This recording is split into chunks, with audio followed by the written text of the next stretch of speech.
Major 3 is here, and Florida is about to feel the heat. The writing is on the green wall. Round 1 offense. They might just be on fire today. A 5 spree. Nice name combination there. Scrap, give me all. The first series win for the Vegas Falcons. They got it, Miles. They're gonna get it, Miles. Super lines them all up. Give him the ace to close it out. Doesn't go down to the 1v1. Oh, he makes the play, finds all 3. Seconds for game 5. Dashing front line. We're going all the way. This has been perfect. They are cutting them down. Getting the 1v1. Oh, what's a win!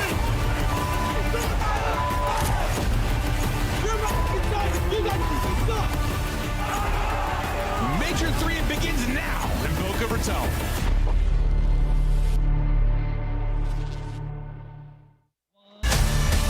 Welcome one and all to hot and steamy Florida, where we are getting things started. It is Major 3 of the 2025 Call of Duty League season, and already the fans are fun. We are loving the vibes here in Miami. And take a look at that bad boy. Oh my God, that trophy is beautiful. Yeah, they've outdone themselves. Woo. You know what else has? Production. Look at this. Oh my God, it looks so good. We're vibing, everybody. Welcome in to the beachside headquarters. I'm your host, Chris Puckett. We have Miles the Ross Boss, and of course, the regulars. We've got Alley Cat alongside Nameless. I want to start with you, Rosalie. What's that? How's Florida treating you? Florida is amazing. I haven't gotten sunburnt yet, so that's always a big win, but the weather's been beautiful. Nameless, I heard you watch some terrible movies, but how is the barbecue treating you here in Florida? Well, the movie was okay. Barbecue's It's been big. great. We've had a lot of tacos, honestly. I think I've had like 12 tacos since I've been here. It's been 2 days. Miles, everyone has been trying to step up their game, getting ready for champs. You're running out of time. This is our third of 4 majors. Let's jump in to some of the big roster mania moves. Miami, are they the big winners coming into this event? Well, statistically, I think they probably are. I'm not going to back that with anything other than, damn, son, they look good right now. Super is just that.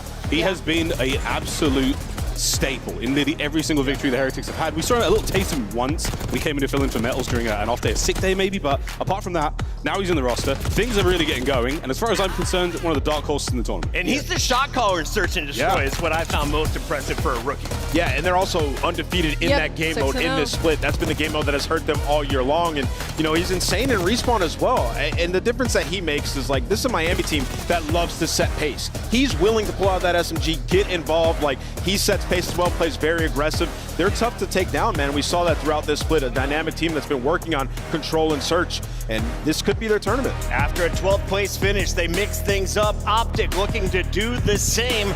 They've got 2 players mix it in as Fred is sent back to a new bench. We are going to have Hook and Skies in the starting lineup. Miles, do you like this move so far? Well, yeah, I mean, not that much. No. I want to see more. I want to see a little bit more success. I want to see this team get the chem going. And again, time. That's all it's going to take right now. And you are running out of that time. So it's a deadly double-edged sword. It's one of those weird things because we look at the rest of the roster moves and it's like, wow, rookies have been coming in and completely changing these teams, where in this move, there's been no success across the board, right? So we're still waiting to see anything to kind of explain as to why this was the choices made by Optic Texas, because they have not been paying out at all.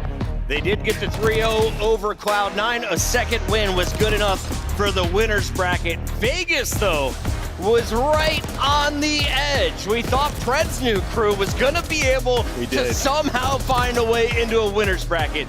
They didn't quite accomplish that goal, but you have to think this is the strongest we've seen of the squad in 2025. Yeah, I mean, without question, Chris. I mean, this roster, in hardpoint at least, it's worked. I mean, top 2 this split in that game mode. They're running through teams there. It's just unfortunate the Search and Destroy has gotten away from them, and they've gotten down to the wire in a lot of those Search and Destroys, round 10s, round 11s, where, you know, even Exodus 1v3, not giving them enough momentum to close it out. So you got to think Search and Destroy, the primary focus coming into this event, but they're going to be confident. Falcons looking for blood. Their road starts tomorrow, but tonight, well, I guess it's going to be tomorrow as well for Minnesota. That's the squad we got to talk about next. Kenny has found a new home. We thought it was going to be a fantastic landing spot.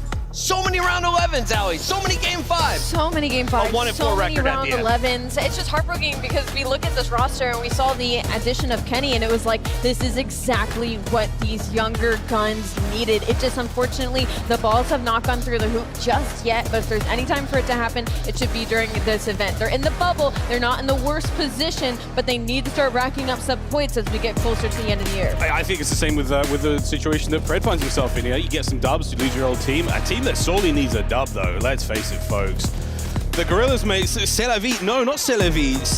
I'm not going to say it because I know the refrain whispers. It's tough, man. I mean, right now, this is a squad. We need to see some love here, man. I've got a good chance, man, to peek the players performing backstage, getting warmed up. Yeah. I did not hate what I saw. Johnny was smiling today. Oh, yeah. Fellow seems to be in a good mood. It doesn't matter their record. This is a team with some young guys with a lot to prove. Yeah, and we know the explosiveness that Johnny can bring, right? And that's what they needed. Is they need that extra energy, that extra front line. And for the sake of LA Gorilla mates, it's hard when you change half a roster. So if things are going to start clicking, there's no better time. Y'all are going, this team sucks. But listen, they have nothing to lose, right? We've seen teams in this position before. They are just trying to play spoiler. They know what it is. They know that they've been outclassed. They've been thrown to the wolves. Now this is a time for players like Johnny, like Kismet, to play for your future spot and to turn up. And then also like Lunars, it's been a bad debut. Let's just keep it real, right? So you got to have a tournament down there and cause a couple upsets. They were hoping they had a super of their own. Instead, though, you look at the roster mania move, super tops the leaderboard. Arcides is going to round out your top 8 with Priestess in the 6th spot and Fred at 2. The Falcons looking way better than the start of the year. That's what happens when you add in world champions. It's kind of expected. It sounds like it should work, but it doesn't always. Man. Yeah. It doesn't always. Sometimes. Speaking of world champions, we've got Atlanta FaZe, and not only are they winning EWC, they've won Major 1 and now Major 2. Are FaZe the greatest team in the game right now, Rosalie? Right now, I'd have to say no. I'm leaning LA Flames right now, but only because Atlanta FaZe have had a really slow starts to some of these series and losing some of these hard points that like you wouldn't expect Atlanta FaZe to fall short. So it's been a lackluster qualifier 3 for them, but that's by Atlanta FaZe's standards. By the league standards, they are still a top 2 team, do not get me wrong. But by Atlanta FaZe's standards, they've been on a little bit of decline when they're trying to look for the back-to-back-to-back-to-back. Yeah, it's hard to talk about this team, right? Because they go to LAN and they just dominate, right? But when we're talking about online, the Tiny Terrors, Ross, they just haven't been it. They've had a bad stage in hardpoint. Yeah, that's fine. I don't care. I'm fine with it. I think the fact that they have a bad hardpoint is okay because they win every single series 3-1. That is totally, I'm down with it. They're trying out the maps. They're trying to figure out where the weak spots are, and they are exploiting those. Well, they lost 2 series, though. The teams that have been getting better. That's fine. That's absolutely fine. You're still the They've best won team. 7 matches on the year, 360 points for the top squad in the game. The next closest is 50 points behind in LA Thieves. And that's who we need to talk about next, because Ali, you just said the Thieves may be the best team in the venue right now, but we thought that at the start of Major 2 when they had a 7-0 record coming offline. So that's the issue, right? Is now we head into LAN once again, and it's like, all right, LADs, are you going to literally not spawn in on day number 1 again? And I don't think that's going to be the case this time, simply because of the ways the players have handled this following stage, being like, look, we haven't been put in those bad situations yet. Like, it's almost ironic to be like, yeah, we've been slamming everybody, and so when we're put in these bad spots, we don't have any repetitions, we don't know how to handle it. So hopefully, throughout this stage, they learn their lesson, and they come here on day 1. And I saw a hot take in the chat. Yeah. Scrap can't handle LAN. The man still doesn't have a lot of trophies in his trophy case. Hey, listen, man, it's a young career. He will for sure. I mean, this team has made the grand final, right? It's just like they came out so slow at the last major, and that has to be the primary focus here, is like get that vaccine, get those reps, because they are undeniable online. I mean, literally running through everybody. The only team that's given them a lot of trouble has been Toronto, right? So there's some matchup issues there that I'm sure that they're preparing for, but in terms of the team and the individuals, they have been on another level so far. It's so crazy to think of the rivalries. Somehow Vancouver has Atlanta's number, and you have seen Toronto have the LA Thieves number on LAN. 60% map series map and series win rate, pretty darn good. These guys get the job done. Question is, how far can they go in this bracket? Miami Heretics, though, is the real question mark, because this is a team that came into the first event. No expectations in Madrid. They go to a championship Sunday with Rancor the Rookie on the main stage. Then they come off a top 12 finish at Major 2. does the fan buff, playing in front of the Floridians, give them an edge in this tournament, Rosalie? Absolutely. We even saw a little bit of it while we were in Madrid. We got a taste, and now they get their true home crowd here with the Miami Heretics hosting this event. So for Miami, they're in a great spot right now. They had an incredible stage. They are unreal search and destroy right now. And you have to tip that hat over to Super, and it's kind of the same situation that when Vanguard Surge added Neptune. They started getting across that finish line. Same thing for Miami Heretics since adding Super. The biggest thing now is, can he continue it on land? This will be our first time seeing him spawn in on local area network. I think it's going to be a good time for him. I think the pressure is definitely going to be there, but some players rise, some players fall to it, and I feel like Super's the kind of guy, he's a very calm demeanor. He's very, very thoughtful dude when it comes to the game. I feel like he's going to come to this looking at like another day in the office. This office just smells a little different. It's a little bigger. It's a little warmer outside. That's about it. Let's take a look at some of the numbers. It is 82 degrees down here in Florida, and well, Miami, they have been heating things up in stage 3. Walk me through, how does a squad that we didn't have any expectations go to pull up a 6-0 record with a new player in the lineup? Yeah, shout out the Miami organization, man. They've made great pickups. I mean, you think last season Real, then Rencore, immediate success, and now you address your main issue, which is search and destroy, with Super, who was the best search player of this split, absolutely taking over. So for Miami, they're in a great spot. And then keep in mind, they're going up against Toronto, who's looking like they're using a substitute player in round 1. So early momentum, they have everything going for them right now if you're the Miami Heretics. Huge question marks around Miami on land. Those answers will be coming our way a little later today. And for Boston Breach, we'll also find out, are they the same team that's able to cause chaos? They knocked out LA Thieves with an 8 seed, taking down number 1 to open up Major 2.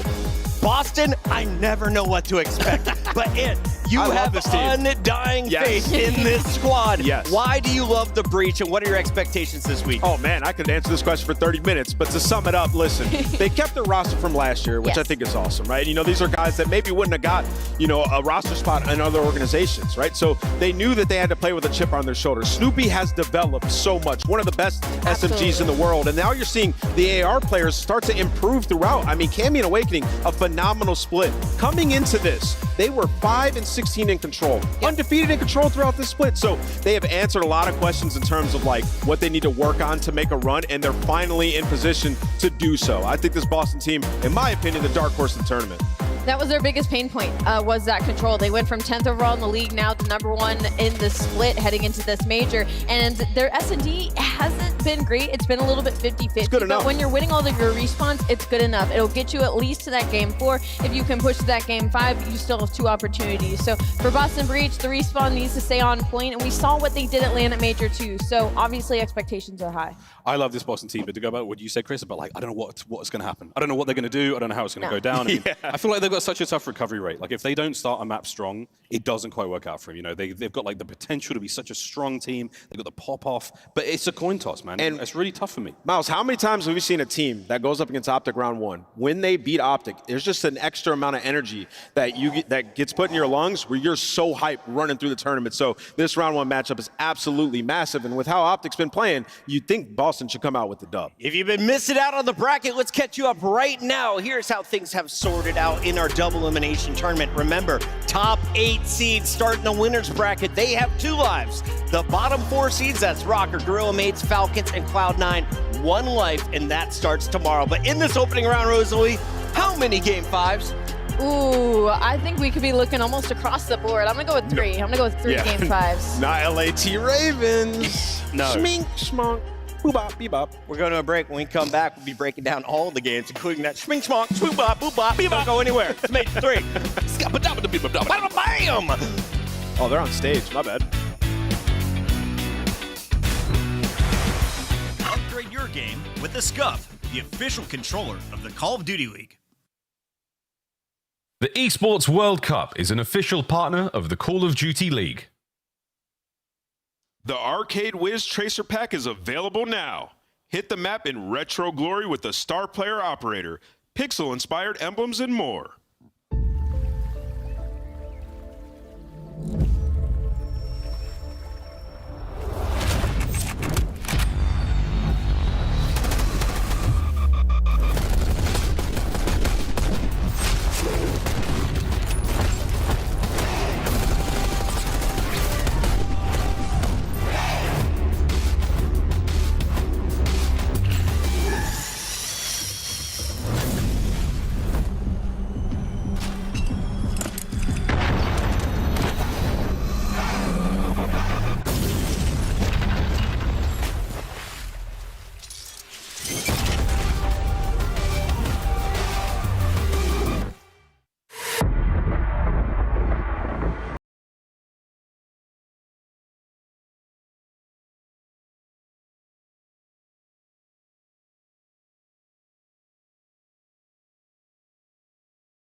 On match day, everything matters.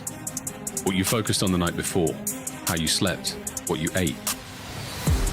Players gather in the arena, ready to go toe-to-toe, fueled by the dedication, passion, and love of the sport. The mind has to be focused, clear, locked in. Any unknown variable can mean the difference between winning and losing. And when you have your pride on the line, every decision has to be perfect. Every movement calculated, and every shot on target. If you want to be remembered here, you have to make them believe. Scuff has been a proud and passionate supporter of Call of Duty esports for 14 years and enables you to play like a pro. Welcome back. We are poolside with your favorite human beings, about to watch your favorite game. It's Call of Duty Black Ops 6, and we've got the best of the best about to take the stage. LA Thieves taking on Carolina Royal Ravens in our winners bracket. We've got our stage host, Guy Blaze, playing a little bit of volleyball. Nameless has his hands full, as always. But Rosalie, can we talk about this first matchup? LA Thieves, Carolina. It's not the first time we've seen it. In fact, it has been five straight wins. It has been unfortunate 5 straight wins. It was at first close. It was 3-1. And after that, it has been a 3-0 slamming since then. I'm trying to be nice, Miles. What is it? Well, What, you didn't use the word slammage in your broadcast? When Allie used the word close, she means they won a map, right? Because they got dominated in those hard points. But yeah, it's just one of those matchups. We've seen them in the past where it's just teams just struggle against them. And, you know, I talked to Mayhem, one of their assistant coaches this morning, and he said they just don't play loose enough when they play LA Thieves, right? Like, even when they get a 4 dead, they're not getting out there and, like, applying that pressure. So it could be that could be the difference coming into this one. But they just made a roster change. That does not bode well. No, it hasn't been boding well. Rex, unfortunately, is rocking a 0.6 right now. It's off of 1 series, but it doesn't look good when you're heading into LAN as well, because that adds so much more pressure on your shoulders. And LA Thieves, they've looked completely unreal. They've gotten better at search and destroy. They haven't lost any weight in respawn. We're on the flip side for Carolina. All across the board, they've gotten worse at almost every single game mode. The worst one, control. Absolutely abysmal. You got to sign it off in the series. It's not even going to be counted. So it's not been Let me ask you guys a question. Hit me with it. What do y'all want to see from Gwyn here? Because he's sensational online. This has got to be it, right? Getting over the hump, the matchup versus LA Thieves. He's got to take over. Is he just going to put Dylan in his backpack? Because Dylan was quite heavy in the one online matchup. It's a small sample, but it's the same opponent. That's why we're being so harsh. 15-1 is the map count against Carolina. Miles, Carolina might need that. A life ring, yeah, they're going to need it. Well, whether they sink or not, That's I don't know, Carolina man. Blue. I just feel, here's the Carolina Blue, you're right, put it back on. I just feel like maybe this is a team they have a mental block against, right? They just can't find the dub. They just cannot find it if they try. I want to see Gwyn come out big. I want to see Slasher. I want to see him lead the boys. He has been good, but I want to see him like lead that in-game moment. I want to hear the comms. I want a good listening. I want to see some nice Carolina Blue up there in the dubs column, because it's about time. Absolutely. Allie, we have seen teams overcome their kryptonite. Most recently, it was Atlanta FaZe taking down Vancouver Surge, who somehow became their problem during Major 2. This is another battle that happens early in the tournament. I really thought you were about to hit me with that. Maybe Carolina's going to do it. And I'm like, well, Chris, we've gotten 5 times at it. But on the side of Atlanta and Surge, yeah, it was too hard. Losses handed them by the Surge. And I think it was almost a moment for Atlanta FaZe to be like, whoa, okay, we got to take a step back here and see what's going on. But also, it was Vancouver Surge. I mean, just getting better at the game, right? And Well, yeah, but then Atlanta did exactly what you said, Allie. They took a step back. They're like, all right, we got to lock in. This is a tough match for us, and then smoked them. I mean, you're talking about a team that in the grand final beat them 4-0, right? It was dominant in that search and destroy, and to close out with that game for a hard point. So they feel confident in this matchup now. The biggest thing for Vancouver is, like, the edge you have is hard point. When you play them, you have to win the hard points. That's when they had the most success. They locked those up against Atlanta. They did take them to a Game 5 in the winners bracket, and a great job from production to remind us of that. Will we have another tight series, or do you think it's more like that championship match that was a one-sided affair in favor of FaZe? No, it'll be tight. I think that was just Vancouver Surge did not have a map pool during that time period. They've now had an entire qualifier together with Neptune. I think it'll go very different. Toronto Ultra has caused problems for both Atlanta and teams like LA Thieves, but will they be able to continue to give L's to Miami? We look at the numbers. Toronto 2-0 recently against Rancor's crew. Yeah, recently, Chris, it's a tough scenario to be in. I'm not sure if we're really bringing this up just yet, but I think Beans is going to be involved versus a beansless meal here That's at the tough, major. man. Is it officially no beans? I think he was tweeting about it, and I met the man himself backstage who will be filling in for him. But it's looking like a really unfortunate situation for the squad to be in because they have been hot recently. They've been real good, and especially against Miami, who are another hot team. Yeah. Already now, I'm looking at this series totally differently. Which is upsetting because this is a perfect matchup for Toronto on the side of like Miami and Toronto are both very aggressive teams. They're teams that like the set pace, especially with their SMGs, but also the ARs are more aggressive than majority of the league, and that's why this matchup can be so tough for Miami Heretics because they're not used to teams being able to match the pace of players like Riel, of players like Rencore, like Super. So without Beans, this might be really tough for Toronto Ultra because this matchup then tips a little bit more into Miami Heretics' favor. That being said, Merc is a slayer, right? And he's been getting crazy gas, Chris. Like, he's been going off in challengers, so he's just got to come in and find those kills. Really, the difference in this series was Metals got smoked.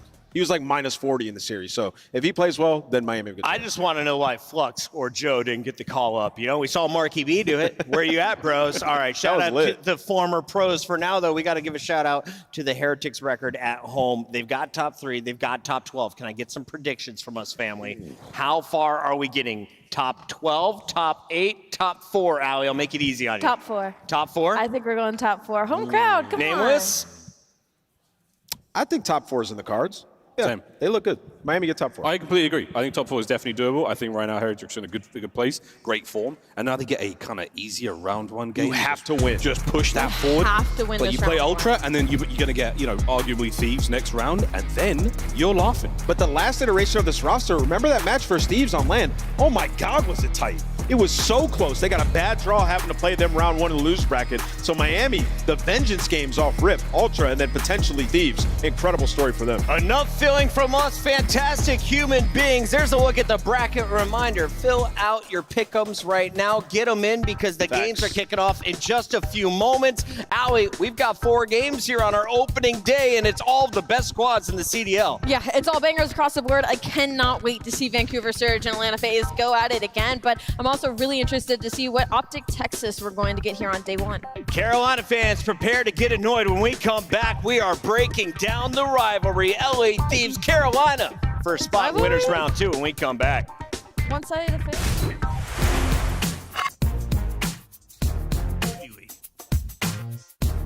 The Esports World Cup is an official partner of the Call of Duty League. The Arcade Wiz Tracer Pack is available now.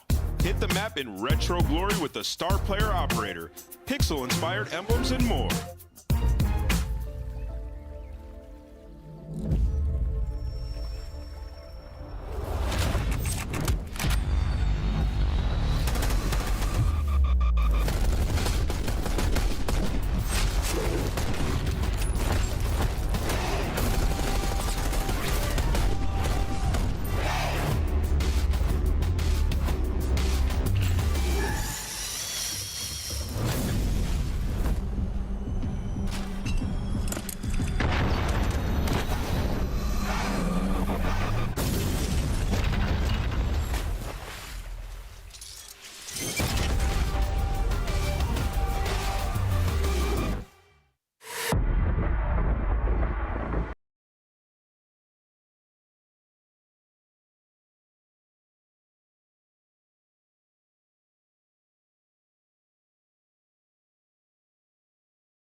On match day, everything matters.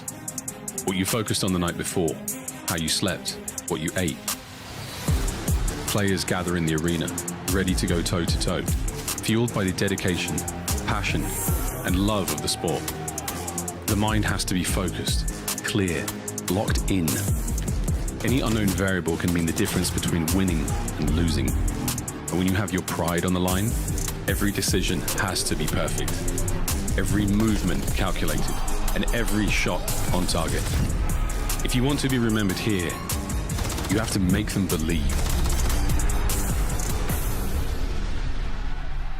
Scuff has been a proud and passionate supporter of Call of Duty esports for 14 years and enables you to play like a pro.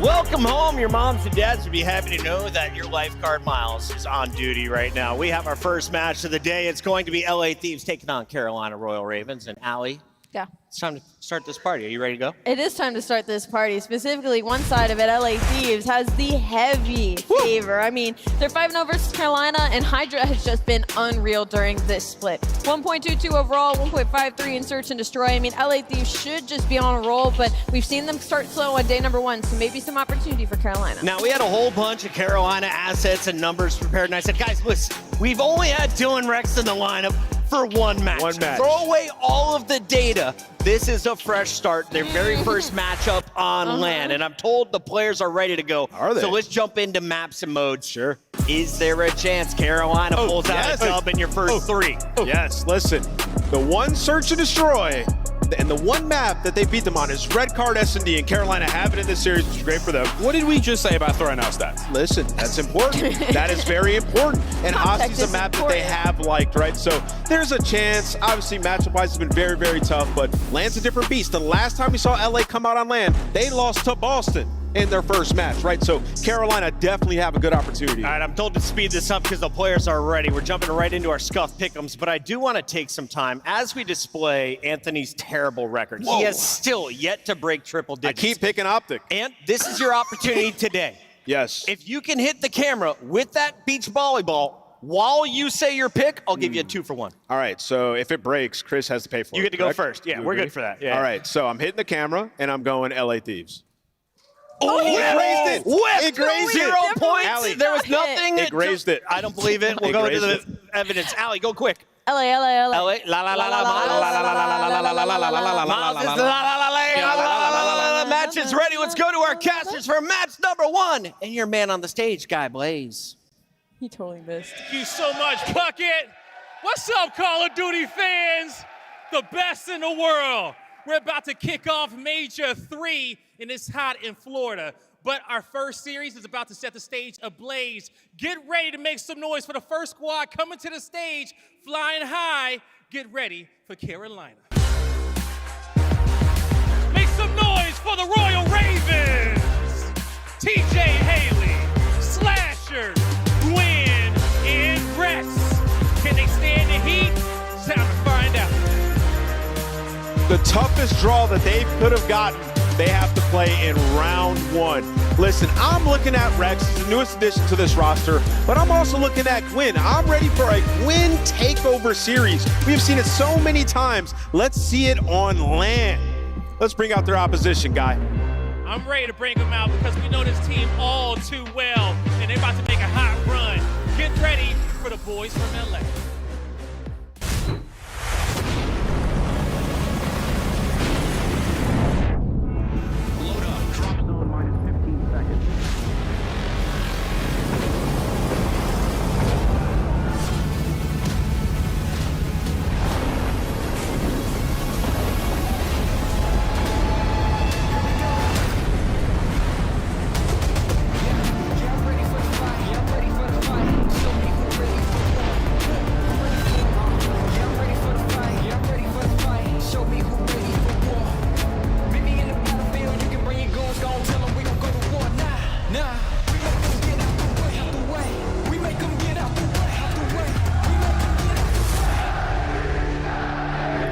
Spawns, make sure we're counting names, listening to each other. Listen. This time, we take everything.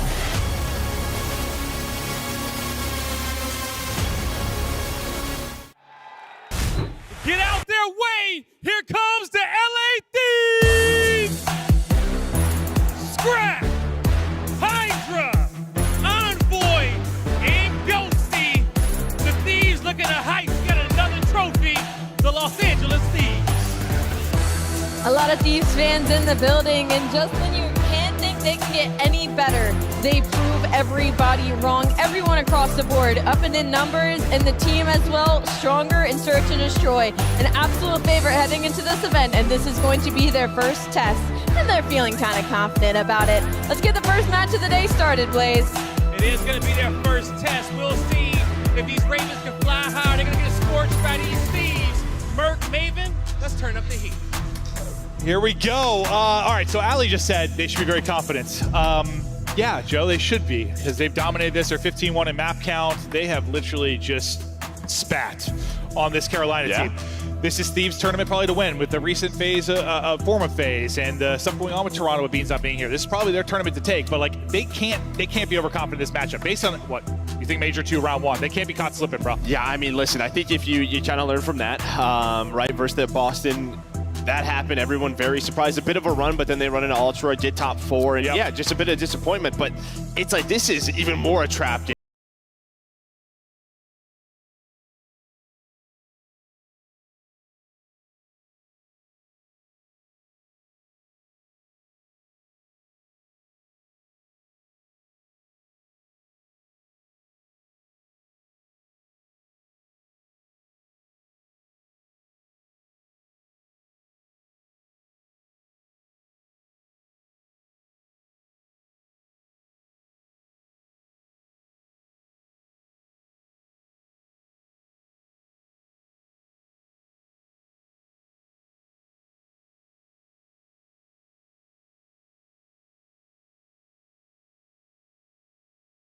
Stage 2 qualifiers, they just looked the best. Like, they really did. But then, like, you know, FaZe was there, and FaZe did what they do on LAN. They went undefeated in Search and Destroy. We never saw that matchup, that rematch from Major 1, right? Because of their slip-ups. But yeah, I think you're right. Just with the sort of, I don't know, FaZe hasn't looked the best.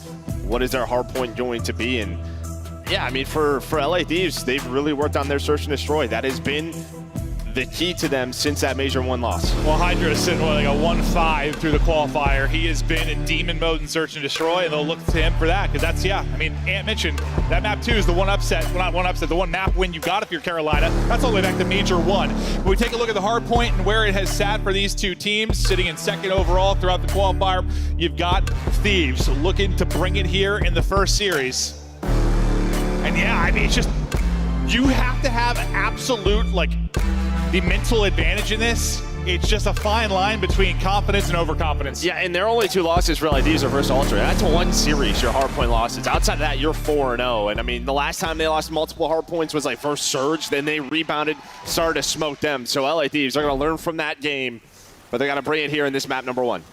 Well, Major 3 and right into it. As we expect this to be as flat as almost the last Major was. I mean, with just all the 3-0s, like not a lot of banger series. It felt like a predictable tournament in many ways, even though there were the round 1 upsets. Like this one, who the hell knows? Like this is one where I looked at the bracket. It should be one of the more fun Majors we've had in a while. Yeah, I would hope so. I would hope so. Even those losers round 1, when we get there tomorrow, should be a lot of good matchups. But LA Thieves are going to flip the spawns. They're going to get early time, doing what they do best. You're going to have number 7 in Gwyn. He's going to try to rotate on through, find that first kill, and now Thieves have to worry about him. And you talk about Dylan Rex coming in, like, welcome to the league. Yeah, welcome to the league. Your first 2 matches are Thieves. They have, had Carolina's number. I'm excited to see if he can step up. And Ant to Death talking about Gwyn, wanting to see what Gwyn's going to be able to do. It's a nice little 2-piece there from TJ, trying to get them set up in rotation. Good chance for them to earn time, but yeah, we've been wanting Gwyn to show what he is capable on LAN. If they come away with an upset here, what a performance it could be from him. Yeah, nice little rotation there. TJ's able to pitch up that double. Gets him in the setup now. If you're LA Thieves, you're trying to break on through. Scrap through one side. It's a double hit through side door. But you're going to get the spawns, but you have control of the time. You're going to reinforce through. Trophies are down. You're in the power positions now. Can you hold from the front? So far, they are holding. Gwyn with a nice little double there as he gets out to 5-2, and you are in prime position. Got to pick up side door, though. As Hydra is going to be looking for an opening, and you just cannot let him get 2 and then 3. How does he get 3 there? He gets the first battling on the steps and then chains that into 3. Beautiful from Hydra, and there's the opener. Yeah, it's only going to be about 20 seconds or so, but he's out to 7-4.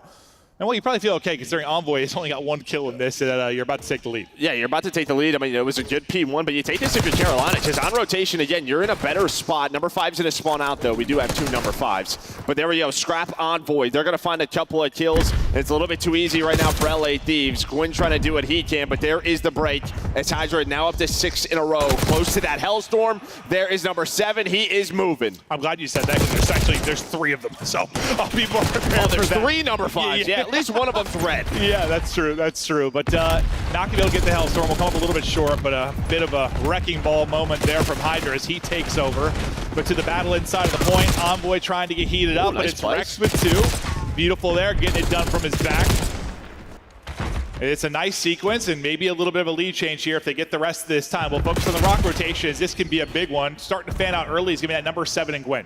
Yeah, I mean, nice little stuff here from Carolina. At least, you know, split this time. Again, you're going to have the lead after these final 5 seconds. On rotation, though, Thieves this time going to be the first to set up. But it looks like you will have the numbers. They're going to wait for each other. Hydra's going to even it out. DJ, though, going to try to find the entry alongside Slasher. Can they be the last player? And they do. Can Gwyn now stay up and get the double? Still 77 HP, still able to do the fight. Great job from Gwyn. Terrific map 1 from him so far as he is on 11, but you've got the close side spawn. You're trying to get in quickly if you're LA Thieves. So far, though, the hold good for Carolina as they are in and battling and trying maybe to catch a slow start here from LA Thieves. But with those 2, maybe a chance to open. It's going to be behind the subs in Carolina. Try and hold on. They're not going to be able to do it. So they'll bust on through with about 30 seconds left. But you think about like the 2, 3, and 4. Both teams have been able to break. Both teams have been able to break about 30 seconds left. That's why you have a score line that's basically even. It's going to be what? Who can break it a little earlier? Who's going to be able to get a significant hold? We'll see how it plays out. Yeah, we'll look at that next P2 upcoming. But what, 10 seconds left? You're going to get this again. Hydra on another spree. He's double positive. Now watching this rotation. Number 6 is going to spawn behind them. That's going to be Slasher. They're not maybe going to recognize this, so he's going to have a free pinch. And well, you're just waiting for him. If you're Carolina, they waited long enough. He gets gifted a double with the spawn out. So just like that, you have map control if you're Ravens.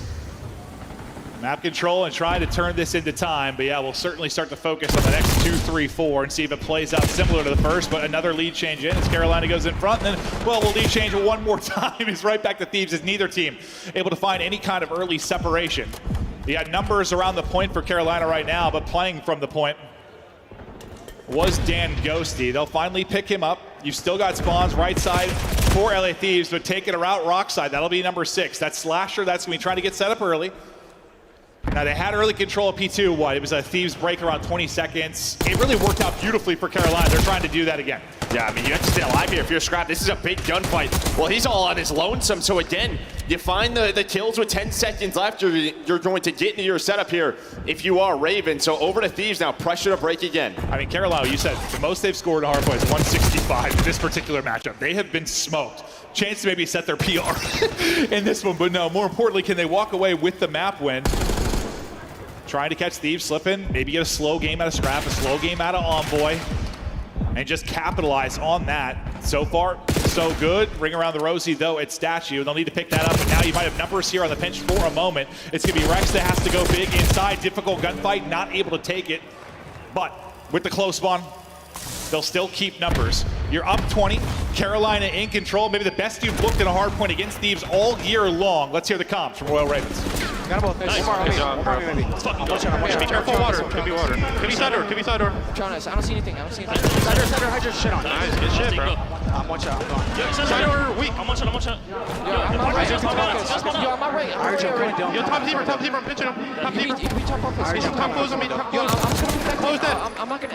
Yo, Papa's gonna be well. I hear you. That guy's just gonna focus. I'm not gonna get you. Shot him. You can be here probably for sure.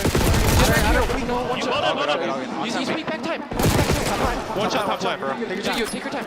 We have to He's gonna go dark. Ernie with plat. I'm top open right now. Looking for Ernie. I think he's intercept time. Could be dark. Yeah. Intercept time. Top dark on me. Top dark, bro. Weak. Top dark. You plat stairs, intercept time. Top line. Intercept time and plat stairs. Both on top, I think. Trophy. You put him in dark. Dark and inner. Fight dark side, Top right again. Run at me. Yeah, I flipped, bro. Next time, we have to go new. One shot you, Hydra. You to mid, bro. Trying to go touchdown. I'm blocking the fucking new. I heard you. They're spawning deep behind me. Yeah, you go bottom bar. Yeah, probably bottom He's bar. always pinching like well or some shit. Yeah, give me a picture. I'm their side hill right now. I'm their side hill. Yeah, I'm with you. One shot Envoy on the pillar. Bar I don't see pillar. checkers. I don't see checkers. This guy's gonna pitch me too. Bar pillar Envoy. That's spawned deep. One pinching. Mid side. Mid-cheese. Close up. I'm flanking mid. Their side. Go see that. He's on hill. Under. One shot. Dead. Nice, let's go. Yo. I'm going more. They can be top mid. Bottom bar. Guys, I'm blocking P2. They can be open. Yeah, Their side. Deep their side. I'm still blocking P2, guys. I'm going top bar. I have top bar now unless he's already mid on me.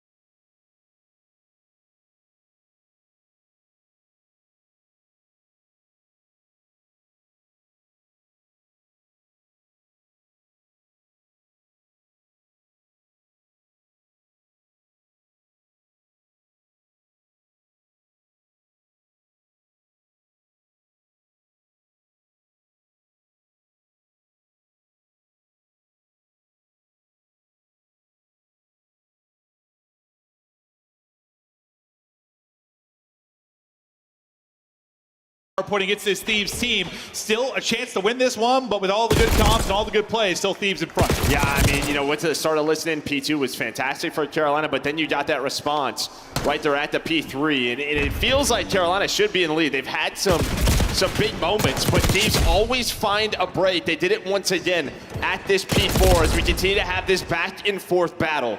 Hydra keeping it going, leading the lobby with 26. Right behind him is Gwyn, but Hydra on the pinch, able to find one, trying to get as much time as they can. But it's actually Rex and Ravens who's gonna earn this P1 time. And again, control spawn sides for this P2. And you just gotta hope, Scrap, Envoy, the guys have been slow throughout this map one, don't heat up. It's really just been Hydra and Ghosty in that conversation as well. You've caught Thieves slipping, but you haven't capitalized maybe as much as you could. Up 14. Big moment here. To the P2 we go. Hydra trying to 180, not able to pull it off, but Envoy will get the kill from Statue side. They'll spawn 2 teammates with him, so they'll have position, but you'll have early pressure. If you are Raven, Scrap trying to deal with that early pressure, and so far able to do it. One gonna spawn out into the backside though. It's gonna be rock spawn for all Ravens are trying to battle into the front. Yeah, Dylan Rex, I mean, he wins a big 2-piece on the pinch, but it doesn't matter yet. Got the close spawn in. And well, now you have control, and this was going to be the moment. Now, can you get a break? LA Thieves, they were able to do it a couple of times where it looked like Carolina were gonna run away with the game or at least take the lead. Now it is their turn to hold this P2. Woo. Scrap starting to shoot nukes. Negative throughout most of it, but battling back to even. Someone's going on a big pinch. Here comes the route. It's going to be TJ. I think this may be trying to take the route. It is. TJ's able to get 2. That should open things up on the other side. There's the break in. Only about 15 seconds remaining. You're hoping to really turn this into time. You're hitting it one more time for your LA Thieves. There's going to be a team kill through, but it's a double from Ghosty. And they'll battle for that scrap time. Now it's really off to the races. Yeah. Off to the races. Yeah, that's a problem, though. It's like you wanted to go maybe to stop them from getting to 230, but last time through, this P3 was fantastic for Thieves. They did invest too much on that final push. Carolina, Slasher's going to find the first pick. So you're going to have immediate pressure here. But Thieves are just waiting patiently, trying to use nades, anything to their advantage. And well, a Hellstorm didn't help them out. This push, a massive one now for Carolina, but Hydra, Envoy want nothing to do with it. Split spawn coming in. Carolina gonna try and collapse on this. One to make a play through open, one hitting from well side. The 2 teammates trying to get in from garden side, but there is just nothing. TJ is laughed up, and where Thieves need to be perfect here at the final hard point, they're able to do just that. No margin for error, no opening for Carolina, and despite the fact that they fought to the toughest they have in a map one, it's Thieves that'll walk away with the win. I thought they played well. I thought the jumps were great. You had a couple of players with slow starts, and we've seen that from Thieves, right, multiple times at Major 2, where the map 1 hasn't looked great, but they always found that break. They just split a lot of the times, and that just kept them in the game, and then finally they win a P2, and they just take advantage of it. Yeah, it just feels like Carolina, they had to be the ones taking advantage of that map 1. You get slow starts out of really everybody but Hydra. Thieves, as you said, susceptible to it, but you had to take advantage, weren't quite able to do it. I mean, maybe the fact that you battled them that tough built some confidence where you probably had none in this particular matchup. You're going to a red card search and destroy, which is the one thing you managed to win, even if that's all the way back to, I think, stage 1.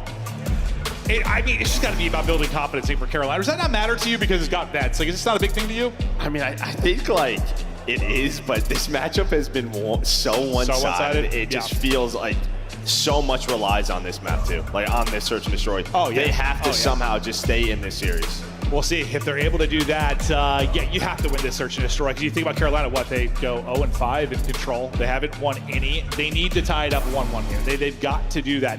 And Hydra on your screen, the guy they're going to need to slow down. He's been so good in search and destroy. He puts up a monster map 1 there, 36 kills, 4,200 damage, leads the lobby in both categories. You finally get kind of that, like, maybe superstar type performance you want to get out of Gwyn on the other side.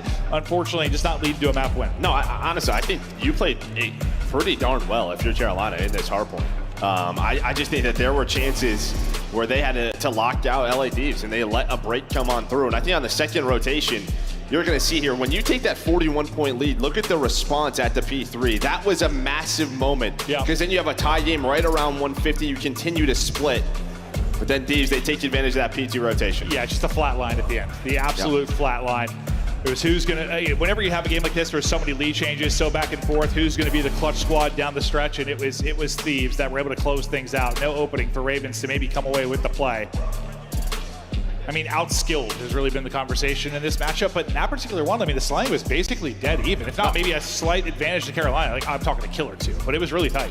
Yeah, and it was great to watch Dylan Rex. He was pulling out a sub a lot of the times, right on some of their breaks, pulling out that third sub. Maybe they, trying to find any openings that they can to earn some more of their breaks.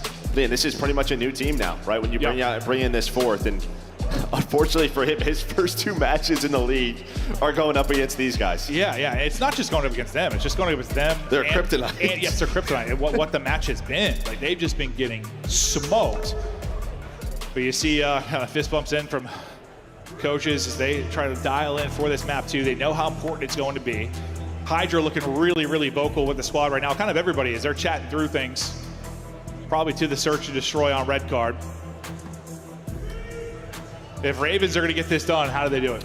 Well, I think what we always talk about with red card search and destroy in sort of Carolina, we know sort of their defaults on offense, right? I feel like the entire league does. Yeah. But I think what they need to do is find early success so that they can set up maybe some mid plays for their SMGs, maybe a B play. But a lot of the times it comes down to that A bomb site, that outer site, setting up the players in the top window. Slasher's going to play these slow flanks. What openings does he find? But if they can find some early attack success, I think they have a chance. Yeah, I think they just need to find early success again. Just build some confidence, just to say, like, hey, we can do it. Hey, we can beat these guys. Hey, it's possible. But it's felt impossible this year. I mean, Thieves builds this super team. They're looking to get wins, and I mean, right now you're looking at basically the same results we saw at the end of last year with the other team, right? Like, they finished the year with a second and a fourth. What you're looking at right now for this Thieves team, a second and a fourth, and yeah, for a lot of squads, I think that's great. But for this team, you get Hydra and Scrap, they're looking for wins. And this seems to be a prime opportunity to do it here in Major 3. Yeah, I mean, with the whole Ultra situation, I mean, again, we're not really sure what to do with FaZe. Yeah, we never really know, but when it comes to land, it's always a little bit different with those guys. But I think they're confident going up against them. I mean, Major 1, they looked great in the respawns versus them. It was just all about the search and destroy. That's where they put the work in. We just haven't seen that rematch. No, we haven't. Hopefully, we'll get that big rematch this weekend. But Carolina trying to stop that from happening and needs to start with this red card search and destroy because the control has not been great. Dude, also protocol control. I think these are like 10-1. Yeah, that's their best control. Yeah. I mean, that one seems like you can chalk it up as a win for Thieves. This is like it. Yeah, no, it is. You've got to win this map. You've got to win it. And who knows? Like a ball hard point, dude, who knows? Like with that particular map, sometimes it'll end up going to time. It'll be one of those wonky ones. You can get a crazy blessed spawn and suddenly you run away with 60 straight points. There are going to be a lot of things that can happen on a vault hard point. It's been one of the more wild ones this year. Just can you get there? You got to take the red card. Not sure what the delay is. We should be okay. We're good. We're going. I thought maybe there was an issue with one of the players, but it seems like we're about to get into the action here in the map too. And hopefully we don't have 3 number 5s this time. That'll be much easier for me to look at the mini-map jump. That's the plan. Yeah, I know. I'm seeing 1 through 8. Perfect. Hydra, 1-5-3 KD in search and destroy. He ranks first. I mean, that was their pain point back to Major 1. Since then, he's probably been the top search player in the league. He has started to take over statistically, and he has turned them around. Looking to keep it rolling here and trying to shut him down on the other side. It's going to be your TJ. It's going to be your Gwen. but it will be offense out early for Carolina. And you talked about kind of their standard setup. They're going to play for picks, play for info, take their time and not overcommit. Yeah, but Hydra's just he's going to take that away. I mean, TJ just gets shot through a wall. A headshot comes on through, and that is going to be a first blood, and that is just not what you want at all. You just take so much space away, and now this slow A hit, they're just going to rotate on over. They know exactly what's going to happen. Yeah, that's going to be tough to lose a player quickly on the offensive side of things, especially with this kind of slow push you already want to do if you're Carolina. Going to make it so much tougher. Maybe finding an opening, though, is Gwen. He does find an opening right through the middle, but he is quickly traded out. Really no help in that position. You're just hoping maybe he can pull off an incredible multi-kill. Get some info maybe for the squad. Envoy and Rex going to exchange some bullets. That's a challenge right there from Envoy. He didn't have help either, but does back down Dylan Rex, so he's got the bomb. Slasher, though, just it's so tough for him to help from here. Well, you just got to worry about the late flank. You got to worry about everything. It's like, I'm going to rethink that gunfight. Well, you both kind of had the same idea. Scrap's going to get him behind. Scrap's going to get both, but it all starts with Hydra. The opener onto TJ, making I don't want to call it a flat offense, but making a flat offense look flatter. Yeah, well, it starts with the nade, right? Round one, no trophies. They did the pre-nade over towards camera. That backs away TJ. That opens up the route for Hydra. Yep. And I don't know the angle that he shot him through, but Hydra's able to hit the headshot, gets the first blood, and then they just kind of know the play. Again, how many times have you and I talked about Carolina, just their slow A plays? Yeah. It's the same thing. Thieves know this, so they stack that bomb site, able to trade out. Yeah, I think Gwen probably the best opportunity, maybe to make something out of nothing. If he turned that into a multi-kill, but he'll get the only kill for Royal Ravens in the round, and now we'll flip the script. See what Thieves can do on offense. Hydra already won first blood to his name. He'll be out hunting early on. Some info into Ticket, just a tag into Gwen as they start to progress the map. You can have a body here through lobby quickly. A couple playing deep is going to be Slasher.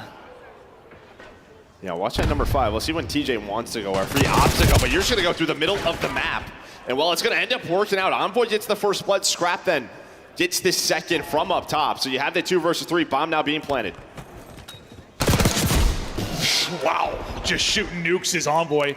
TJ's head just ripped clean off on Slasher. Now to try and clutch, he's taking some shots, and now he's going to get pinned in. You can see the triangle starting to swarm in around him. Nowhere for him to go.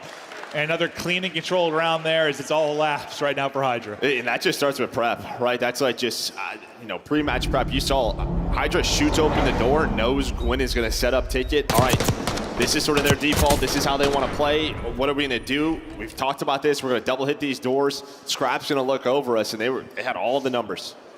Envoy, we know, is going to be a big X factor for this team. It feels like when he's in his best form, this team feels unstoppable. Maybe not the best map one. He started to heat up a little bit, but starts out 4-0 early in this search and destroy. Yeah, and he's had a couple of those, throughout the majors. Like map 1 just comes out slow, but what you can always sort of just deal with is him in search and destroy. He's going to put up great numbers. Doing it right now. TJ caught the last time they tried to make a play here offensively. A little bit different with the bomb setup, though. The bomb carrier is going to be over towards B. It's going to be Slasher. That gets blooded, trying to creep up towards A like he so often does, but the prep is in, and Ghosty able to shut him down. Ravens just hoping for a moment they can play with numbers. And now look how fast Thieves are to already rotate. They've already read this play. So you have the 3 versus 4 now. Can you trade out? So far, so good for Thieves. They're going to spot one more. Everyone else is going to fly. Now we're in a 1 versus 1. I thought effectively trading, but you're able to bring one back if you're Royal Ravens. Welcome to the league. Rex has to play Thieves twice. Now a big one-on-one as they're already in an 0-2 hole, and you know how important this map is. Ghosty has been kind of the clutch king this year, but he takes a couple of tags, a couple of headshots in as well, so he's low HP and tries to wrap out. Sub in hand for both players. Under 30 seconds to go. We take a breath. Yeah, so both players have both weapons. He's going to recover the bomb. Now it's just a timing thing. Ghosty thinking he could wrap back, so he's watching both crosses. Not going to take the risk. Now he's going to know exactly where he's playing. Ghosty has been so good in these scenarios. Maybe in trouble. Get down to 48. He's going to go ahead and reach out, and he will take it. Add another clutch to Ghosty as he'll catch him with the slide. 3-0 advantage to Thieves. Well, and I think Rex had the advantage, but then opts to switch to the AR. I mean, he has it. He's got the bullet up on him, hits some great shots. Ghosty just sort of waits for the reach out slide, then hits it himself. Jackal in hand, he's going to win that gunfight. You got to think, just Ghosty being in the league and all the clutch scenarios he's had this year, probably a little more comfortable in that spot. Rex, I'm sure, feeling the pressure. Still, yeah, had advantage. Probably should have won it, but the timing will go to Ghosty. The round will go to Thieves. Things unraveling for Ravens. 0-3 hole, and now trying to battle back. A little bit more aggressive this time on the defensive side, but they got blooded again. Slasher, back-to-back rounds. He's going to get blooded. They've had his number, and he can be so good for them in search, but he's found nothing. And this just sort of thwarts what Carolina wants to do. I mean, you do have a chance to catch this because the bomb's not there yet. But really, it was just Slasher playing for info, and then you were going to push A side. But now they're going to know everything. Bomb side is open. We're going to watch the flame. Now it's a 4 versus 2. Good luck to Gwyn and Rex. And the only thing you can talk where maybe they'll have any kind of advantage or best fighting chance, and they're just getting smoked. About to be an 0-4 hole, and that is exactly the case. Thieves are running through them. And yeah, these bloods are coming your opening 10 seconds of the round, basically every single round. Not the way that Carolina want to play. It's not what sort of Slasher, the way he wants to play. I mean, he would love to get the first blood, but this is not a guy who normally has a couple of early first deaths. Oh, no. Like, yes, this is like, how do you counter what Ravens want to do? Yeah, blood them early. Slows down everything they're trying to do. No opportunities so far. There's not been a moment where they have player advantage. Unless maybe in the blink before that 1 versus 1. Gwen trying to get after it. He's got 2 to deal with. Sliding in, getting a team shot into TJ, and uh-oh, things falling apart. At least a team kill's gonna come in. Hydra's actually end up dropping the nade there from Envoy. So you still have this one-on-one close. Well, making a 1-on-2 as the troops rally over to help out the Thieves member and Envoy. Oh, hello. Second one is there, trying to scurry away. Gwen able to cut across, and finally you have man advantage. Yeah, 3 versus 2. Ghosty was in a car this entire time, but when he just sort of is distracting, so his teammates can start to work over towards the A bomb site.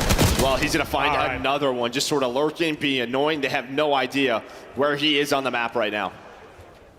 And Slasher's like, can I get my first? That'd be great. But bomb planted for Royal Ravens. Best opportunity to get a round win, but it is Dan Ghosty, Mr. Clutch.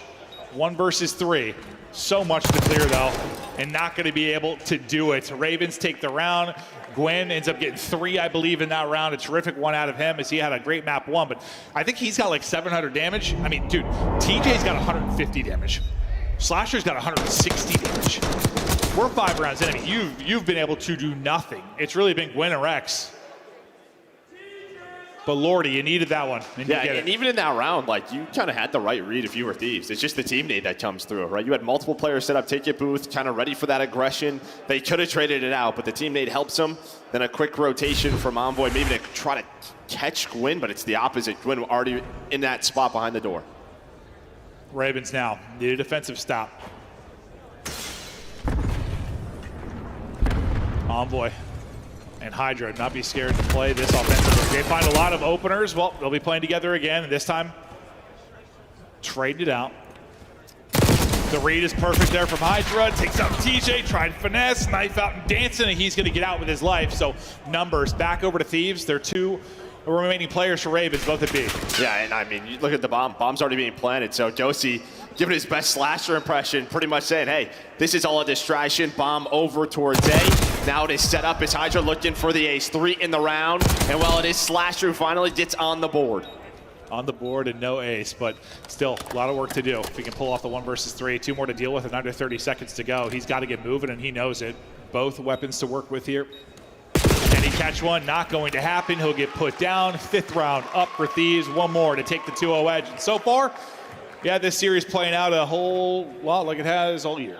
All year. Poor Carolina. This matchup has just been a nightmare. Yeah, no, yeah. Slasher might be having nightmares. He closes his eyes and just see Hydra laughing at him. Because it has been brutal.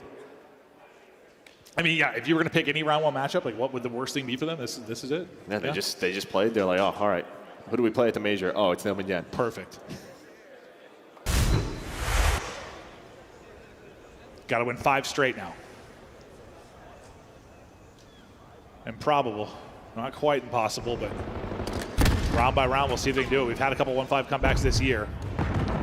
They'll try to add another one in. So this has been the key, right? You've taken a lot of early risks if you are Thieves, and they've paid off. That time it doesn't. Gwynn's going to find the first blood, but it's a quick trade, you would think, but he's ready for Envoy, so Gwynn shuts down the round himself. Yeah, I mean, he's on 9,000 damage. Gwynn has been doing it, but needs somebody else. Now it's Scrap. As he's going to need to get all 4. Uh-oh, hold up a second. Bob's not planted yet, just going down, so he's got time. This be what, 1v3 ace? 1v4, right? Was it 1v4? Yeah. Okay.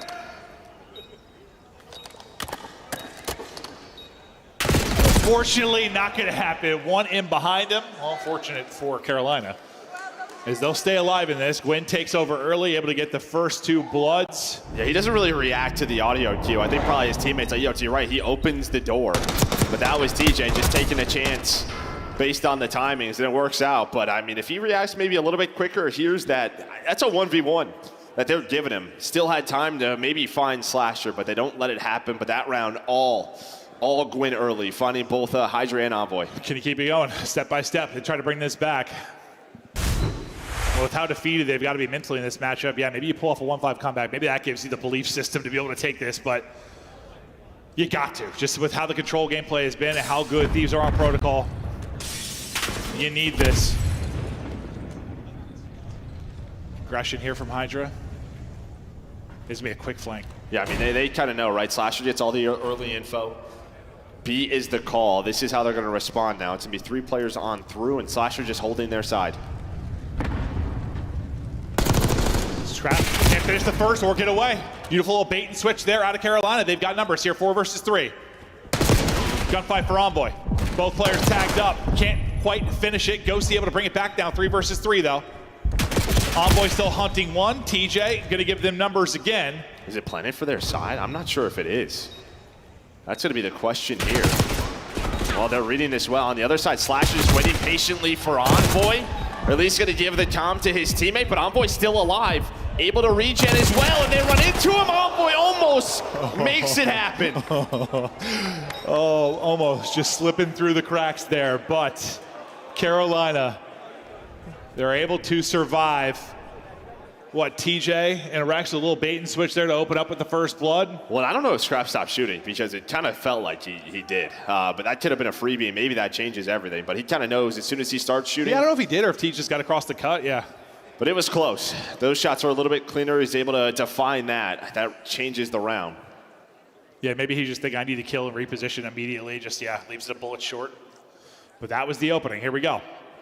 1-5 comeback, still alive. But they need to get an offensive round victory. Can it happen here? Last time they got it because Gwynn gets 2 openers. Can he do something miraculous again? Yeah, it's been a lot of early sort of risks from LA Thieves, and they worked out until last time. So you're gonna play with that same aggression. A little bit more standard here in the 2-2. Ghosty in that corner with Scrap on that crossfire.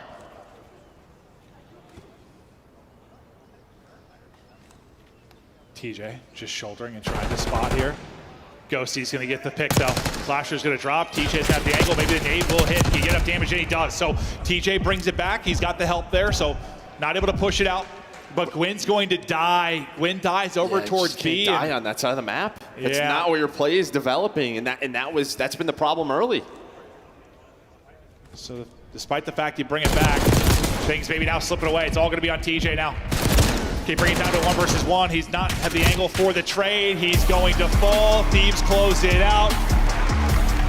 It felt like maybe Carolina were putting something awesome together, but they'll come up short. Thieves still vibing as they know they're dominant in this particular matchup. I mean, in more standard rounds here, you looked pretty solid for Carolina, right? But for LA Thieves, just right from the get-go, you read the map well. You knew how Carolina liked to play the map. You found Gwynn or TJ trying to make a play on the flank. I don't know, man. It's just those situations have to be better.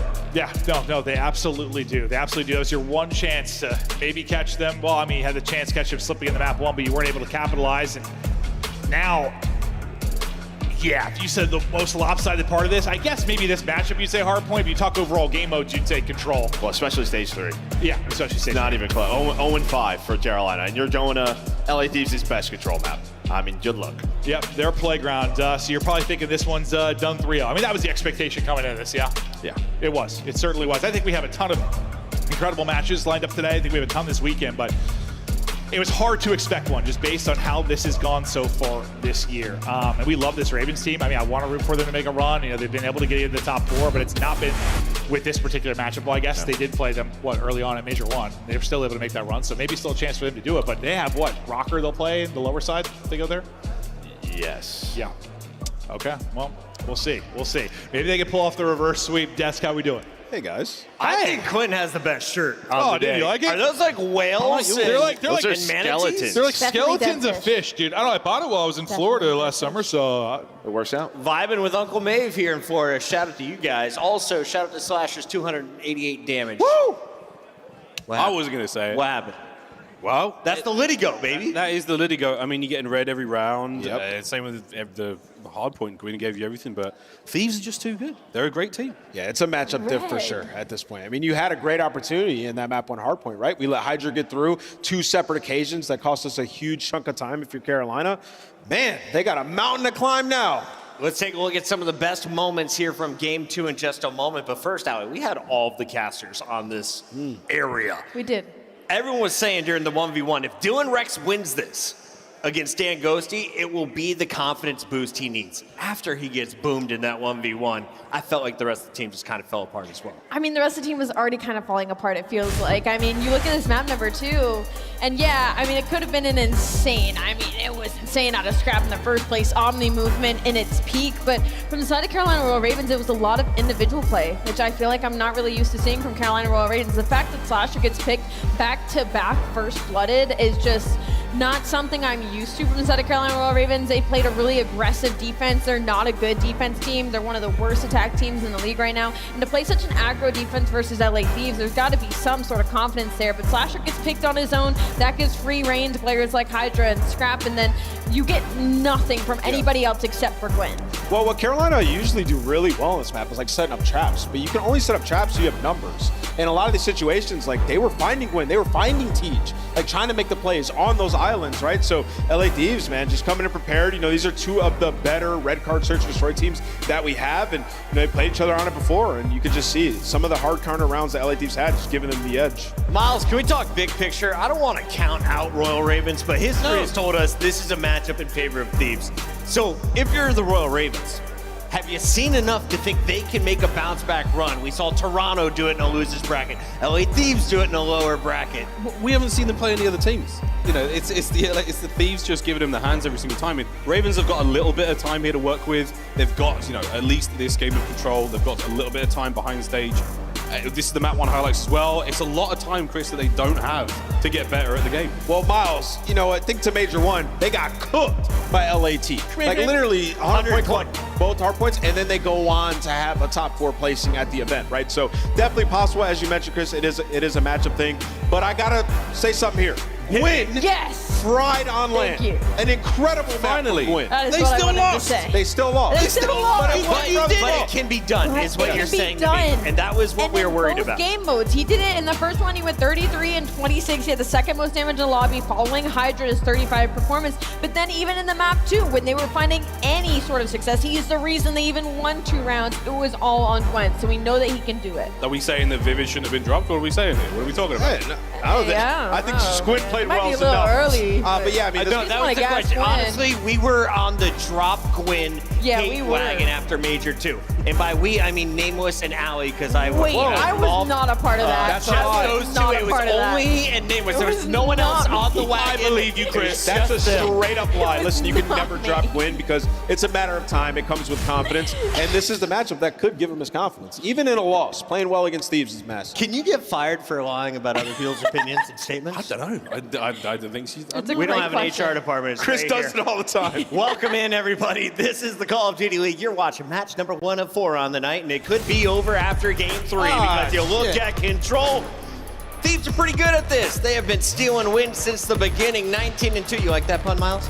They're once in this game mode all over, man. It's a good thing if you're a Thieves fan right now. The online question, Ant, I still think we're running with that. I think I'm still running with, I want to see them play like a top team, that top 4 caliber team. Sure. But right now, I mean, It would be a miracle if they win this control. We're loading into a massacre. Miracle. As we get back into the action, quick question. Merc, if Maven was on stage, how much damage would he drop in a search and destroy? If snipers were allowed, I mean, Yeah, if I could snipe. I just want to know, Chris, can I ask you a question? like 177 probably. Did you shave those legs? Because they're looking silky smooth. Okay. They are. Nair, baby. Teach you all about it. Let's say they're looking good. They're looking good. But no, I would get absolutely cooked. But probably have some fun along the way. I gas up my teammates, dude. I turn them into demons. Yeah, you My just be the guy on communication- the flank who's just like, yeah, I got this. You're just prone to the corner. My communication would be impeccable. You wouldn't talk. Probably true. I'd be so locked. So locked. But okay, here we go. I want to sell the dream. I want to sell that Carolina could do this. I just don't think they can at all. So Yeah. it's real hard to sell it, Joe. I don't want to be a liar. I just don't know how, man.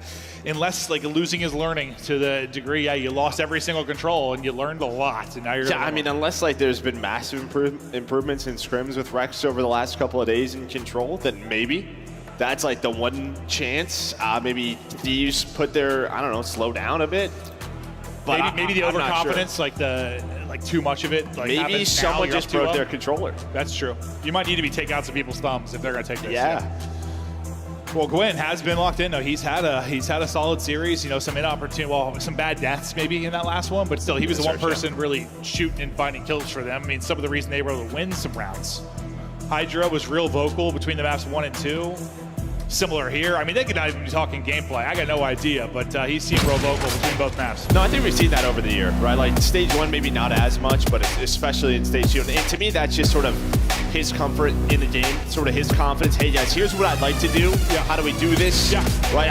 You know, here's what they like to do. Just sort of VOD prep, but it feels like more and more, the more talkative he is, the team's just gonna follow. Well, we saw the S&D stat for Hydra before the map.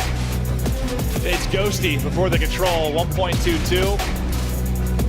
We'll see him on the objective as well as he's first in that. And yeah, you have such an advantage in this particular matchup and this particular map and mode. Thieves looking to close it out with a quick 3-0 and get deeper in the day. Or to Carolina, show some life. Gwen gets the first kill. He's certainly been playing well. Can you keep it going? Yeah, TJ, he's gonna have a 1 versus 1 here. This is really all, it was supposed to be an early B hit. But now you're going to get taken down. Envoy and Ghosty both going to find 2. So TJ, they're pretty much going to leave him there. Envoy tries to get pushed up. He'll get caught. Same can be said for Hydra. So dealing with the early aggression well is Royal Ravens. Now what can TJ do? As he's kind of been lost and just trying to find his openings. It's like, where are these guys spawning? Finally able to get eyes onto one. Scrap though, good at gunning. Yeah, and now you lost 1 player at the B side, make it 2. So this player on A and Dylan Rice, he's just going to get hunted down. There is the trade. You've had some good map control here. And well, Quinn's going to find a double to give it right back to you. He's up to 5-1 again, continues to play well in this series. And while this is going on, TJ starting to work that pinch. So here we go, Ravens in a great spot on offense. We've been asking Gwen to step it up, and he's doing exactly that. My man is dialed as he's finding another 4 in a row, 7-4. Found an AR to work with as well, and the progress is starting to roll onto A. Maybe a little overzealous as he just zips it out the window, but Rex able to pick up both. Yeah, I mean, talk about overzealous. Envoy, he is literally diving off the top gun. But Rex now up to 3 in a row. You have a 6 life advantage, 2 minutes to work with. And that all starts just the fact of LA Thieves. They were able to thwart that first attack. Map control their side, but Gwyn gives it right back. Yeah, and you just really got to avoid like a 3-4 down where you get pinned in. You had the life advantage. You're in a great spot. Take your time. You got all the time in the world. You got 90 seconds to go. You already have 1 tick done here. You've got a body on it. How huge this could be if you take this opening round. And every time I feel like they've gone 2 dead, Gwyn comes up with a kill. Yeah, Gwyn and TJ both now, and finding that one player who got on. I don't know what that was. Scrap, the headshot comes on through. That is not easy. He wins gunfights at range with an AR that just no one else is winning, I swear. Like, dude. Now it's 7v11, so this is doable. Every kill, so important. Slasher just peeking for information. Unfortunately, Ghosty is holding. No respawns remain. 10v4, you have got to win this round. If you are Ravens, you have to. Well, and I think the key so far is you have tried to get pushed up a couple of times with your Thieves, but it's really just been solo plays. It's one by one. And every time, Ravens just kind of play for it. They played too slower right off spawn to make sure no one was worked in the flank. They end up finding 2 kills. It's a good job there by Ravens by using the time that they got from that 8 capture, using that life advantage to win round 1. You do such a great job in the opening offense. Now's where you got to kind of go for the jugular in this map. Take this defense, get the 2-0 edge. Because they take this map, who the hell knows? I mean, I think the reason we were both so confident this one's probably done is just because of the control. Well, okay, they've got advantage in everything, but who knows? Yeah, I mean, Vault for Thieves hasn't been like the best. What, 6-4 on the year? They didn't play it in stage 3. Like there's an opening there. Yeah, absolutely is. But will we get there? Envoy biding his time and finding the openings. Big multi from Rex, though. Big multi from Rex. He gets 3 and Gwyn the 4th. Rex has stepped it up huge here in the control. 12 and 7, and after Envoy's multi, you're thinking, wow, this might be an early break and a capture. Not the case at all. Yeah, I think Hydra gets spotted. Gwyn's dealing with his teammates. So it's really just Hydra just trying to get them some space, but it's going to be Gwyn set up alongside Slasher in the base LA Thieves. Okay, well, you say that, and they both are dead pretty much instantly, but similar to what Royal Ravens were able to do. Any early pressure, they were able to shut down. Nearly an absurd gunfight win there from TJ, but can't finish it. Second tick now looming as Envoy is on it, just holding the window, relying on his teammates to hold above him. Second tick now in, minute extension. Yeah, normally you have someone pushed up, but Envoy, he just stays, and they get done with the point. So you didn't really even have an attempt at retaking that A point. And now the AR is lifted over the middle of the map, able to find 2, so it's going to be immediate pressure over towards B. And this is pretty similar to what Carolina had, right? Like 5-6 life advantage, about 2 minutes to work with. This is going to be even better. This might be. Yeah, you are going to be in the blender. Royal Ravens trying to battle out of this, but coming off the spawn, and you've got 2 bodies, maybe 3 bodies on. This thing's really starting to move. Second tick is done. Moving and grooving is the objective for LA Thieves. Really the one opportunity to take this. Can they actually do it? Nope, 1 player remaining. That 1 player will get it done. So the skirmish goes the way of Thieves, and now that advantage for Carolina is gone. I mean, you had the opening with Rex, and you know, Gwyn pushed up, and then that was it. Yep. There was nothing else. You had the objective done. You had Hydra pushed on up. Scrap making plays from the B point. And now the problem for Carolina, as good as round 1 was, you did it through kills. You only got 4 ticks. So the advantage is back to Thieves, leading 6-4 there. True. No, good point. And yeah, that's sometimes I think just a sign of like a struggling control team, bro. When there's just no bounce back whatsoever. Like as soon as a team takes advantage against you, it just all unravels. You're never able to fight back. Like Thieves multiple times battle back and at least try to make that round interesting. Stretch it out, maybe rely on like a miracle or a clutch moment, but Ravens just had nothing. Now Scrap's on 5 straight. Don't it be again, that same opener, and well, same result. This might be even worse though. Yeah, you still got 2 players pushed up. Hydra on one side, it's gonna be Ghosty on the other, and they're both finding picks. So how much time is this going to bleed? Gwyn trying to leak out and find an opening though. Can't really get far, though, till he's shot in the back as Hydra was still looming. Or still trying to hunt him down. DJ is trying to get out and win a gunfight on the point. Not able to do that. And Envoy shuts it down. Oh! What a sword fight. Ghosty able to come out on top. And at least last time, Ravens, yeah, you got an early life advantage. This time, not going to be the case, but Rex trying to bring this back. As he'll try to isolate the spawners. It's Gwyn trying to deal with players in his base on the other side of it. Hit the 6 HP, just trying to stay up for the help. Well, he guesses right. Thieves player goes left. Yeah, you had TJ again trying to work B just to distract. This is how they were able to work this 8 point last time through. Slasher doesn't lose that one. So now he's up top again, able to find a double with the knife. And now you have this setup. It's just Scrap, who I think he's going to go for it. He's going to catch a Slasher off guard, and now he might have an angle to get these players off the point. I think you're okay for now. Second bit is done. Great job by Gwen and Rex, and your extension about to come through, and you really did a great job. You were down 5 or 6 lives, and you've really brought this back. And yeah, you need any ticks you can get, because as you said, you got done through lives the first time through. Tick advantage is to Thieves.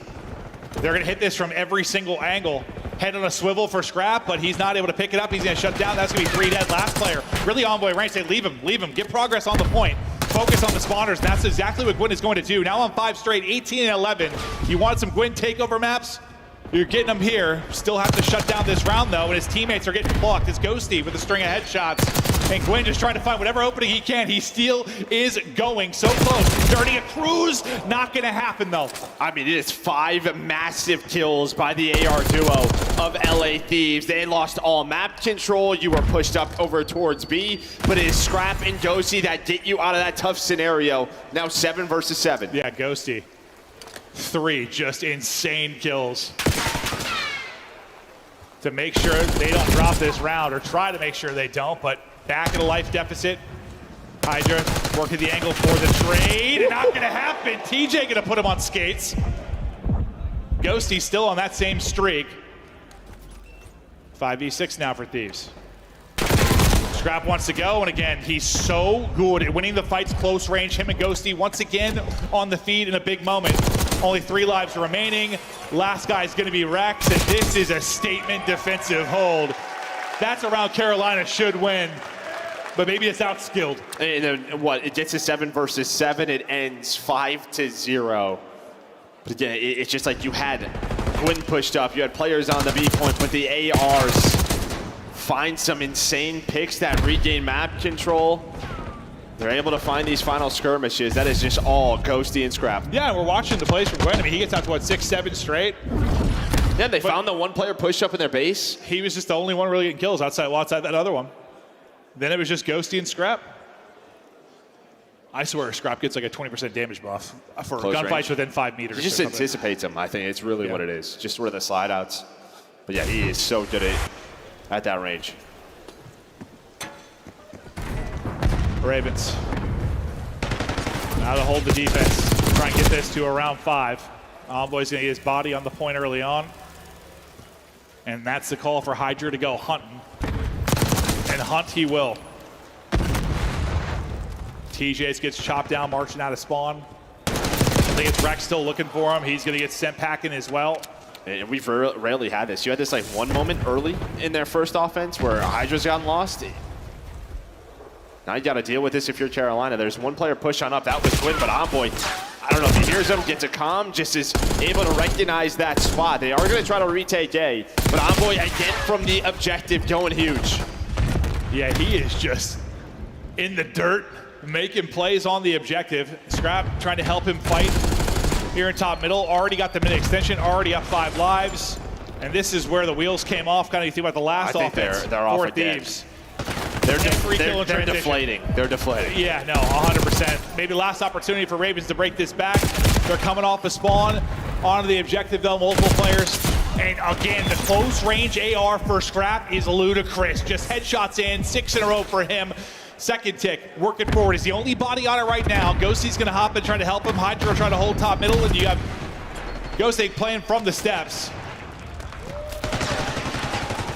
Envoy finds 2, last player diving, can't get there, and it's a 3-0. Thieves with 2 dominant offenses and a clutch moment on defense.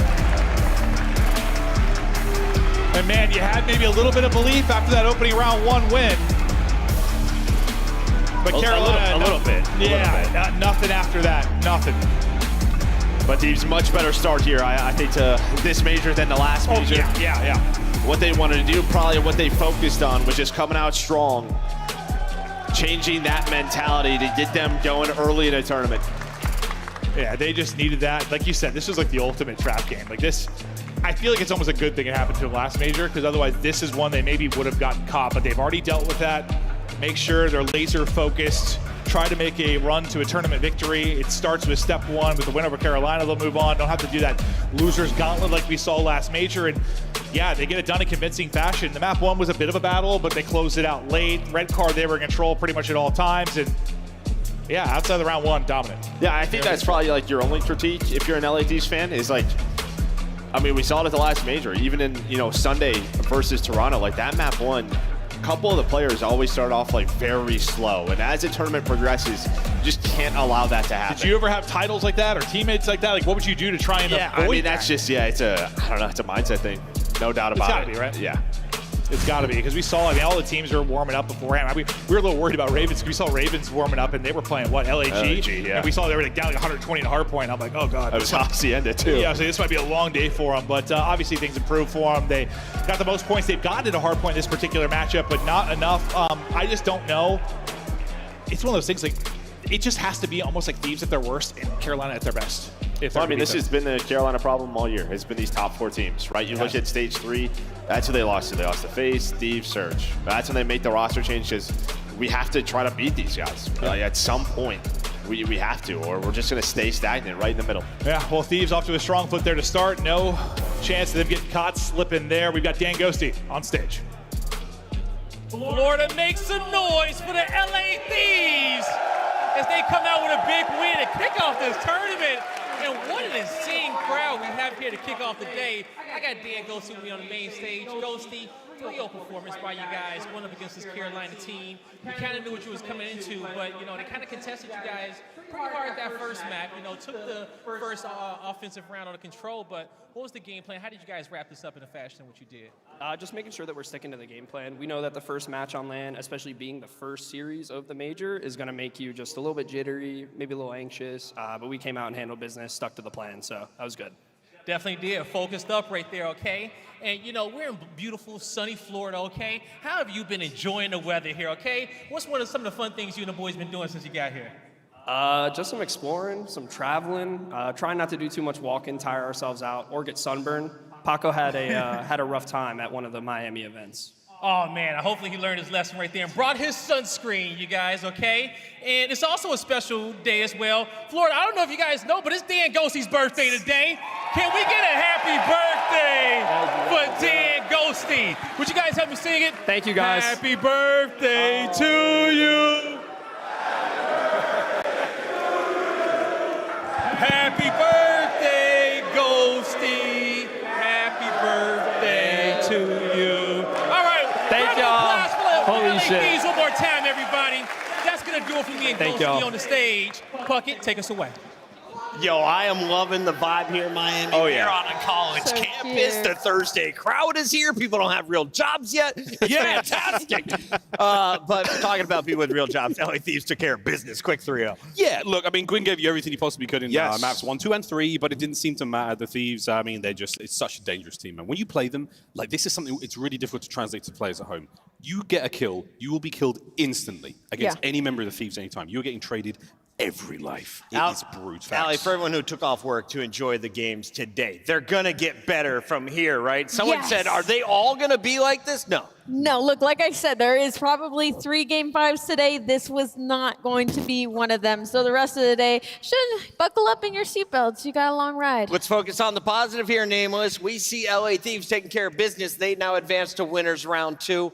Who do you give MVP honors to? Oh, Hydra, 100%. I mean, just kicking things off, that was a very close map, number 1. He was the difference maker, right? Like, Envoy started off so slow. You needed a big game out of one of your SMGs. He had 35 kills just taking over. And the 2 times they needed a huge break, it was Paco who got on through. We've had some fantastic moments. Relive game number 3. Let's take a look here as it was Carolina with the opening round, but then LA takes 3 in a row. How did Carolina start off with the dub? Can we start on the positive, Val? Yeah, it was the aggression from the side of Quién. He came out frying in that round number 1, and it was an offense of everything, and it felt like everybody kind of moved off of that momentum, but it was just a couple of chain kills from the side of LA Thieves once you move into the answering attack round from the side of the Thieves, and there was just nothing Carolina could do after that. It was looking promising, but that got shut down. Yeah, we've seen the development of protocol ever since we moved B in control, like how much easier it is to win on offense. And we saw Carolina like playing really well. Like the SMGs in particular, Gwyn and TJ, like clearing out their base,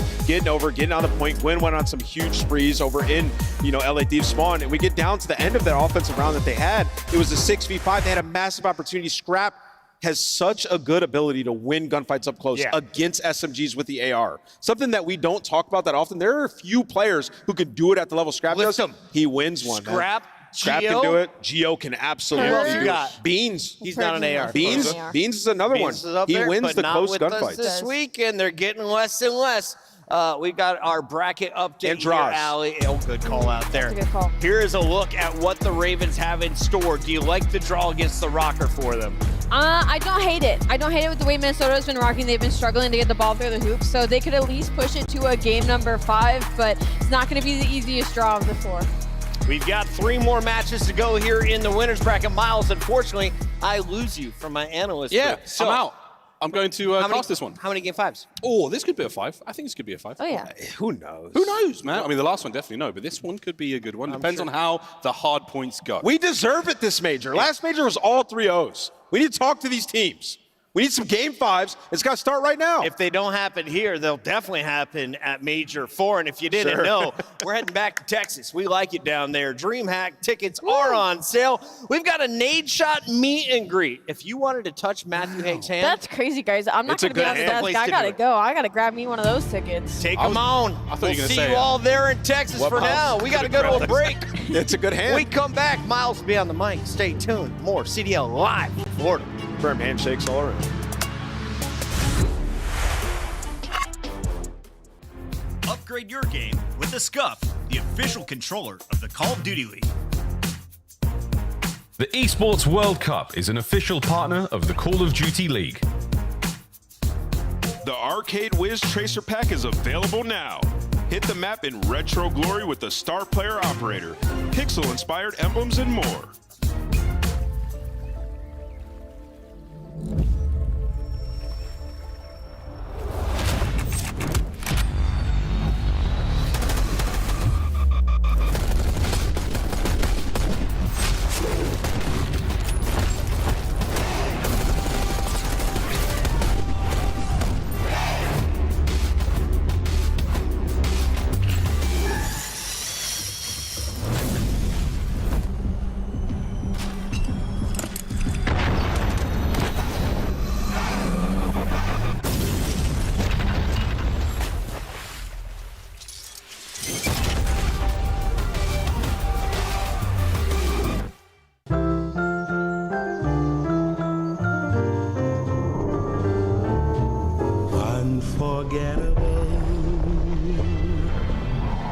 That's what you are. Unforgettable, oh near or far.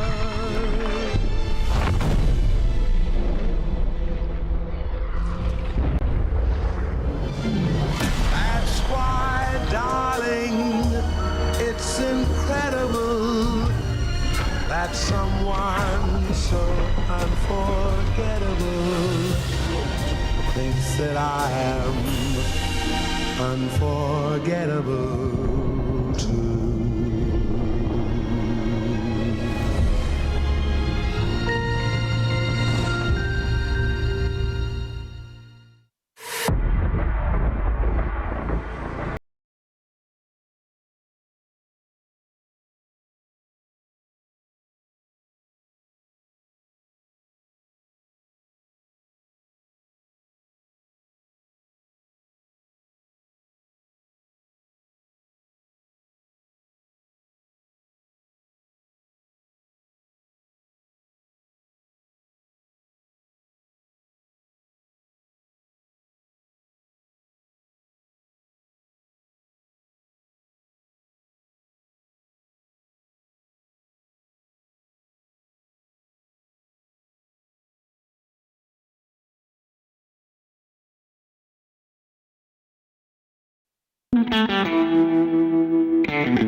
Would you been supporting you guys. Fuck Optic, fuck the green wall.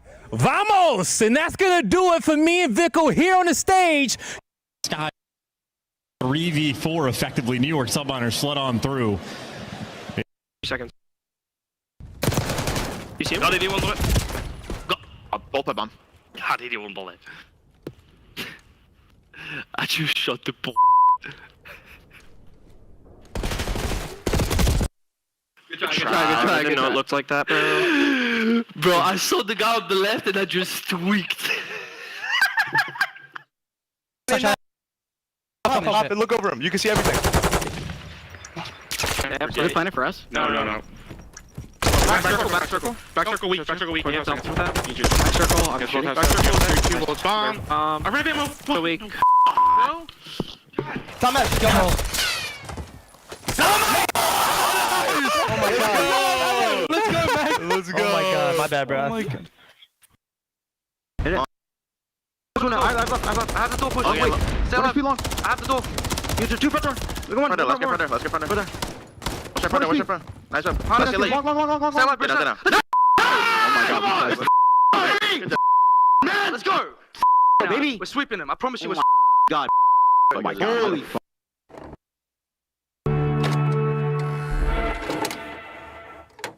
They now have to find a first blood. That was insane. Oh my god, why did he just do that?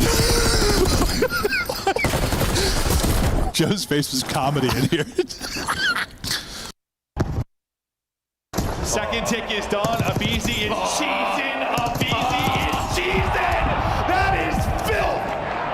Series isn't over yet. FaZe now a chance to smile. I mean, maybe some teams if you're FaZe, but you're not doing it to Sib. There's 2 that line up in front and Cell. Maybe making the play. Trying to stay alive. Pushes in. And Cell goes nuclear.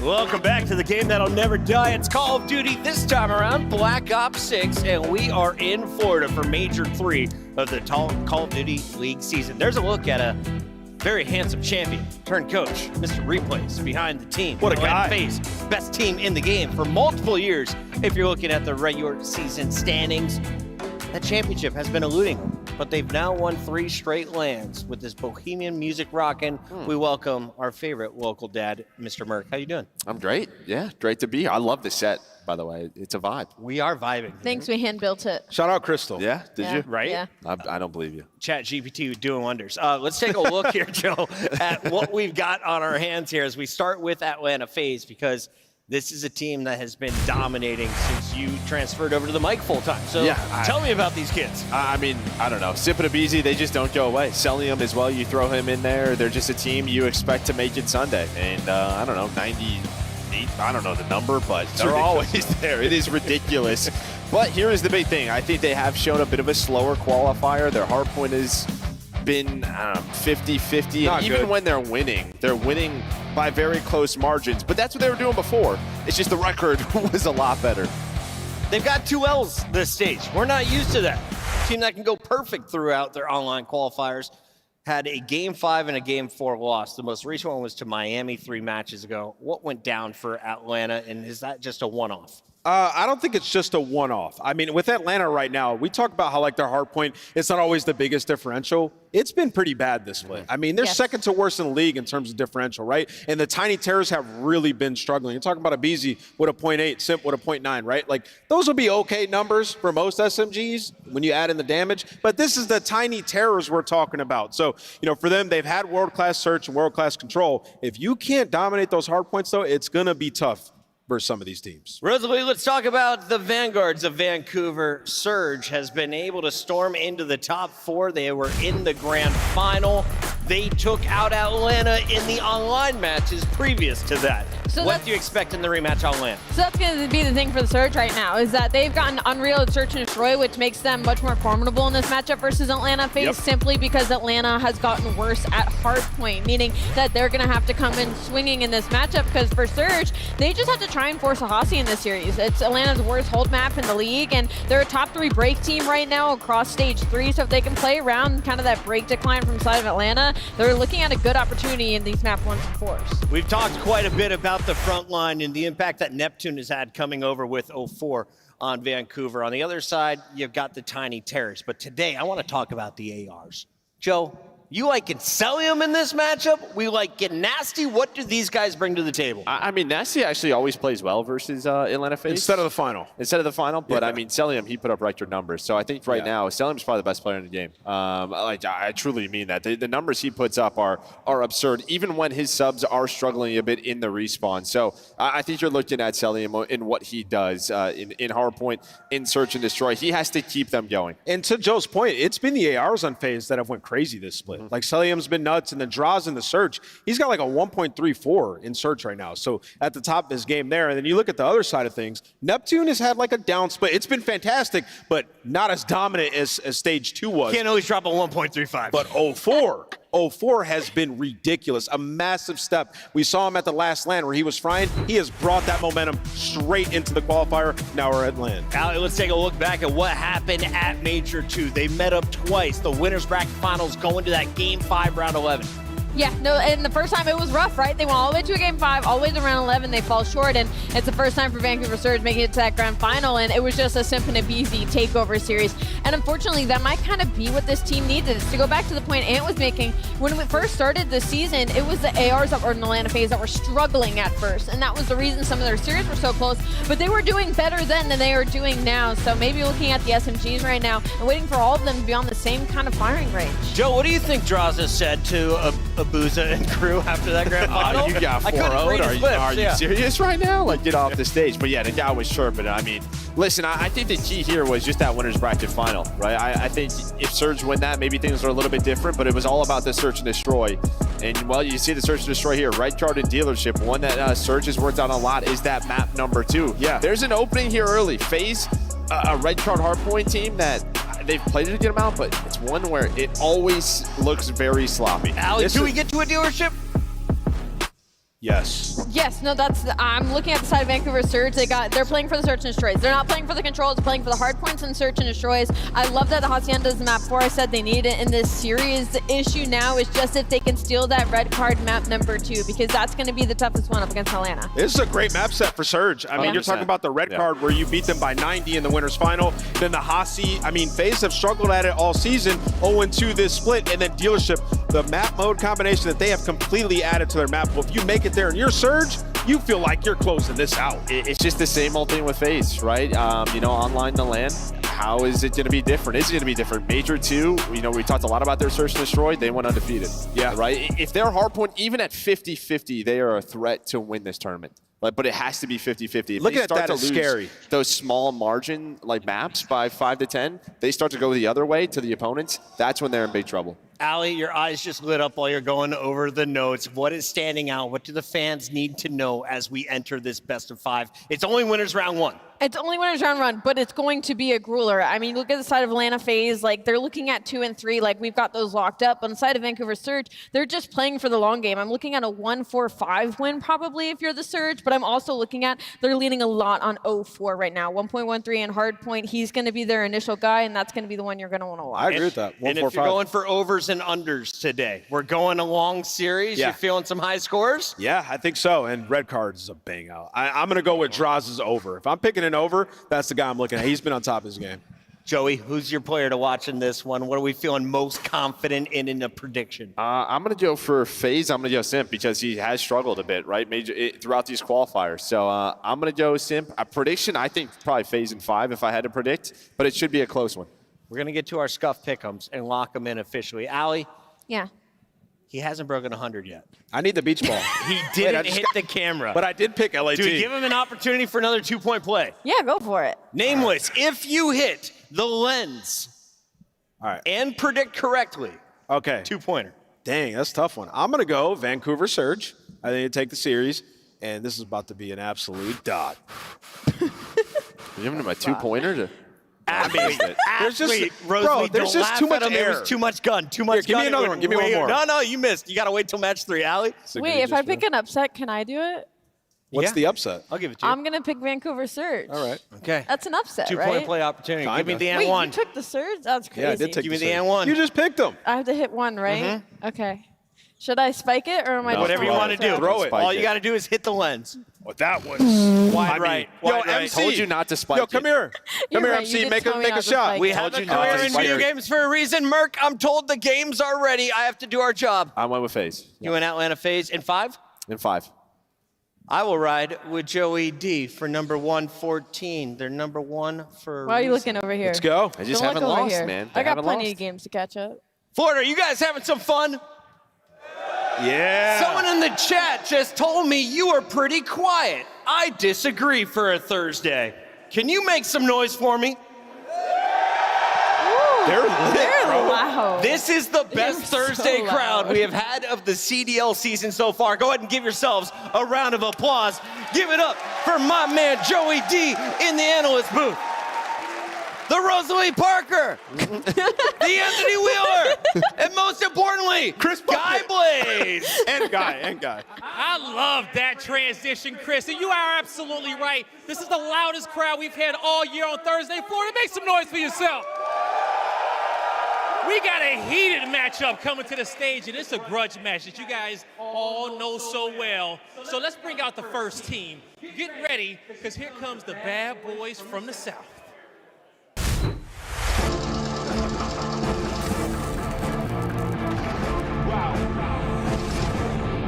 Who really stopping me? I did not come for apologies. I am not here for the politics. Your confidence started with common sense. They gonna cry for acknowledgement. I got the team to conglomerate. Give it to Austin, not stopping it. I am the one, they not stopping him. No.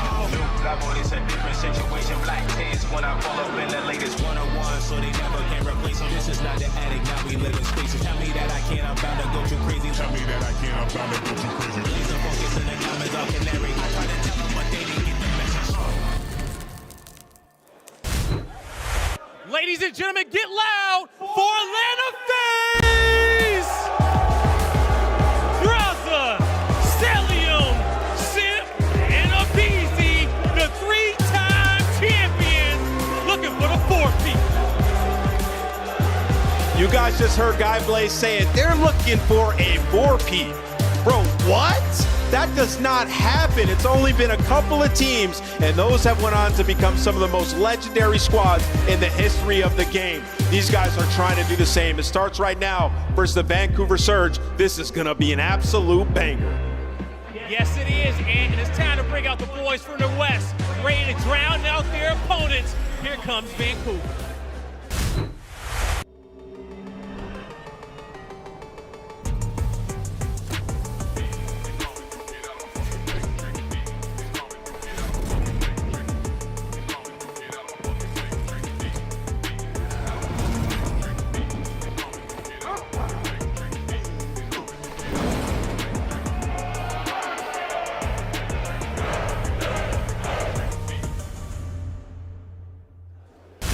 Ladies and gentlemen, show some love to the Vancouver Surge! Neptune, Pixie, 04, and Abusa, ready to drown out their opponents yet again as the storm has hit the stage. The Vancouver Surge. This is a team that's done nothing but make waves throughout the entirety of the league since a singular roster change. A bunch of underdogs now looking to make their way to another grand final, and they get a rematch nice and early up against Atlanta FaZe. This should be a banger, and it is only Thursday. Lock in, it's time to start this match. Definitely time for them to lock in. After the waves have crashed the stage, and Vancouver looking to heat check Atlanta. Let's see if they can get it done. Casters, Miles, and Chance, take us away. Thank you, Blaze. Thank you, Florida. You have been loud. Chris wasn't wrong. What a start to our tournament here, and what a delightful Thursday we have. And hopefully not a 3-0. No, I'm thinking of Game 5. We got a dealership for the final map should we get there, and I'm very excited to see it because Vancouver on that map have been on point. It is a matter, though, of getting there, and Des already touched on it in my mind for Atlanta FaZe. Hardpoint is going to be like deciding the fate of their tournament. Fell off just a little bit throughout the stage. Now they need to show up on LAN, which obviously 3 in a row, they've done so time and time again. Yeah, right. We're worried about the hard points, but not that worried about the hard points. But we're going to be seeing how Surge go up against them because, of course, their HP game has been pretty clean since Neptune joined the roster. It feels like a lifetime ago, but Search and Destroy should be fun. If we have to go to the dealership, man, I'm licking my lips ready for that one, folks. What a good start to a tournament already. A long weekend of COD. We thank you for traveling. If you come far and wide, real appreciation. It's gonna be a great weekend, and I cannot wait to get rocking into this one. Here we go. Map number 1. No waste of time. Fist bumps out and about, flying through the map, and we're kicking it off with a red card as well. Both of these teams fiending for it. Atlanta FaZe hunger for the 4th beat, and Vancouver Surge, they want revenge. This is 4 players down the line that want to prove they have what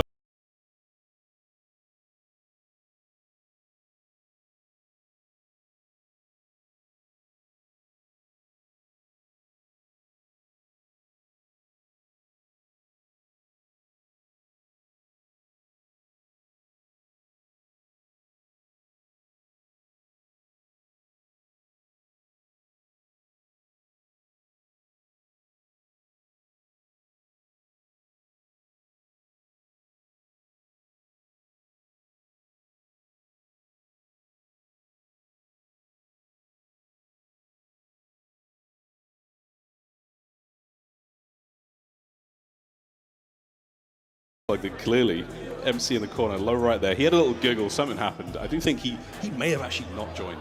There may have been a world where he wasn't. Ricochet finally caught him.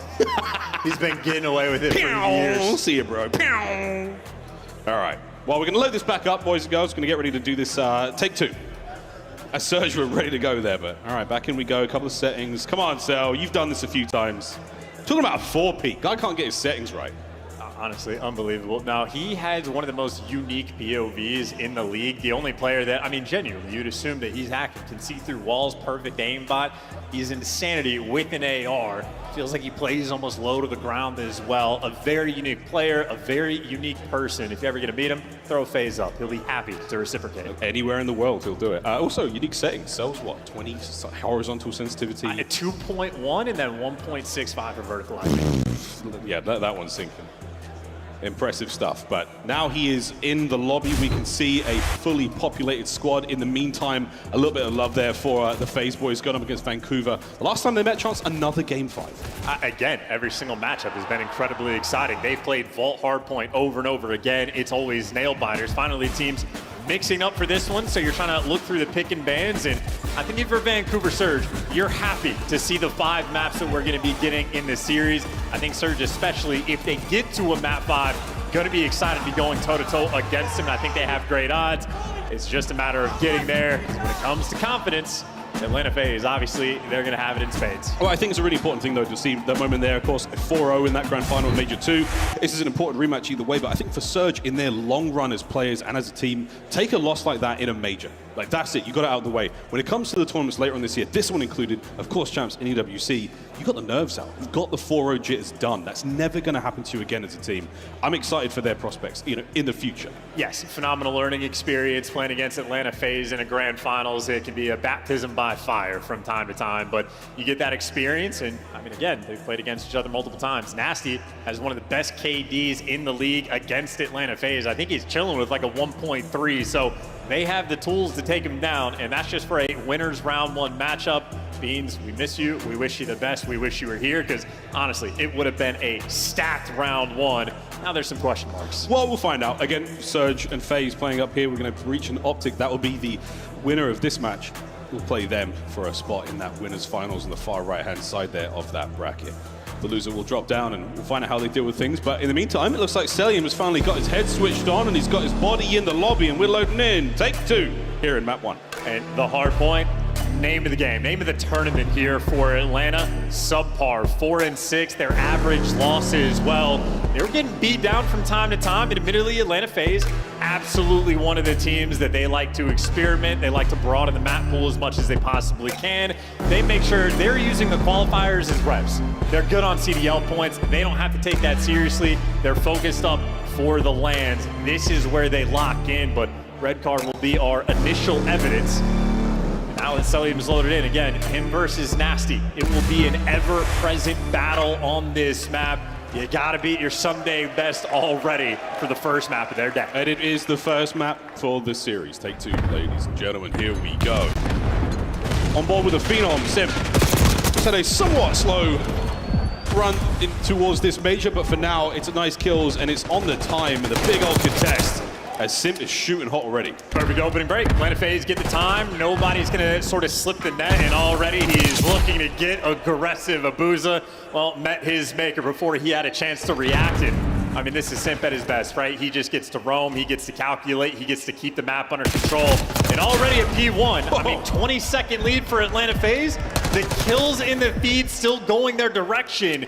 And this is an entrance right now. It is an absolute beatdown. It's a 5 spree for Simp. I felt like we should go back to it. Okay, no, good, he's dead. But that was Simp on patrol, 4 in a row for Abizi now, his counterpart on the other side, and the hard point is very much in control for FaZe going into 2 as well. Oh, now Abizi's going for a flank like this. This is demonic. I mean, a 35-point lead into slammage like this. This is a devastating moment. He's seen them all. Here we go, number 1. Nearly 2. His ideal positions though, but not for his teammates. 0-4 for the side of Surge. He picks up 3 in a row. We're going to put that one down on board still with Abizi as he makes this run happen. But hey, in the shenanigans, in the fun and games, you got Surge in the time for a few moments. There's the break. FaZe back in. And you see what's happening for FaZe on the minimap. They're leaving the back spawns open just so you can try to force them towards the back. But all things considered, Nasty just did an incredible job on the time staying alive. So Abizi might have calculated everything out, but his teammates did not get the kills. Vancouver right back in the map. Absolutely. We like the look of that. And now the battle towards New, which should be a big win there from Nasty. Stays alive as well. New hard points up. Spawns good for Vancouver. And now the battle from the far side of the map for FaZe. They've got a long journey over towards this parking lot. And that is already going to be Surge fully set up. Oh yeah, FaZe shot the ball. Perfect P1 into a perfect P2, but that one being for Vancouver. They win the rotation. You get 0-4, maybe to try to hit that flow state, but no, he gets dropped. His teammates falling one by one, pressure around the time, but the ARs deliver. Yeah, Nasty and Abuza getting the kills there. Big work out of the AR side for Surge. Now back in the time we go. Celian brought down before he can even touch it. A good work out of Abuza. This is huge damage on the cross now. Can anyone make it forward for FaZe? Yeah, Draza crosses the line. Pressure now still. There's no one able to really get in there just yet, and a long gunfight now working out. Abuza still on it. Looking to get the break as late as possible here. FaZe, but Surge have done the job. And they put the spawns. I mean, this is clean work. You don't want to give away the final 20, so 0-4 is going to be jumping all over it because Atlanta FaZe broke late. No trophies. FaZe there for the damage, but that is a triple stack inside of the time. Atlanta FaZe wanted it, and they will retake the lead. Yeah, great work, Surge. Good stuff. Over towards stage we now go, and you have a very, very naughty setup there. Abuza with a tight corner, Neptune on the inside of the map. 0-4 now picking up pieces around the place. Lead change for a second, folks, but Surge poised to take it back. This is the perfect spot. Yeah, absolutely guaranteed for number 1, and Abuza nearly has a wicked gunfight to take down the 2, but now his teammates on the time. All the pressure's coming, and all the pressure is gone. Celium ripped 2 players at a time, and he's on a 5 spree. He's very close to a Hellstorm as well. Can Cell get it? From time, he's going to accumulate points every now and then. That really helps out indeed. Neptune, good shots, not enough to bring down King Cobra. A pressure now towards time. Can 0-4 get in there for the contest? Yeah, he sure can. Oh, what a win from Cell. One more. Should get him the streaks. Can you stop it? No, you can't. Celium, 10-7. Hellstorm in the back pocket. He's just so difficult to kill. The positioning is perfect, and now a 20-point lead. You want to fight for the final bit of time, and Abizi can't get it done. Vancouver take that away, but they're not going to be winning this rotation. Celium posted up, and they got the spread. Draza pushed out towards BS&D, and the reinforcements funneling through to get towards this time. Atlanta FaZe right now in control. Draza looking for a couple here on BS&D. Can't get it done. Open avenue now to work with for Surge. Simp next man up. Good work there on taking care of these players on the approach. Oh, looks like one member of Surge could get through. Neptune. He'll be dancing with the devil in a moment. But Sim absolutely knows these moves. Still 2 streaks in the back pocket there for FaZe. They'll come into play later. And finally, he gets overwhelmed, but that was still great decision-making from Sim just to try to keep that BS&D control, but now the opportunity for Vancouver, force them in the spawn trap. You blender them in these moments. Neptune wins that entry, and now it's just food for fodder here from 04. Okay. He at least gets one, but his teammates still set up in time. We're having all those weird FaZe games. Draz is 3-12. They still have the lead. As soon as he starts picking up kills, this could get real ugly for Surge. I mean, we've seen a slow start from Jaza before, and he walked away at the end of the series with like a 1.6 overall, so make no mistake, he can make that bounce back, but as tight as this game is, you cannot afford to have a player triple negative. Draza has to show up. Going into set number 2 now, all tied up at 109. FaZe with a slight lead. Abuza with a couple of kills in the feed. He pulls himself out of the negative. Now intervals time. Sim though picks up a pair on the cross towards P1 once again. It's a stalemate here with FaZe with positioning. FaZe with the time. Still hold it down. I mean, if they don't get this break, Vancouver might end up losing this map off of P1 time on red card. There you go. Abuza for 2. You're at least making a dent now in this setup, and with the final few kills there from Neptune, you can get some time if you're up. Spawning in the good side of the map though for FaZe. That's where Neptune's going for it. He's now starting to get things under his belt. 15-50 in the KD department. Not very characteristic of the man who is a very hot hand indeed. Snaps in from Cell. Coverage across the entire map right now for FaZe. There's not a whole lot Vancouver can do, and no one on time. And look at this, man. It is still just a neck-and-neck game, effectively tied up going towards this new time. This is what I'm expecting in this series for these two teams, a grand finals matchup for it to be a battle. Draza, though, in the feed, picking up the 2-piece. And keep in mind, he was triple negative at one point. By the end of this map, it's going to look different. There's the counterattack from the rear, though. Vancouver Surge looking to get back into this one. Sim dancing. Can he find another kill? It's like, whoa, he can. The Phenom. There's a third with his name on it round the corner. Reinforcements arrive, and FaZe don't let go of time. And I love Sim's game. So patient, so easy, doesn't tweak, no over challenge, just picks the corner, and him and Abizi happy to be terrifying from inside the time that collected. Let the pressure come to you. One of the best Call of Duty players that we have ever seen, one of the GOATs in there, and by the time he falls, it's easy for his teammates to pick up the rest. 23 seconds to go here on time. FaZe looking to pull away all of it, but again, you've got to make the rotation towards the third. And that's what Simp is playing for this time. Nasty had his number in the first go round, but this time, the Phenom cooking as he rolls towards new time. And this is the advantage. The P2, they slaughtered him. They're going to go up by 50 going into the new time. There's only one man to beat. Neptune has to make this impact play. Oh, they're busy. He's fighting for the old ones. And he's fighting, and he is winning these gunfights.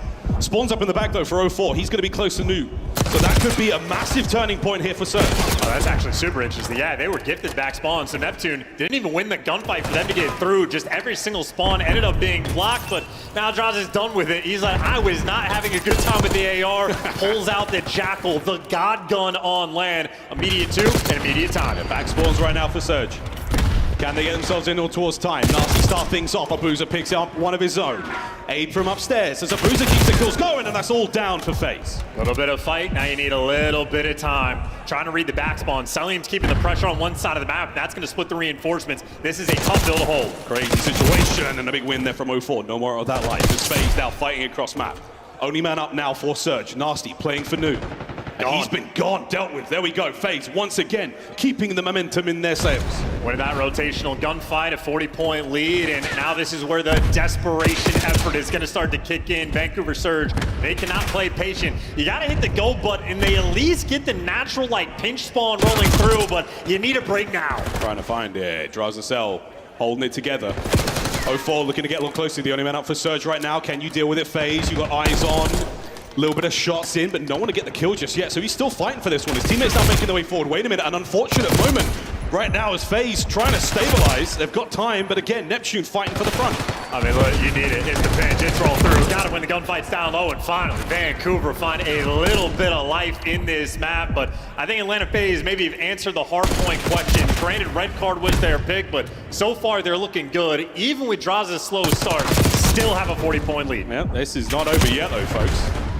Contest 1, scrap time, incredibly important right now for Surge. Coming up on our third hard point set. It's a moment of quiet. We'll cross over the map. And somehow Abuza winning that one against Cell. Final set. Here we go, folks. FaZe once again win the big rotation over towards the last point.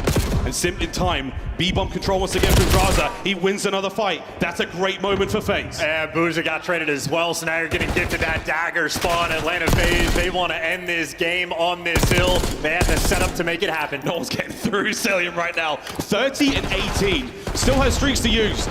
Nasty over the top. Anyone able to get into this time? Can anyone from Surge get close? The answer is no. Cell's going to be there once again, looking for a Boozer next. They're going to find that kill. And over the top, though, it comes Neptune, who finds two. Finally, Neptune strikes. First impact he's made, and he gets traded out instantly.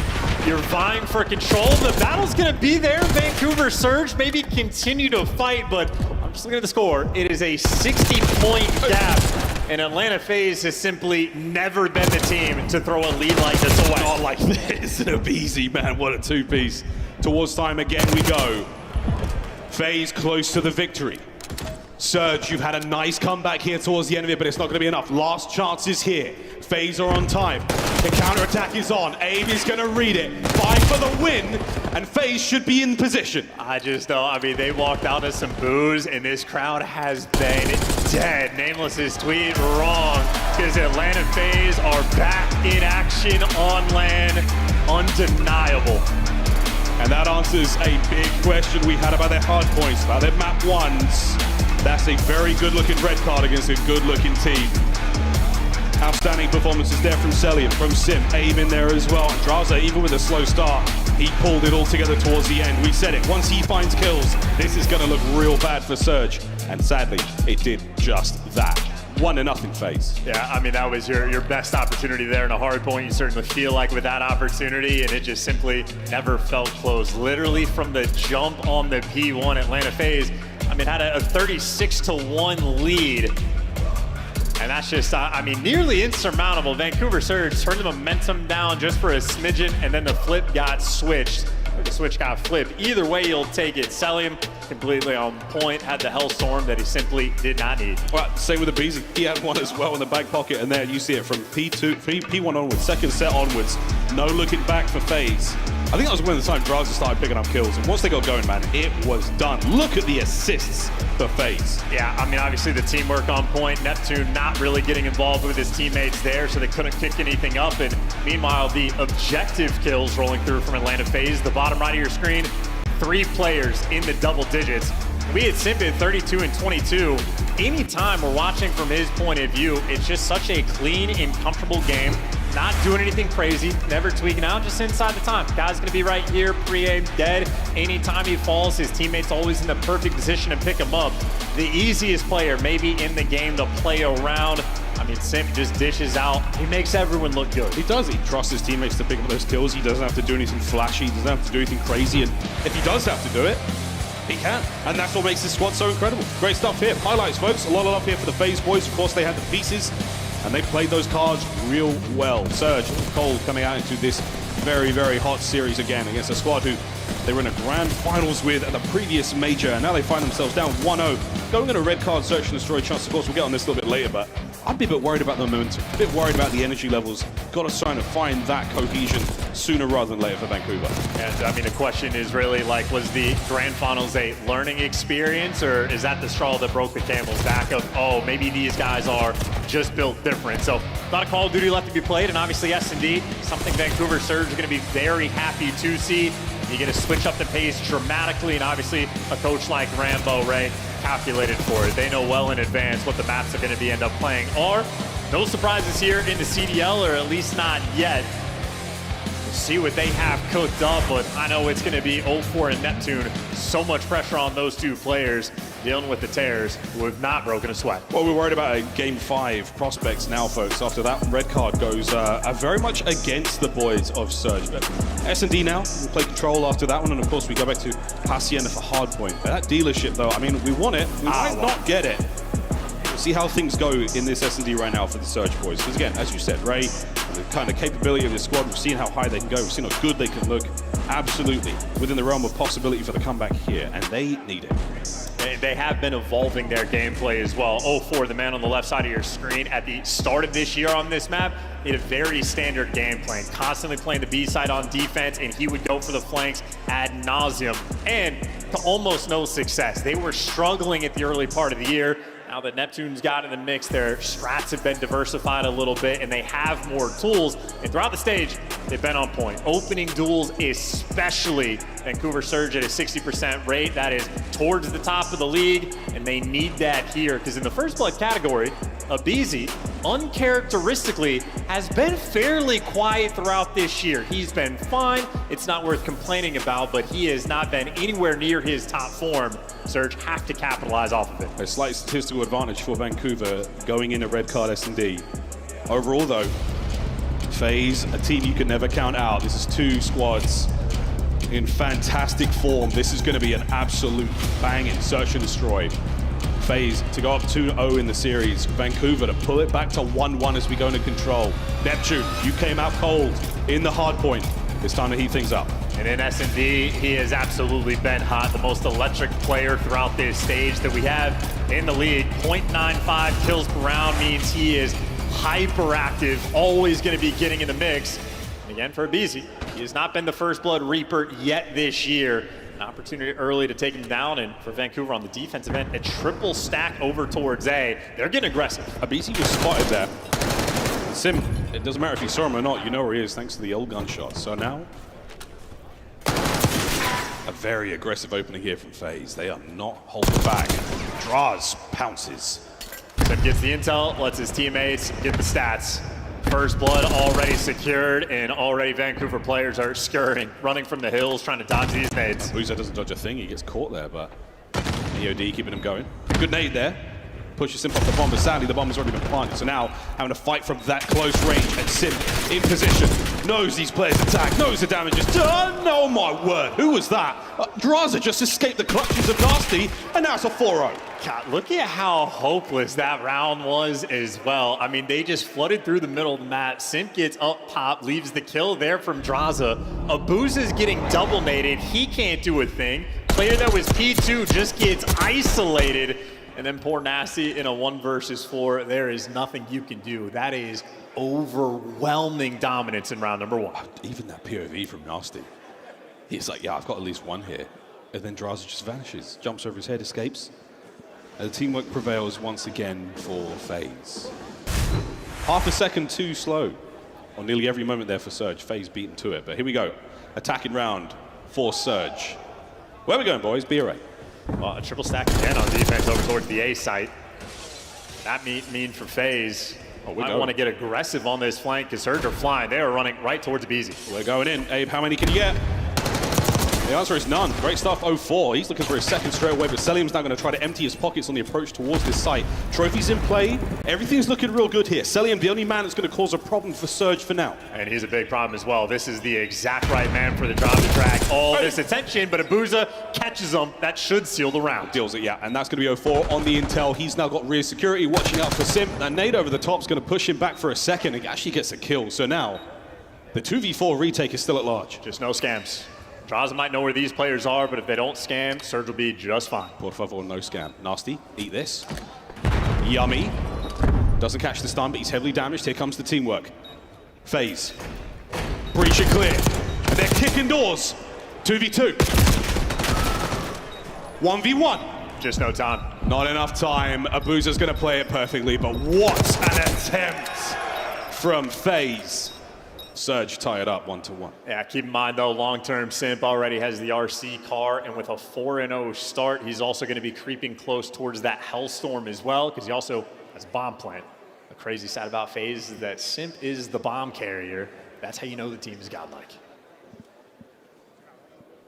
Even gods can bleed here in the league. Going into round number 3, FaZe will be back on attack. And we'll see if the RC cars come out, because it's a hot topic right now in the league. A kill streak that can give you a ton of information, can blow your teammates to hell. Simp is one of like 8 players I trust with it. 8 isn't generous. Here we go. No stun checks, no nothing over the top, so Simp's going to go into this fight with heavy pockets. Everything's still to be played for here. A lot of presence here out towards the A side of the map, over by Abuza. And Nasty has a nice angle there with those two doors wide open. So anyone who crosses that will be spotted out. But here's a gift. Connects with a trophy. You know, players out by ticket, you're just slowly playing the round. You're looking for the information. Again, 0-4 used to love these flanks through B, so they're taking their time. Taking their sweet, sweet time. 50 seconds to go on the round. And Simp checks everything, and he's made it. He's in behind these players. This could be a first blood. Oh, for Draza. 0-4. Does what he can out of that life, but a man advantage now to FaZe. Yeah, easy trades in the bomb. Immediately going to go down. 0 time wasted in the first blood there. Neptune looking for the clutch. Oh, Abuza traded. tries to get a clutch of his own, but now it's all down to Neptune. Can he get himself on the board this 1v2? Both the players of FaZe are close up, but Abizi at the long range. Now Simp pressing forward. He is in the goal, and he is the goal for FaZe. Back of the net. Atlanta take the lead. Yeah, just being kept away, and now Simp is 7-0. And again, we talk about how intelligent Simp is as a player. One of the best of all time. And again, when you watch his perspective, you just get to see him calculate. They're waiting to suss out all of the intel, getting nades. Okay, trophy over by ticket. We got a player there. Swarming over towards P2, gets the free flank. And in the meantime, his teammates giving you the first bloods. I mean, a requirement, I would imagine, for Vancouver to get the first bloods to win these rounds. If not, you will be punished. Simp, I'd assume, has the Hellstorm. If not, he is right there. Oh, he's very close indeed. Very close indeed. Running off the back of a lot of his teammates' damage, though. Here comes the RC right through the middle of the map. So you get to watch 0-4's Scuff controller cam. Watch him dance. Watch that left stick jiggle, folks. And RC, taken care of. Yeah, trying to find the route, but I mean, you could just see Draza look at him through the net as well. So uncomfortable on this approach, and it's much less calculated. We're waiting for the kills to come through, and in the meantime, Abizi already found the flank. Yeah, you can't wait for too long. Abizi on that flank. There it is. He starts things off. That's going to turn a couple of heads there of Surge, and now they have to worry about that. And as you turn, you show your back to Neptune, to Cell, who gets another kill. On towards the bomb now. No hope whatsoever. And Simp still playing this very patiently indeed. Hellstorm there to go. Has yet to fall. 8 in a row. Looking for number 9. He and Draz dancing here. 0-4 dealt with. 9 in a row for Simp. Hey, dude, on their approach, when they're going towards the A site, they had the entire map contained. They're waiting for the information, making sure the flanks don't roll through. Vancouver have a different strat. They send everybody towards the A site. They want to play a tight setup to watch the pinch, but you give up the real estate. Abizi, he'll take it. It's not like Abizi's had a massive impact in this game, but in that round, it's just a dagger. And then after that phase, they just know where everybody is. And Simp remains perfect at 9-0. Again, it's not that flashy. It's nothing crazy. He doesn't have to win these insane battles. He just has to do everything right, and he does. Well, I wonder what he's going to do. I wonder. He's going to get a Dreadnought. Call that into. He's going to... All right. I think we can safely say, if he gets the Dreadnought, he's allowed to call it in. Here we go, folks. Starting this one off with a bang. Vancouver Surge going to score on the inside, passing the intel to his teammates. Abuza lives. Draza will be moving in a position to take care of business. And Abuza's staying put as well. He's challenged. I'd expect to get overwhelmed and try to run for the hills, but he's squared, and now his teammates are here for the support, so Abuza stands his ground, and just like that, Atlanta FaZe might have dropped the ball. It's the classic moment. You call in streaks, you throw off the momentum, you throw off the timings you had. Abuza back at it with a nade, but he's made a tough stop. Abizi down and out, the bomb has now been placed on the ground. Well, they still have not killed Simp, so long-term problems to solve. 4v2. We've seen FaZe in this situation before. 0-4. The shots from the Phenom. Oh, the spree comes to a close. Now down to Cell. A 1 versus 4. Neptune still on the old donut. We'll see if he can't find something now as they start to put the pressure, tighten the screws around Cellium. Yeah, and no time on the clock, so not cooking up anything there, but even in a 1 versus 4, you see 0-4, he's not over-challenged. He'll slide across the door, he'll wait for his teammates. You cannot afford to make mistakes, as Atlanta FaZe might have done in that round. You call him the Hellstorm. I'm thinking you're trying to catch the players as they're running in towards ticket. Atlanta FaZe had the right bodies in the right spots, but unable to actually execute on the kills. And then Vancouver, make sure you get back to Abuza and help him out. He was isolated by the stage, but still had the pockets, had the nade to keep things slow. His teammates back over towards the top window as well. Vancouver Surge snapped into position. They got a little bit of fight. Now you just want to see Neptune get on the board. And again, once that happens, you're looking good. Vancouver attacking round. Avoid all the streak problems right now that FaZe can throw at you, and if anything, it helped you out. So back to a square up fight. I wonder how this is going to go for Surge. Eyes on Draz, shots fired, and they are pushing for the kill. 0-4 is the man at the charge. He is the helm, and finds himself for 2. Huge, absolute huge catch, and there's the momentum you're looking for. Still just execute. aBeZy and Cellium are the two most clutch players we have in this league, and they get offered nothing. Vancouver Surge playing with some pace. They want to start attacking, and that was a beautifully orchestrated round. And everything going right. 0-4 gets the first 2 kills, and Neptune gets off the donut. Pro players have talked about this all the time in S&D. You feel when you don't have a kill, as soon as you get the first one, you're a little bit more free. Pressure gone, 3-3 in round count.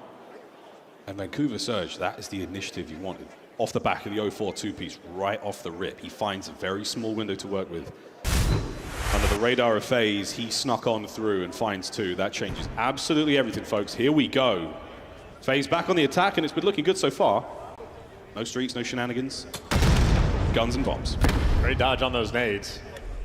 Making a little bit of noise, maybe trying to keep Vancouver honest right now. 2-man setup on defense over towards B for Vancouver. A player in a power position, Nasty up top and roaming over towards A, but you see 0-4 starting to drift back over towards the middle of the map. Vancouver are ready to respond to this pressure. The question is going to be the timing. How quickly can they suss out the A approach? Simp is on his way. Nasty, no trophy up there, but he's not going to be in that position. Here's the glass break, backs away. You've given up a lot of space for FaZe, but they've taken it slowly. Yeah, and 0-4 has just now started to rotate back, so he's going to be a little bit late to the party as Simp taking the exact same route. Time. Gets spotted this time, though. 0-4 deals with it, nearly the 2-piece. Neptune, though, on the trade. Great work. Draza looking for another Neptune, keeps his head down, stays alive. Here comes aBeZy. What a shot! The Alaskan Assassin strikes. And he dipped as well. 22 seconds, though. You got to go get that bomb. And he had the intel on Neptune, but wrong gun for the job, and you still have to go and collect that bomb in a 1 versus 2. Hey, you might get given a gift. 1v1. Or not. Neptune is settled in. That is a wild round, but that all comes down to the timing of 0-4 making it back like towards his teammates. And he literally had it dialed in to perfection, able to catch aBeZy as he's moving across, and then Simp was just left out to dry. And that is the name of the game on red card more often than not. You don't want to just give up that B bomb site for free, but if the pressure's towards A, you have to be just perfectly on point to make it back. Surge have come to play. 4-3. It's 1st to 6 for the new viewers, and Vancouver Surge are doing the seemingly unthinkable. Attacking around for them once again. They've had a lot more success towards the A-bomb site, but that just means we haven't seen any good B just yet. Beautiful shots. Welcome to local area network, friends. That is a phenomenal angle as well. And Vancouver Surge also waiting for a mistake to be made. They have the first blood, but they're not overcommitting. Getting more information. Eyes on Simp out towards mid. Maybe waiting for a pinch to roll through, but Atlanta FaZe very stagnant now on the defensive end. They want to try to steal this clutch away. Vancouver Surge do not want to give it to them. Yeah, they're still playing heavily towards B, and that's where the bomb is now going as well. 0-4 is the carrier on your screen. Noise heard. Draza damage. aBeZy as patient as ever, but wait. Neptune finds one on the pinch and wait. He doesn't see the barrel, so 0-4 dives into his death. 2 players on site. aBeZy finds his second. Traded out immediately, no. aBeZy now in the 1v2. That is an instant 2v4 clutch potential. In the battle of the clutches, aBeZy has one of the best percentages in the league, and well, so does aBeZy. Problem for aBeZy, wrong gun for the job. These are not the 2 players to go to that bomb site. Ridiculous clutch there out of Atlanta. aBeZy held it down. That round fell apart so quickly for Vancouver. Abe with the patience, even with his barrel poking out, 0-4 was too hot on trying to catch the kill on the Draz. And aBeZy, again, a man who can hit a clutch or 2, but right now the terrors. Very much off the back of Simp's 12-3, a little bit too hot to handle. 4-4. At this level, you make a mistake, you just lose the maps. Well, here's your brief second look at it. And just clean and easy. You get the first one for free. You got 100 HP for the next gunfight. aBeZy wins that 10 out of 10 times, but they threw away their Hellstorm round. They bailed themselves out in the last one. Now we're back squared up. Yeah, we're going to be real fast this time around. Good news, though, for the Surge. They've got 2 members on defense over there, 0-4 and Net. They're playing it close though, so they're not gonna have information until those members of FaZe are at the doorstep. So here we go. What is that spot? Yo, that is next level. He got it. Abe trying to cook something up over the top. Doesn't catch Neptune on the bomb. A lot of gunfight here, and it's getting hot on the site. Oh, Neptune, we're breaking out the goods. This is another 2v4 though. BZ and Simp, the Terrors working together through one doorway and slammed. Neptune showing off the moves. That's a cheeky spot over towards that B bomb site. Found a little bit of elevation. And that's the first time I've seen it. I don't know if Atlanta FaZe has, but it caught him nonetheless. Beautiful stuff for now, the advantage in the map. That's map point right now for Vancouver. Final moments to make a deciding call here. And FaZe on this defensive round as well. They've looked good in these rounds. There is definitely no clear-cut advantage right now. Outside of Simp's ridiculous stat line, what a great game. I feel like Red Card has been a map that has been evolving. We got players like Hydra that can apparently see through walls. Got new spots coming out over towards the B bomb site. New credit corners being delivered as well, and maybe an RC car that'll show off something good. Committing the frag to get rid of it. It's fine. Poke the eyes out of FaZe. Now Draza has to move if he wants to get much intel over towards Hedges, but Nep's going to RC of his own. Into the site. Gets a bit of damage off the trade immediately. 0-4 to pick it up. Love the follow-up. One of 8 players I trust with that. And now Abuza the follow-up. Another 2v4 for Simp and Celium. They need this for the map win, and that's bombed down. Neptune, can he clutch? He's in. What a snap! And that's the map. Welcome back to the game, Neptune. He put his stamp on the round.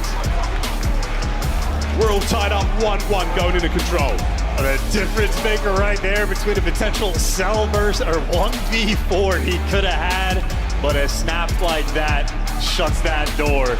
And that's a massive comeback as well. Simp just gave you a 14-5 performance. Started out 9-0 and has to hold that L. Vancouver Surge happy to see that search and destroy. Again, in my mind, this is a team that they want to see the map 5. They want to go to that dealership. Well, they delivered on map number 2. The opportunity is there. They could arguably trade the Haciendas. This could go either way, folks. What a fantastic series we have got on our hands so far. Well, dealership SD is still back. It's back on the menu, Chance. It's back on the menu. That's what I'm talking about. Control coming up now as we tie things up. Composure is certainly there for both of our teams. A little bit of a hotter hand when it comes to the respawn, but now that we've got ourselves to the halfway mark with at least a 1-1, I feel like we've got a longer series ahead of us. But hey, we'll find out. In the meantime, it's back to the beach. Welcome to the beach. Thanks, fam. Miami, we're having fun. We got Joe DeLuca next to me, and I want to talk to you first, Joseph. Okay. I thought Vancouver was going to throw that. Throw what? The Search and destroy. Yeah, I mean, obviously. There's a few moments that you're like, what are they doing? After that 2 versus 4, you got a little bit nervous there, but they're able to recover. Great teamwork over towards that B-bomb site using the char. Neptune and 0-4 really closed that out. But honestly, a bit opposite of what we thought coming into this, right? Yeah. The hardpoint struggles online for FaZe. Well, that flipped on its head. They looked great on that right card hardpoint, but then in this search and destroy, you felt like Simp was going to take over and maybe put them up 2-0, but they recovered from his great play. How do you go 14-5 for an L? You have to lose 6 rounds. He only died 5 times now. Because it was out of Vancouver Surge early on in this round, pre this, like they were just leaving the lane open, right? And then finally Vancouver Surge try to make these adjustments. They go on the heavy aggressive defensive round. I believe it's right here or the next one. And then that causes Atlanta FaZe to slow down just a little bit, but you saw a couple of times Simp still found that lane. It's just the difference is Vancouver Surge were looking at it and looking for that push as we went deeper into the search and destroy. Yeah, honestly, whoever's calling the plays for Surge did a great job. I mean, you're talking about the round where they started to cheat up on A on their defensive side of things. Simp calls in the streak. Instantly, everybody got back, and we set up a trap for the guy that's going to try to kill the one stage. That was a great call on the side of Surge. And then we get over to their offensive rounds. Abuza started finding some picks over on A Street, doing a great job. So Surge evening out this series, a little bit different, as you said, Joe, than what we thought would happen, but it's land. This is what goes down. I think you nailed it. Abuza was that guy on the stage. He started the problems for Atlanta. As we take a look back, though, It was a double dose of red card, and you mentioned this first hard point, Al. What did you witness? I witnessed Atlanta FaZe having amazing fundamentals. I was worried about Atlanta FaZe in the hard point as simply because their break has been a huge decline. It's the worst in the league coming off of major 3 falls alone. But they focused the early rotations. There wasn't a moment throughout the entirety of this map 1 that I thought Vancouver Surge had the early rotations or the early holds on any of these hills. So they kind of beat themselves in that capacity because they didn't try to prioritize any money hills. They didn't try to prioritize any early map control. They just kind of leaned on their breaks heavy, and Atlanta FaZe, one of the best whole teams in the game. To Ali's point, Vancouver really couldn't. I mean, Atlanta played that second rotation of hills flawless. That might have been the best rotation of hills on red card that we've seen. I mean, Atlanta flipping every spawn, pinning Surge exactly where you wanted them to. It started on the P2, Joe, where they ended up getting the preferential side and then steamrolling them through 3 into stage. Just ridiculously played. Joe, yeah, Vancouver's going to win. Okay. Who's their life preserver? Who's their life preserver? Yeah, who gets them through the next round? I mean, I probably go like the SMG duo, 04 and Neptune. Keep them going, but I think, yeah, Abuza has been massive for them, but I just think if you're Surge, you're happy because, again, you know, you lose the winner's bracket final, you lose both Surges. In the final, you lose another Surge. Your focus coming into this major was to be able to beat FaZe and S&D, and you did just that to keep you in the series. I'm feeling pretty confident in my Atlanta pick. Make me feel unconfident, Nameless. Are you confident potential with a Vancouver Game 4 victory? I think Game 4, potentially, yeah. I mean, we're going into Hasi. That's a map that FaZe have not loved. I mean, they've continuously tried to lock it down, add it to their map pool, haven't been great at it all year long. This next map, though, I believe it's Hasi Control. Now, that's a map where Vancouver's in trouble. I mean, this is absolutely. Atlanta set the meta on this, pulling out the extra subs, getting super aggressive, and just kind of spawn trapping you. So if you're Vancouver, if you were to steal the control, this is probably your series. What's in the crystal ball, Allie? Tell me the future. I'm telling you, Surge will probably lose this map number 3. They will win map number 4, and we got a Game 5 on our hands. Game 5. Game 5. Our first Game 5 of the tournament. Absolutely. Happens I agree. tonight. Absolutely. It's happening at Major 3. Let's go to the casters. Yes, Chris. Let's go to the casters. You look so comfortable. Actually, I know you're comfortable. I've been there. so comfy. It's really good. You just got so much room to play. You know who had room to play in that last one? No one. It was a really, really tight Search and Destroy. I caught up with some of the players in the restroom downstairs on the waiting. You know, all of Surge were waiting. I was talking to Sim, and I was like, what about the streaks, man? He was like, I don't know. Even if I had the gunship, I probably would have called it in. I don't know what happens. We get disqualified or what. Honestly, it probably wouldn't have made much of a difference because on red card, streaks, not that effective. Hacienda, though, chance. Yes. Yeah, I was hearing the desk sort of talk about it, and Amos was like, they don't really love Hacienda. Well, that might be for hardpoint. Control, godlike. So at least for the map 3, FaZe are going to be nice and comfortable, settled in, maybe simp an opportunity to actually go and get that gunship to call it in. Absolutely worth forfeiting the map 4 just to call it in. You assert the dominance in my mind. That being said, because Surge's map pick is going to be the map 4, this is sort of a comfortable time, but never comfortable against Celium. Notice how the second highest KD, I mean a 1.3, Celium is a tight, bro. Yeah, and this is on LAN only this season. None of the online play counting here. Cell is just something else, man. Absolutely. We'll see how it goes, though, for them on Hacienda. A little bit of time for our team to compose themselves, to gather their thoughts, and get things rolling. But Celium, Grand Finals appearance is so impressive individually. He really is a player of a different caliber on an individual level. But in this game, at this stage, it really is about the teamwork. What kind of special stuff are we going to see? Let's find out. In Hacienda we go. Map number 3 here in our winners round 1. And Hacienda also a map where, you know, if you're capturing or defending that A zone, it is 8 different windows, worried about the dark hall, open hall, players coming in from bottom, secret, connector. So many avenues of attack. Selling one of the very best. It just wickedly able to snap on every single player. You got to be at your very best. And obviously for FaZe, talk about how their hard point throughout the stage had fallen off just a touch. Well, they remain one of the best, if not the best, control team in the game. 4-1 record, and they are happy to see Hasi. They'll attack first. We get to say that with the LA Thieves in the league as well. So here we go, upstairs. All love here shown to FaZe right off the rip. They win the trade battle, and now they're on 8. Only one player on it as well. Maybe look for a little bit of those spawn kills. Gets him to go for that top office control and a BZ. Never a comfortable place to really stand on top of this point. Your team's communication has to be perfect. And Sim's positioning absolutely is. Pressure on both the zones. He nearly got that one. I'd have laid an egg. Well, pressure on both zones, yeah, still keeping the capture going. Drowse pulls himself off of the A zone for a second to help reinforce it, because B is technically the more difficult zone to capture. It's the one you want to go for first. Celium finds another. One man left here for Surge to make the play. Is anyone going to be able to contest? Yeah, Nasty finding a win from upstairs. Pulls out a Jackal. And that thing's got fangs. They stop the second segment going through. Yeah, out like a ghost tonight, though. Celium does not want to give up his life for free. And actually, the second segment did not go through. So Vancouver Surge there just in time. Problem is, though, they're already down 5 lives. And Celium right back in his home. His centering continues to be perfect. Can he get the segment this time round? Not yet. In the bag. There we go. Big progress here for the FaZe boys. 3 to total. Late contest. The battle on B over for now, and Surge have won it. Yeah, it took 3 players to go and overwhelm them and hit them from basically all angles, but Vancouver have stabilized. The life lead is basically going to be tied up near even, and now Atlanta FaZe trying to reposition. They have plenty of progress now on both of these zones. Problem is for Abizi, he doesn't have any teammates for the reinforcements. Wants to go for the spawners, and successful so far. Catches 0-4 centering in the air like that. Well, we're going to try to finish the work we started at B.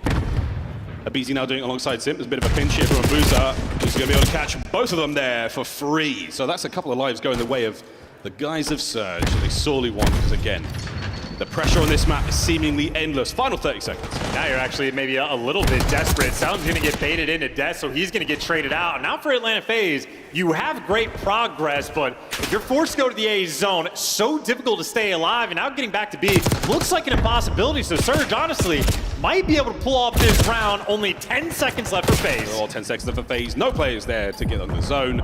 Abuza, what a win from Sim, but that's not going to amount to a whole lot. The last ditch attempt. 0-4 with a body block. 0-4. Helps seal the round for Surge. And that's effectively just Surge. I mean, again, when Cell starts off 4-0, 5-0, things are getting a little bit desperate, but Cell just was never able to get the help. The reinforcements constantly being cut off. So Surge, all the pressure towards the middle of the map. Simp might have gotten 2 in this moment, but after the fact, always able to overwhelm, taking the outer routes over towards 10 and making sure the progress doesn't roll through. So Atlanta FaZe might have struck early, but nice clutch there. Vancouver want to run it up. Moments like that in the game come down to Vancouver's control of the top holes there. The open hole completely covered. That gives Abuza those lanes to worry about the players coming from spawn. Eyes on the A zone as well. Let's see if they can translate that defensive success to an attacking round now. And we're stunning up. All Abuza back at it again with the first blast. And an anxious Abe. Over Chow's at the wrong time, and Neptune picks up a free one. Good trades here. Now he's starting to get things going for Surge. Yeah, anxiety brings out the worst in everybody. Now this is just prime time. Neptune, a 3 spree before he falls. It's a double cap, though, on this B zone, so fairly quick, but 0-4 feels the pressure. He wants the kills first, and that means the capture a little bit slower, but if you're getting the kills, it does not matter. Great progress rolling through until both the players lose the gunfights, but plenty of time still in this round. More than a minute to work with, and 2 segments already gone. Yeah, good work from FaZe there, good manners. They clean out that 3rd segment. All the work Vancouver did is now gone to waste. Nep trying to catch out Ape. It crosses over, quick contest. 2 members of FaZe up. Surge are holding this one though. Simps made the backline a real dangerous place to be, but there we go, a slow capture. Celium still from upstairs. Can he pick up these kills? As Neptune fighting for his life. Celium, what defensive work. We're taking deep routes now, literally swimming to try to go for these flanks, but 0-4. I mean, a free kill at the very least to get behind enemy lines. Abizi looking for the instant trade, and he's gonna get it. So Abizi gets a shutdown exactly when you need him to. Vancouver in a similar situation where the initial progress is great, but now the minimap is looking scattered. Abuza there for 2, but if you're looking at the minimap, he does not have the reinforcements, and he gets killed instantly. Atlanta FaZe swarming on the defensive end. Yeah, FaZe. They're attacking around a little bit cleaner. 0-4. As smooth and as clean as you like, nearly catches Cell as well. Still, no one of the reinforcements able to get there fast enough. Nasty's nade doesn't connect, holds Celium down for a moment longer. Abizi on the flank finds himself 2. Over towards A in the desperation play from Abuza. Yeah, I mean, you just want to stop the clock. 16 seconds left on it. Maybe you're hoping your teammates can pick up some kills, find some routes, and maybe swing this over to B at some point. But Abuza, head on a swivel, did not get the support that he needed. And now Neptune, last man standing, last ditch effort. Yeah, once again another last ditch attempt, and he's going to be red and dealt with. No hope here for Vancouver. They don't capture as many segments as FaZe did, so FaZe still have the lead objectively. Beautiful work. Simp finding his final 2 there. And here we go, Nasty. Last chance. A 1v1 you have to win, and you do not. Celium gets it, and that will be the round. Yeah, so the smallest of advantages right now for Atlanta FaZe, but 2 very well played out defensive rounds. Everybody doing their job, and it's come down to a couple key sort of 1v1s around that B zone that if you don't win them, well, that next set of lives, you're just going to get flooded out.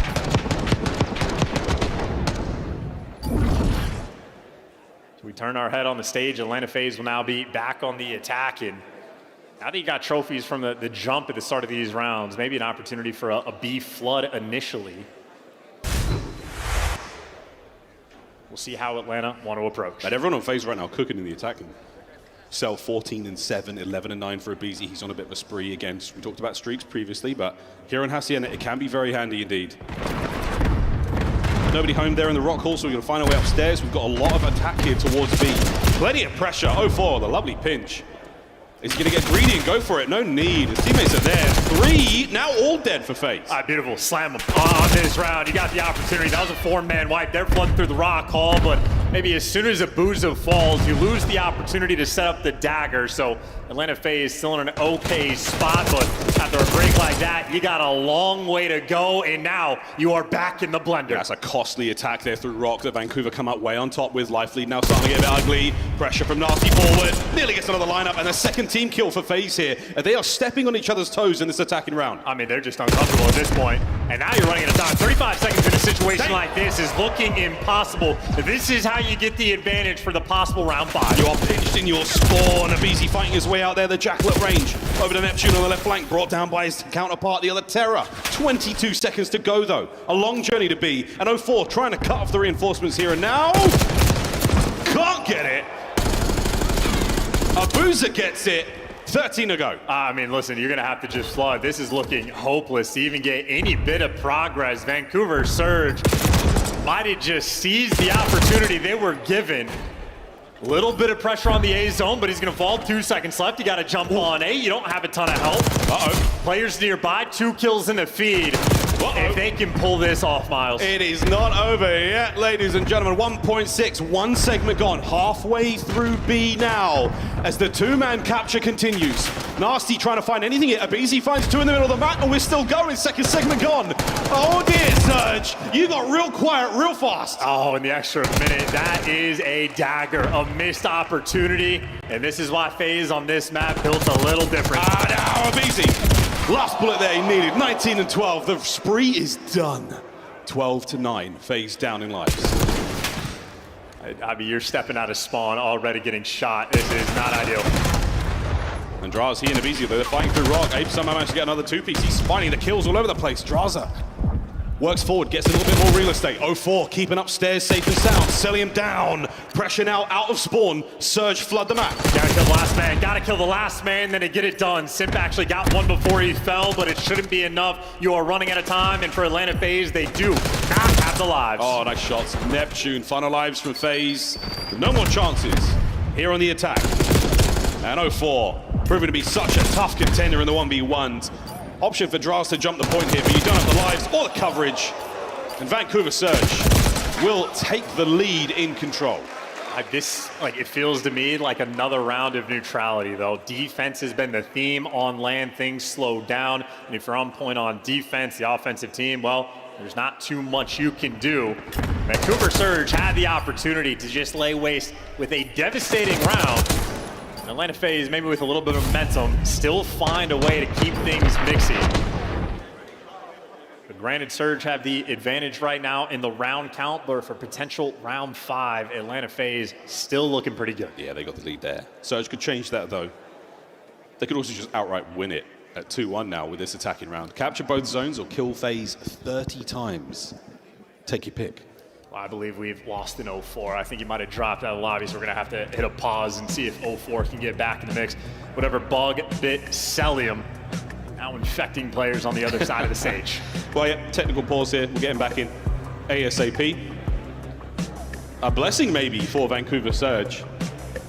Compose yourselves, keep this going. Or is it going to be for FaZe? You ice them out and now you bounce back. But in the meantime, folks, yeah, good stuff so far. Massive work chance from Neptune. 21 and 18 for him. He has been absolutely slaying in the damage department as well in our first 3 rounds of this map. But we'll see, folks. We'll see. We'll get 04 back in ASAP. Quick reset of his PC. We'll get back into the lobby. Shouldn't be a big problem. Hasn't been in the past.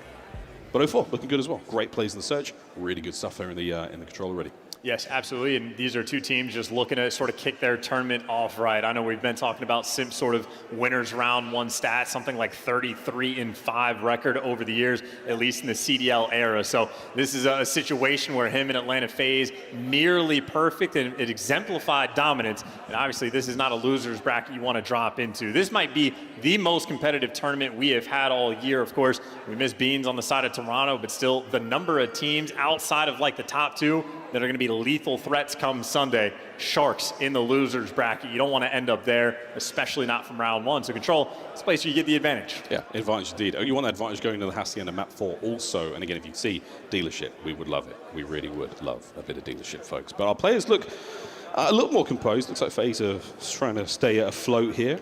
Referees on stage making sure that 04 is back in that lobby ASAP, folks.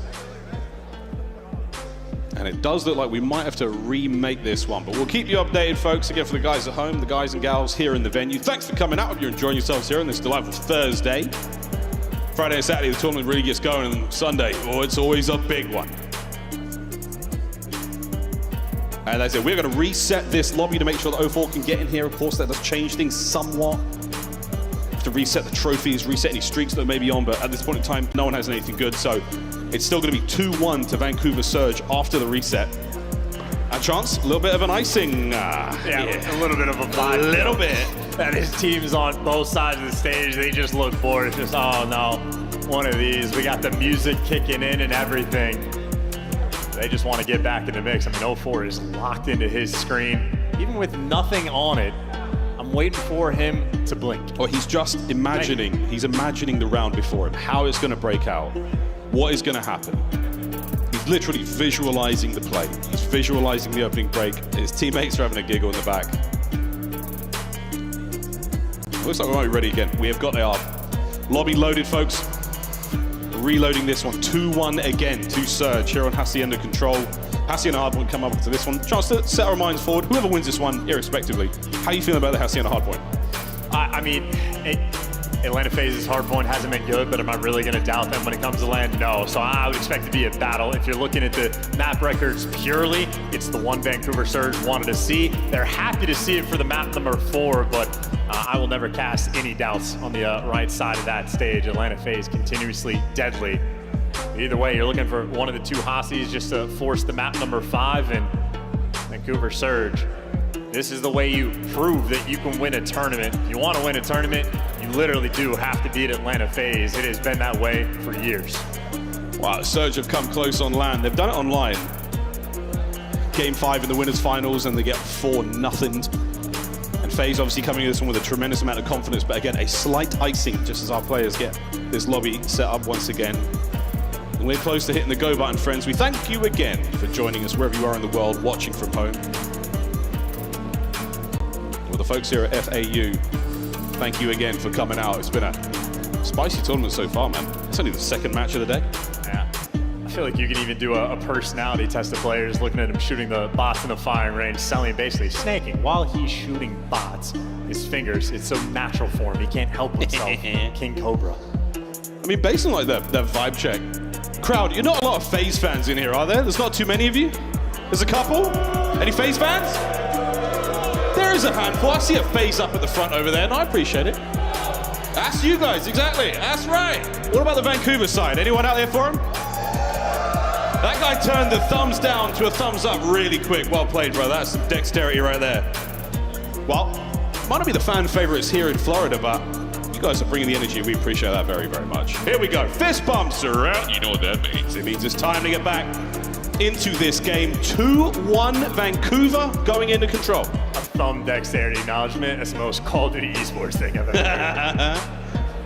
He turned it quick. I see you, man. You turned that upside down very quickly. Here we go. Back into Control. We're staying on Hacienda, going to the next map as well. And then we get to go to our brand new map. Still smells like a new car until it explodes. Dealership. Map 5. Give it to us. Come on. Surge, one more round. Let's just go, come on. Brand new car smells like phosphorus. It's a weird vibe that we have, but Vancouver Surge up 2-1 right now on this map. You win this offensive round, they get the lead in this series, but thus far it has been a defensive shootout. But 04 kicks things off right. He's been on point on the opening breaks, but simply overwhelmed. See that open side right there, close side rather. Atlanta FaZe put all the pressure. Yeah, they really played that well. Also, 04 with the naughty angles, and here we go. Coverage from Neptune. How many can he count on the cross? No one. They drop. Oh, brilliant work from Sim there. The trades are out, and Net off the reset right into the feed. Yeah, but 35 seconds already burned off of the game clock right now, and the A approach is always the most difficult. The spawn kills, though, the easiest thing in the world. So 3-0 off the break. Nice little play. He's going to continue it. FaZe forgot to shoot back. Neptune, whoa, he finally gets brought down in the spawn, but the second segment of A long gone, folks. This is going to be closed out. FaZe have dropped it. They have to go to B. This is their last chance. And that's the harder zone to capture, so this is quite literally as good as it gets. How fast things can happen, and welcome back from the break 04. You didn't make anything icy in this one, you just made them colder, Celium. As Neptune keeps this run going, 4-1, draws there up close. What a play from him to stay alive. Can't win the battle against Abizi. A single bullet, the difference maker. Abuza now alone. Oh, but he is fighting with a might of 10 men, keeping that zone going. Might have been tweaking just a little bit there. Neptune just needed to commit to any of the 3 gunfights, but still have good positioning on the map. Still got plenty of pressure forward, and now it's Nasty's turn maybe to go for the spawn kills. Atlanta FaZe, I mean, they have nothing going for them. Maybe a single flank rolling through, and that's a flank that has to require you to get kills. Here we go. Final segment. You have to get in there, FaZe. You got to get going, or the map is over. Celium on the contest, and he's still alive. Oh, wow! Saves the day. Pulling out the Jackal to make that happen, but a team kill rolling through, so you just lost your most important man, and now you still have the pressure. Neptune, maybe waiting for the flank to roll through. You got Nasty up top. All the pressure and aggression towards him, but you see Nasty lost the gunfight. Atlanta FaZe have stabilized. They're secure, but they're down 4 lives. Deep breath, tighten your belts, pull up your socks, boys. This ain't over yet. 16-12. FaZe down in the life count, but they've got positional advantage now. Oh goodness, 04 fights his way forward, looking towards the zone once again. Drastic doing what he can from top dark. He's got himself positioning now. Sim from Plat. 04's got to keep dancing, got to try to stay alive here. FaZe have to commit someone for the contest. 2 players on the drop. Oh, Nasty picks them both up. That's the map. Ring the bell. We're going to another hard point. And if you're an Atlanta FaZe hater, who doesn't love a little bit of reset cheese? That round ended in a blitz. I mean, that was from the jump. They didn't even really win the opening break. Got a couple extra kills, but it was a little bit 50-50. And then Neptune strikes. Gets the 3-piece when he was top office. The triple stack on the point in that round. I mean, that was full throttle there from Vancouver. The early A capture. After that, you're just feeling comfortable. So blink and you miss it. A 3-1 there on Hasi, and we mentioned it before, for the Hasi hardpoint, that's actually where Vancouver Surge really want to be in this series. So we might have sold the series a little bit after that map 1. Maybe a little bit too happy on the Atlanta FaZe side, because now this is Vancouver Surge's series to lose. Well, we'll find out how it goes. Rambo Ray, father-to-be, on stage now, chatting away to the boys, keeping things level and composed. Obviously very happy with the result, they're in control. But Surge, again, a squad that I feel like the makeup is so level-headed. No players in there that get too hot or overheat necessarily. Playmakers, very sound fundamentals. So right now, it's just remember the game plan, boys. Another hard point to play. 1 more to go. As we look across the highlights, have an electrifying game of Control. And, you know, we've been talking about how sort of simple the gameplay from Simp looks like. Very calculated, almost always in the right spot, doing the right thing. Grodell triggers. Abuza, in my mind, is a decent AR version of that. That's phenomenal gas, but it's a very simple game plan. Anytime you watch his screen, he's in the right spots, he's pre-aimed in the right things, he always angles his camera in the right way as well. So Abuza, very much a, as you say, high IQ player, dialed in, and his name is really fun to say. Super fun to say. The man on your screen, Abuza, or Hazuba backwards. An important stat, an important little tidbit we like to share here in the league, but highlights there of Control. Neptune had himself a map on the reset. The comeback was absolutely disgusting from him. A force breed right off the rip. Nasty's big two-piece towards the end to close things out as well. It was all going right for Vancouver Surge there. A team that does have the fundies down when it comes to playing these hard points. And Hacienda, a very important map when it comes to those rotations. So look to see who makes it to those hard points first. We'll test the brakes of the teams that don't. But right now, a banger is on our hands. Yeah, and if you notice that big two-piece from Nasty towards the end, if you go back and watch his arrow on the mini-map, it's a moment where your entire team has to be on the same page, because his life started out, and he went to clear out Lambo, worried about the pinch. Then he swings over from Lambo, goes top spiral, still worried about the pinch, and that means his teammates have to wait for him to get in position, and you have to coordinate everything as a team. So willing to work with each other, and obviously Vancouver Surge, very willing in this regard. The improvements they've made, it has been spectacular to see their turnaround.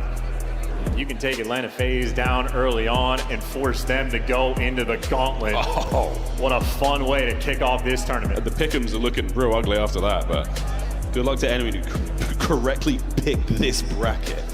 But it's not over yet, folks. FaZe, again, the hard points has not been ideal, but the first map of this series told us a very different tale on red card. FaZe came out swinging, beat the brakes off of Vancouver, and now on Hacienda again. I mean, a relatively comparable map chance, rotation heavy. You got to be good at the mode. You can't just headbutt your way through things. Decision making is exactly what we're looking at here. These were our two heroes in map 1, Cell and Sim for FaZe. The KD's big, the damage big, and the hill time big. Yeah, and Selim, obviously a player in the KD department, he's a guarantee. Always take the over, he's gonna get it almost every single time. And Sim maybe fell off just a little bit online, maybe a question or two to be solved, but for anyone that's paid any attention in the past 5 or 6 years, you know this man is godlike when it comes to land. Sim, one of the greatest Call of Duty players of all time, and honestly, on the ascension towards that top spot, but a lot of Call of Duty left to be played, more tournaments that need to be won. You certainly do not want to falter here in a round 1 matchup. A Vancouver Surge, from the first interview they had after they took Atlanta down, Nasty was talking about it. I really like playing against these guys. They're going to be in the right spots. We know how they like to play, and Nasty was talking about a little bit easier for him as a 1.3 KD against this squad, and now an opportunity on Hacienda specifically to light that kill feed up and dagger them from the jump. Here we go. Match point for Vancouver Surge for FaZe to get us to a dirty dealership game 5.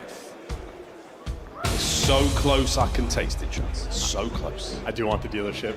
I like the underdog story. Like, I'm cool with Vancouver win. Like, it is fun, but I want that dealership. Give me that dealership, baby. Here we go, folks. A big one here for Vancouver. Start their campaign right. A little bit of retribution for what happened in the previous tournament, but for now, here we go. Map number 4. The most punishing map we have as well. You make a mistake, you will get daggered. In both of these teams, we've seen the gameplay. They're dialed in. 04's corner. There are many like it, but this one is his 2 dead off the rip. No time, though, for either side. And a flank already rolling through, so Abeezy's thinking long term. He does get red, though, so as soon as I call it out, get those players snapping. That is what we're talking about. No mistakes made. No one slips through the net, and now 04, you can just wait for contact. When the noise happens, go for the flank. You hear the shooting, freebies. Hello! It's another 3 dead for FaZe. They have not come out swinging so far on Hacienda. Again, the hardpoint time, nothing ideal for either side here, but Vancouver making it work in the right time. 10 seconds to go before we move on towards B2. A Nasty in position already. An open lobby play now, though. A FaZe could go big here. I mean, a 27-point lead, though, from P1. This is already massive. You have a Booza with the bigger responsibility. Nasty, if he can get any kills, that's great, but that is 4 players to overwhelm him. A Booza has to live to keep these back spawns, which, obviously, Atlanta FaZe is still forcing the spawn out. You need to re-break this quick. How are they going to do it? Trophies are at play now as well. Draz throwing shoulders. Draz down. Up next going to be Sim. Sim, oh, the chow. And again, the trophy's now gone, so FaZe holding on. The very edge of their seat, but it's not going to matter. It's another 3 dead. Surge, ineffective. I mean, you can go back and, yeah, 04's arrow on the mini-map just is something insane. So, yeah, he might have been bitten by the bug again. And if we go to a game 5, we're going to have one of the longest series of the year. Well, it might be a different issue. Something else is going on now. Well, I mean, he might have just been, you know, someone lags out, he's spinning in circles, but that is, once again, painful. Reset cheese, never a fun thing. We're 2 in a series. Come on, man. Give us a break. Give us a break. We just want a dealership. What's a man got to do for a game 5? Actually, just to get through a map without a technical issue would be ideal. But hey, look, these things happen, and we've got a fantastic team on stage resolving these issues ASAP, boys and girls. But Chance, of this short amount of hardcore we saw, anything you loved, anything you hated? Oh, I just think Vancouver Surge's best P1 team in the game, man. I mean, you saw that opening break, right, the flanks rolling through. I've never seen anything like it. So what do you hate? What do I hate? The technical issue. Oh, yeah, no, that's not great. Well, that was some good snap analysis there. But we're going to reset this one, folks. So we're probably starting this one from nothing to nothing. Good news, we get to watch that opening break again. We'll see if 04 goes to his fireplace. He loves it there. It's warm, it's cozy. He gets to curl up on the rug. And they stun checked it, dude, just missed. Well, yeah, the stuns go deep. They go down the stairs. And then he's completely safe to pick up a couple. But there's no way he does that again, right? There's no way. Surely not. If it ain't broke, don't fix it. That's actually true. That's absolutely true. Well, ladies and gents, we're being iced again. An opportunity for you at home to possibly get yourself a beverage, or the folks in the venue, a little snack, get things going. More COD to be played today. Boston and Optic. A fun series to watch indeed. Of course, Toronto taking on the hosts, the Miami Heretics. Actually, while I've got you, crowd, where's your allegiance at? Any Miami fans? Heretics fans? That's what I'm talking about. Any Optic fans? Oh, I'm so sorry. It's been a tough season, I know, but thank you for coming. See if you guys can find some success here this weekend. It's a matter of time, right? You're going to get one, you're going to get another, and you're going to keep rolling. Who knows?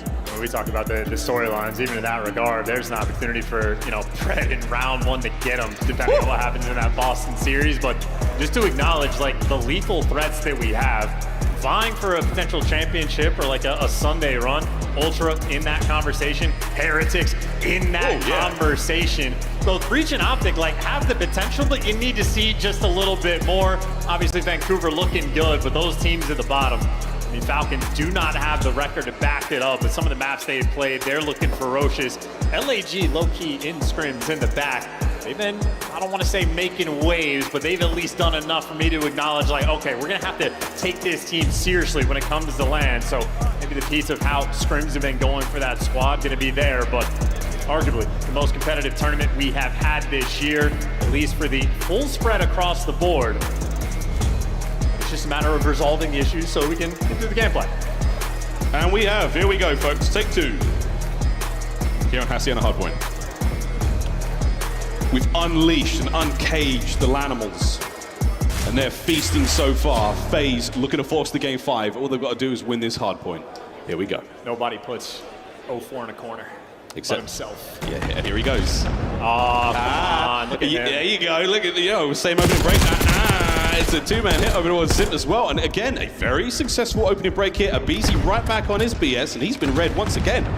Yeah, I mean, this is the exact same thing. Now it's just about the timing. This time, Abizi actually strikes in the perfect way, and that's going to be a little bit of a slaughter moment. So you're not going to have that 27-point lead going into P2, but good news for Vancouver, they at least have the rotation still.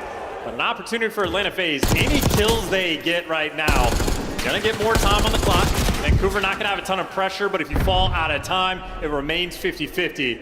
Surge, they just want to keep these players contained. And they're doing it.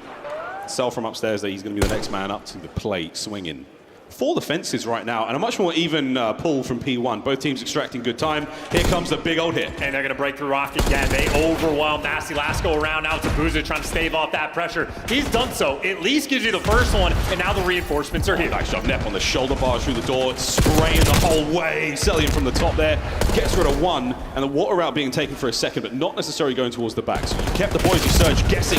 You drew the attention, and that's the trade through the front. Now towards time.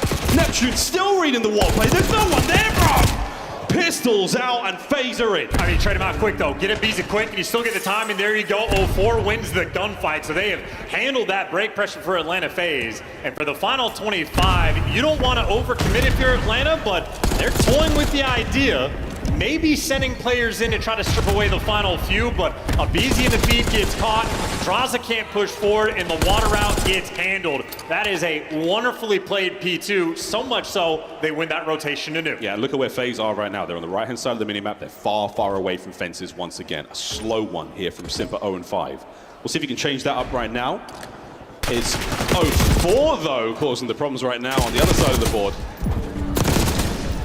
And close range, Abuza, another player who can find kills against submachine gun players in nearly any position. I mean, look, this is a sort of classic moment there on P2 where you get baited. You don't want to give away 25 for free, but you try to force it and you end up just bottling the rotation. So now you're getting punished for your mistakes. Hacienda can be unforgiving. Sip finally gets his first kill, but as Nasty's chopping away the reinforcements, well, his teammates got chopped away out of time. The break finally in, but for Atlanta FaZe, it took such a long time to actually orchestrate any degree of momentum, and the hill's not done. Yeah, it's a healthy 20 seconds before they really, set this one up. Looking towards Nu as well. FaZe got their eyes on the prize towards Rock, but as does Nasty. Catching players on transition, one done. The second there, I'm not sure if he saw that player, he didn't. So Celium makes it to the top spot. He just becomes a red dot on the minimap for now, but there you go. Rotation complete, Surge are in once again. And this is the hill, the money one.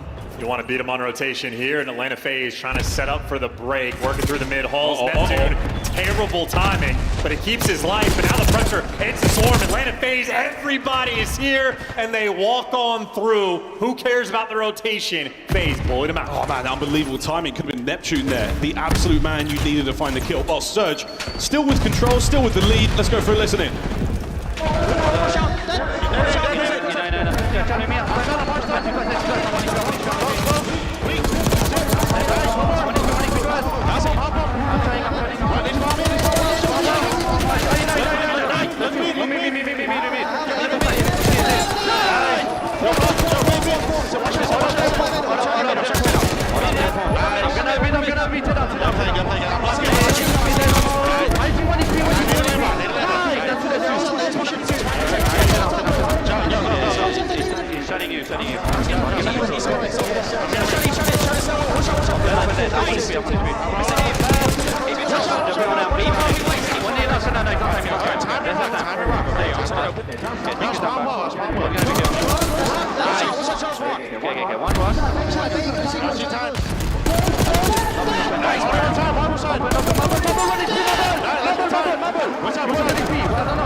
I'm trying to look left. Yeah, one's gonna be Zeke. Which one? Which one now? We're gonna go by time. One's deep right track. We can be fast. Two of you guys are here. One of them should have spawned out though, maybe.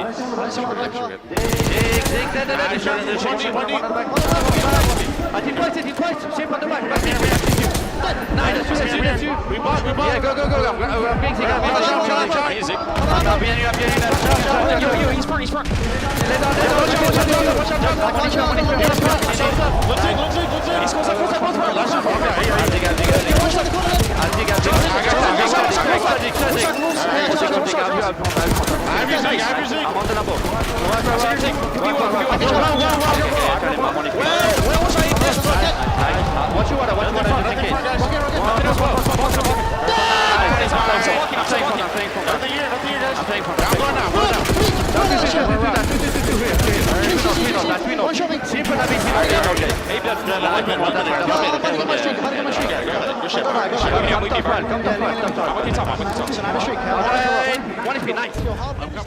Nasty loves playing against FaZe. 21-7, 5 spree, and a minute 25 in the bag. Best KD gets them, and he is roaring in the comms, and it's not just noise. Their communication, genuinely one of the best listen-ins we have heard all year. These guys are flowing, and they do have the Hellstorm in the back pocket that they might need. Atlanta FaZe getting a little bit of time on this P3. Good time, but great contest.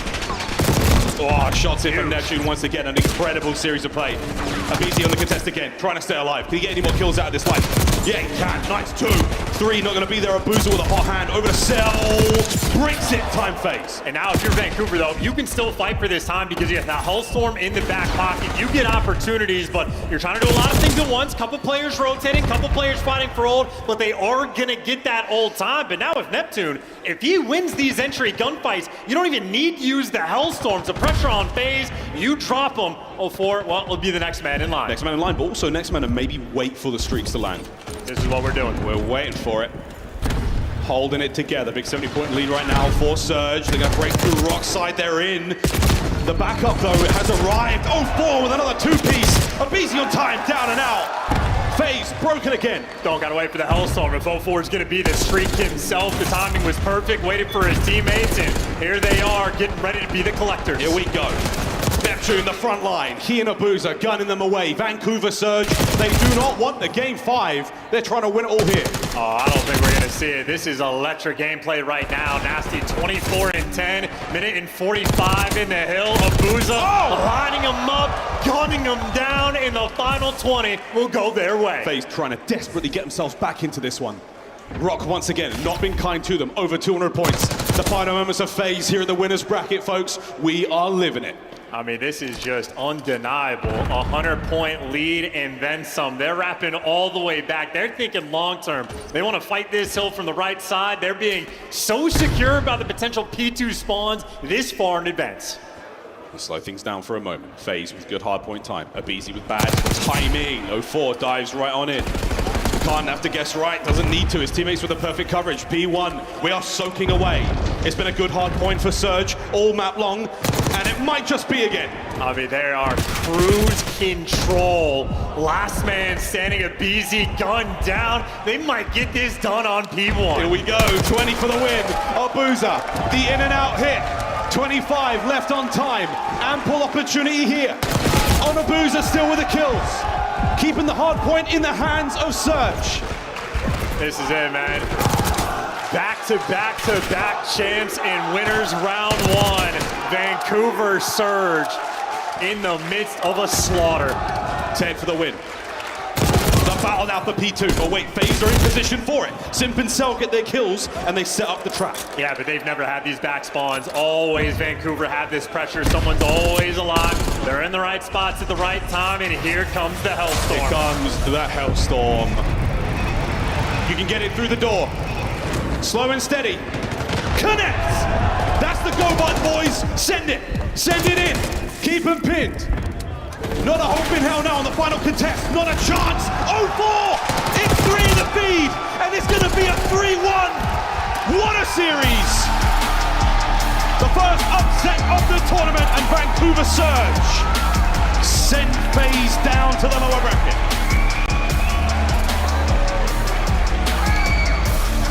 A matchup between these two squads that has been a battle all year.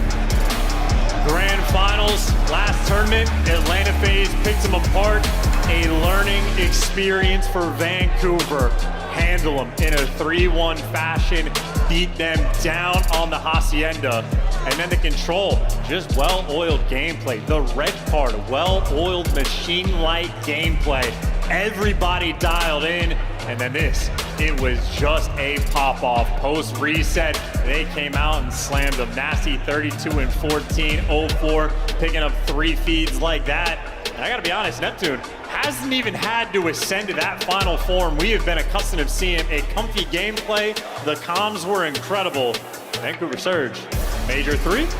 Major 3-1 final score outside of the red card phase. A lot left to be desired there, but what a brilliant play from Vancouver Surge. It was impressive enough to see them make the finals at the previous tournament. Now to see them on the bounce back after that, even more so. We'll keep a keen eye on their story and their journey through winners bracket. They'll be playing again on Saturday. Well, for now, the man who absolutely ran the show in that final map, it's going to be Nasty on stage with Blaze.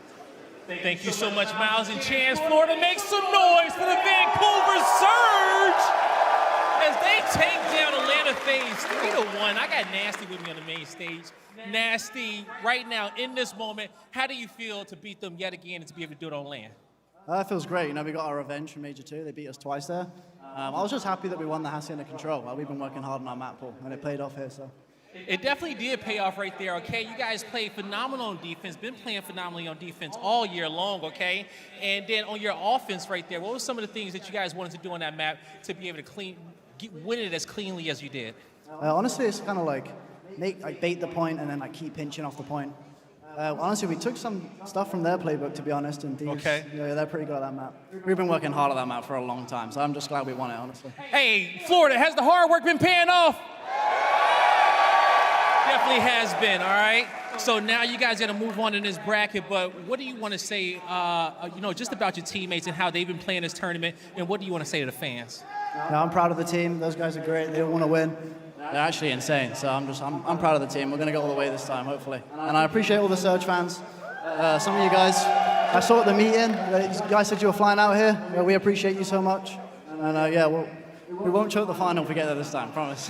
You heard it here from Nasty on the main stage, everybody. One more time for the Vancouver Surge.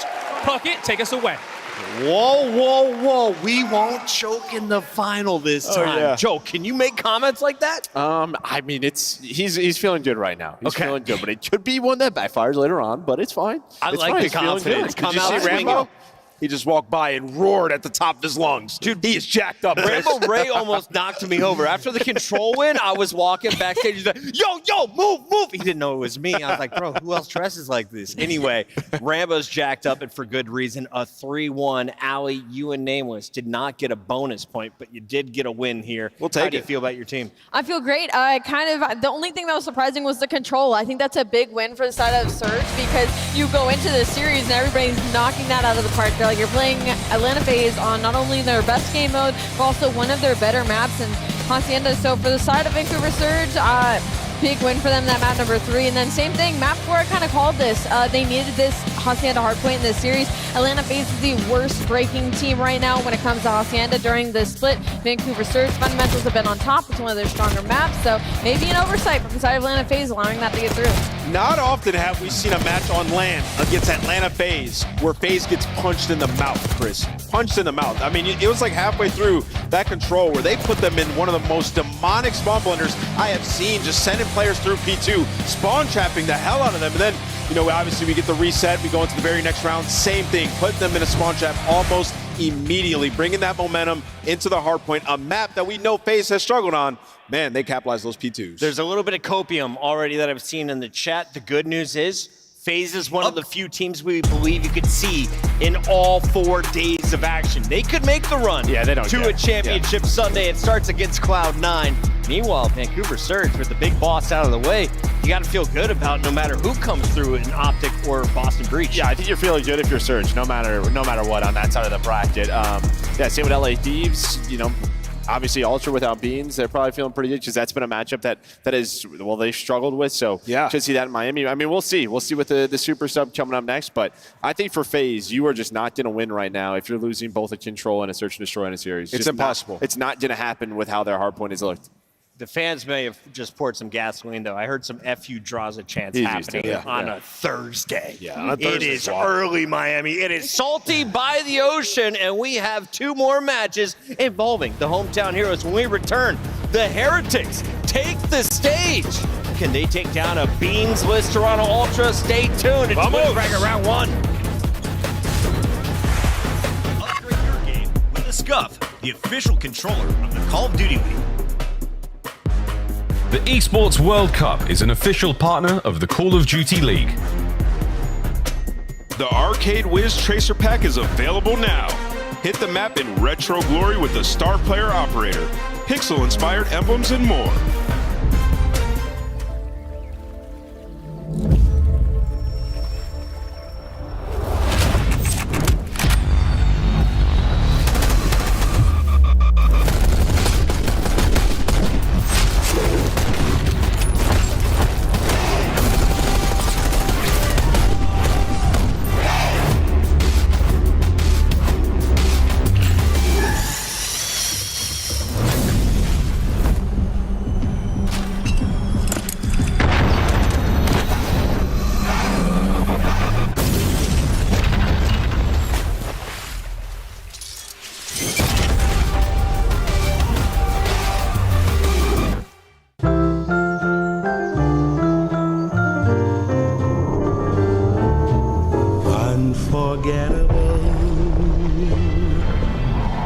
That's what you are. Unforgettable, oh near or far.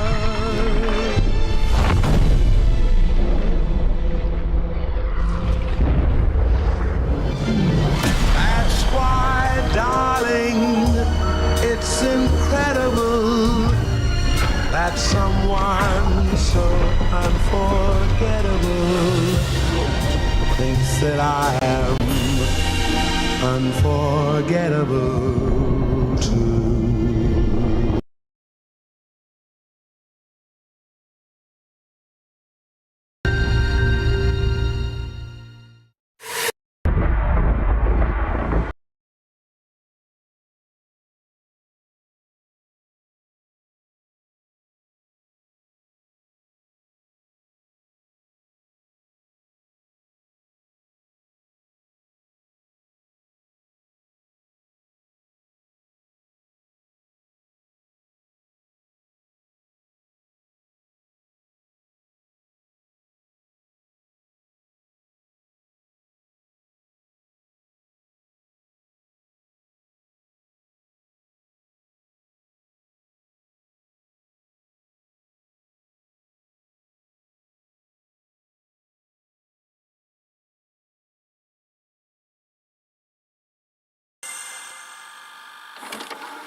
Cerca del... El otro tiene que estar por el under, creo. Going alley, going alley. No en el Eli,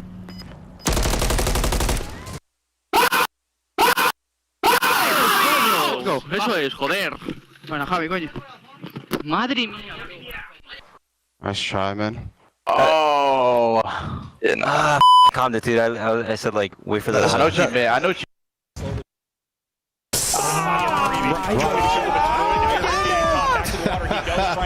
Oh my gosh, here it comes. out this map. Get out of there. Come on, Ant. Where you at, Ant? Too late. Yep, now Ant activates. Oh, I love it. Just over 20 seconds to go. Where you at, Ant? Activates behind him. They isolate him. Yeah, get him. Picking on shot. Yes! Go! He's beating that. I'm late down, I can do nothing for you. Time still? Find across. No.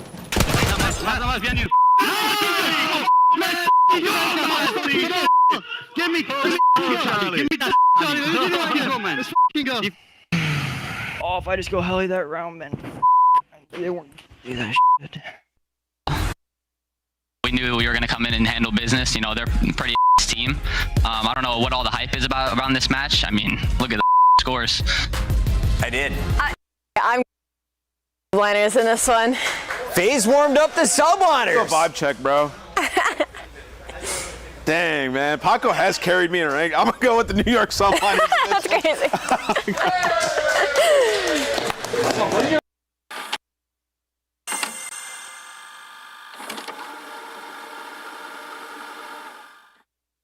Come on. Hold the line. Oh, God, they're still second. They're on the other side. There's no respawns remaining. Oh, no. It's all falling apart. Yeah, there's still time left. Oh, if they get the minute extension, it's done. Oh.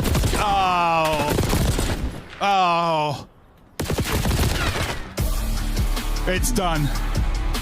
Well, you said it was the law. It is the law. No, this is literally, it's literally the law of control, though. It is, man. It doesn't matter how. Get your tweets, and it's time to party in Miami. We're down in Florida for the Heretics home major, and the Heretics are ready to take the stage. Believe it or not, even without Beats missing, they were the favorites coming in here. The number 4 seed taking on the number 5, and Nameless, you were saying during the break, that's a huge difference. That's the same seed. I mean, let's be honest. And if you look at it, Toronto did beat Miami, right? So they're sitting in this matchup. They're feeling pretty confident. It's going to be tough. It's a little different without Beans, but Mercules, he should be a good shooter. That was without the Miami crowd. Let's take a look here at the Heretic Facts. squad because they've had a lot to celebrate. Chance is joining us here on the desk. And Chance, how good is Super and Rancor? The best duo of rookies we have seen? Absolutely, honestly, that's a great call and one of the best AR duos that we have right now in the league. Granted, a low super sample size with Super so far, but he's been incredible in Search and Destroy, and he's been super solid in the respawns as well. So they absolutely like two fantastic players.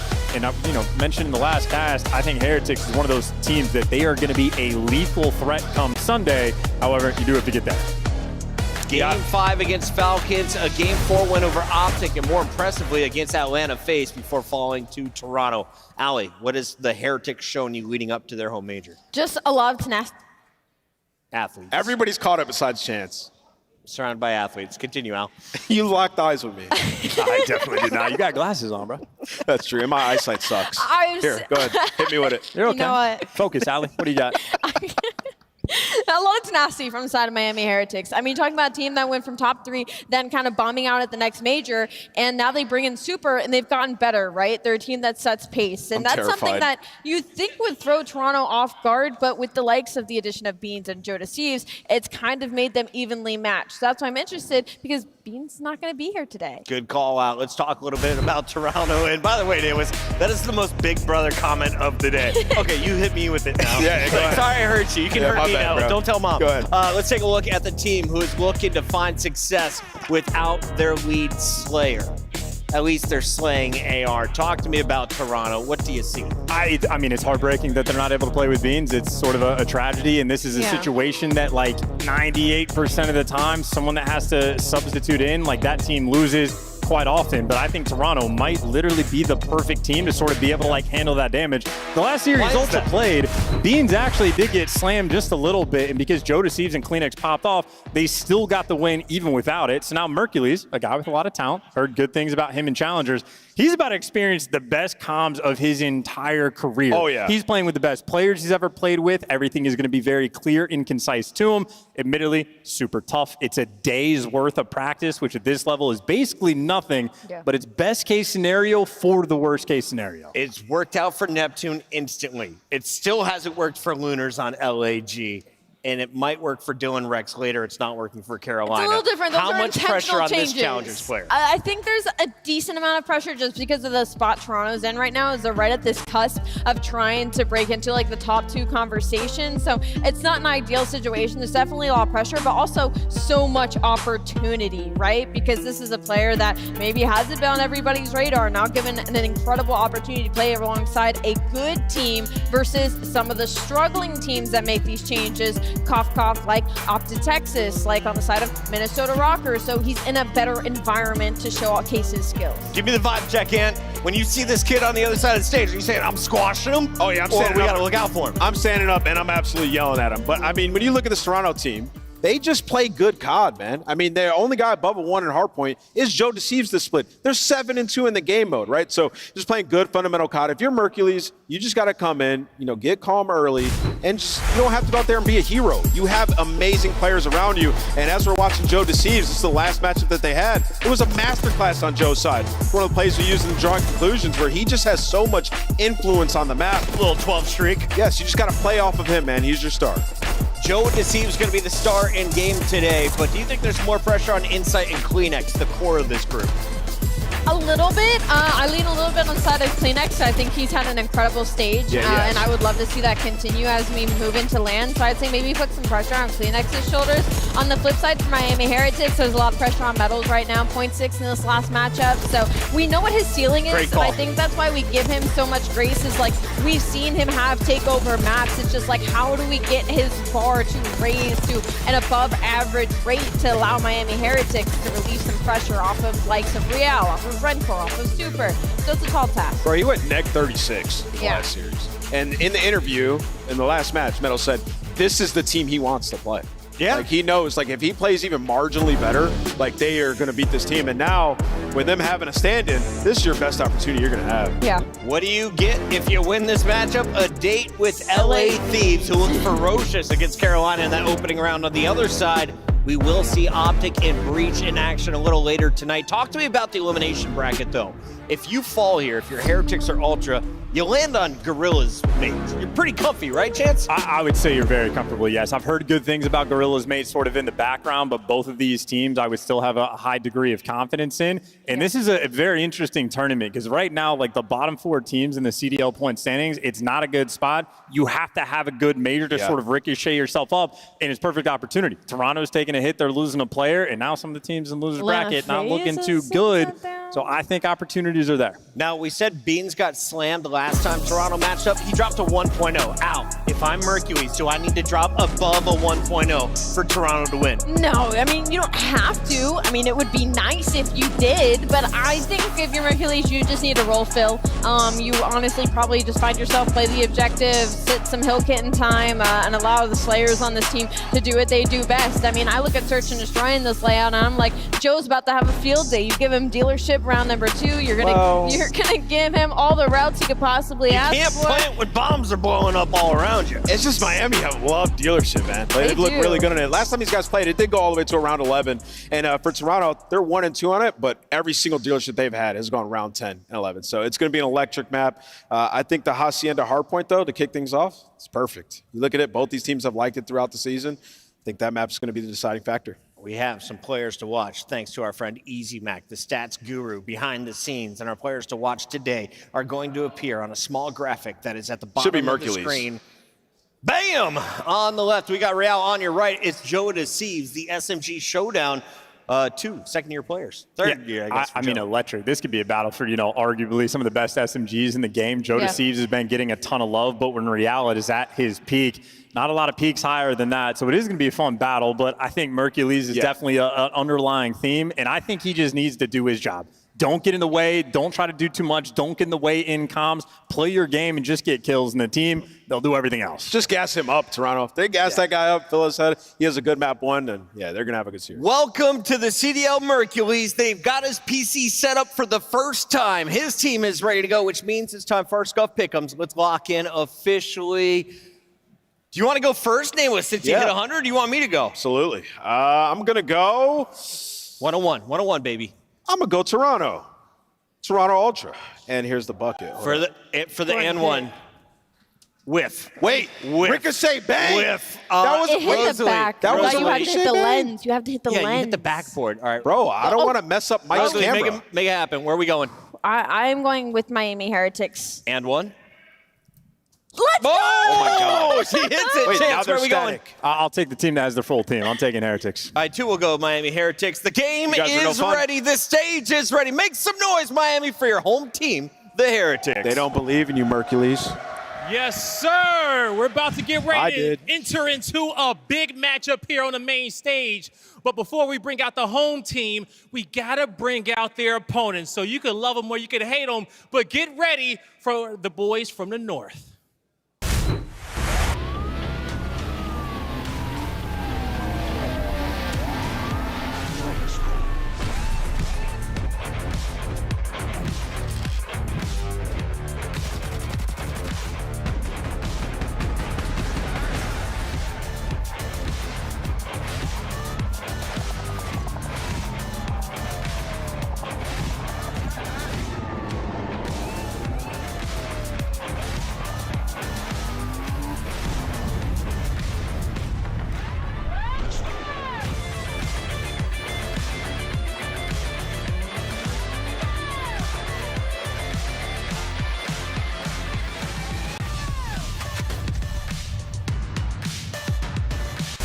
Florida, get loud for the Toronto Ultra!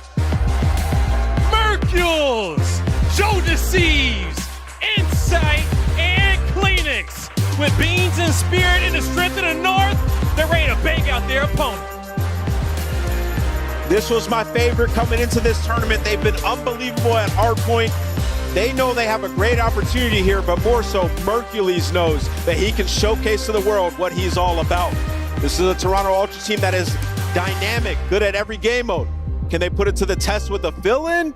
Let's get this match going. I'm ready to get it going, Florida, for the first time this weekend.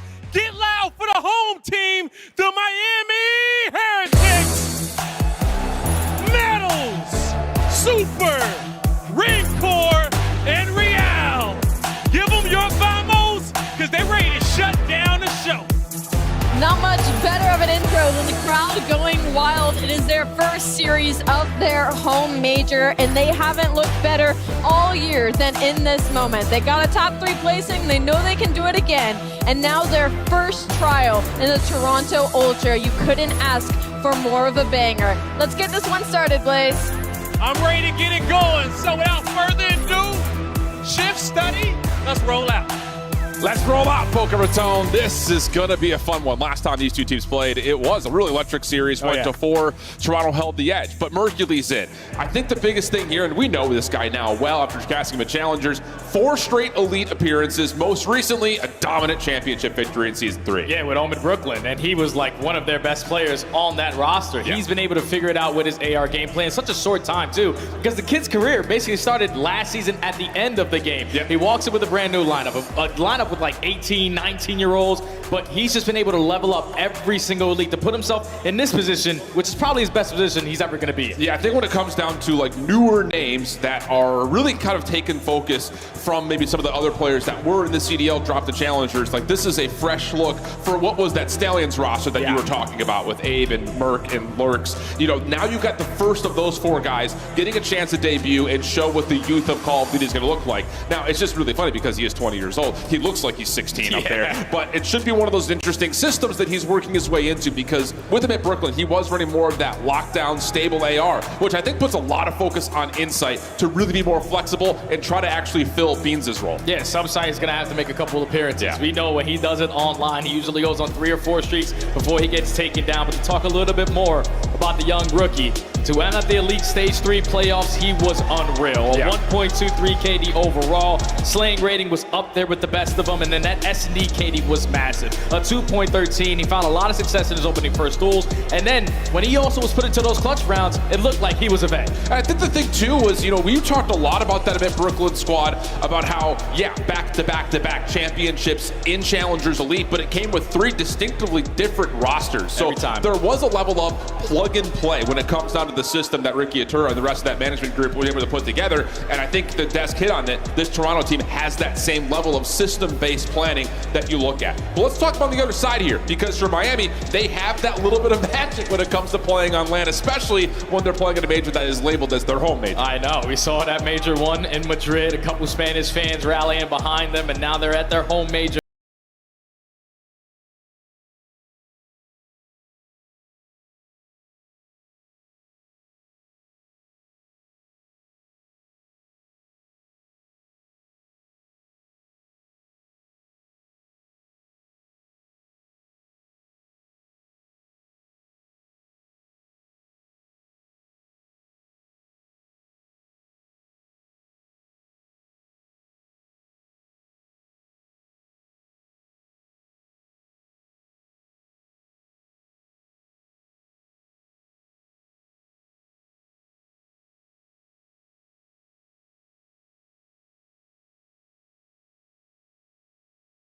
Vamos, mi gente. Let's get into the Hacienda hardpoint to start this one. Brent Core and Rhea already combining for 2 kills.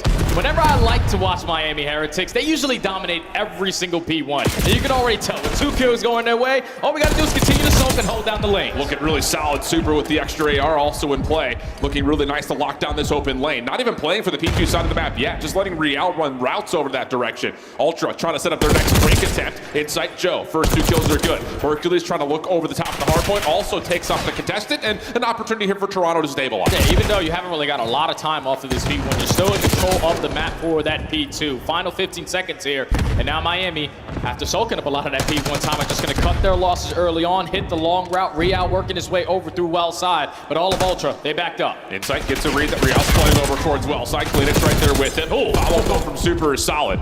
Looking for more, and decides instead of playing for the spawns to try to get into the hard point early. Not going to work out, and now maybe a 1v1 with Mercules and Metals, and Mercules able to lock things up early on this P2. You best believe the guy's got a beamer on him, so let's sit on this POV for a little bit, as that's 3 dead.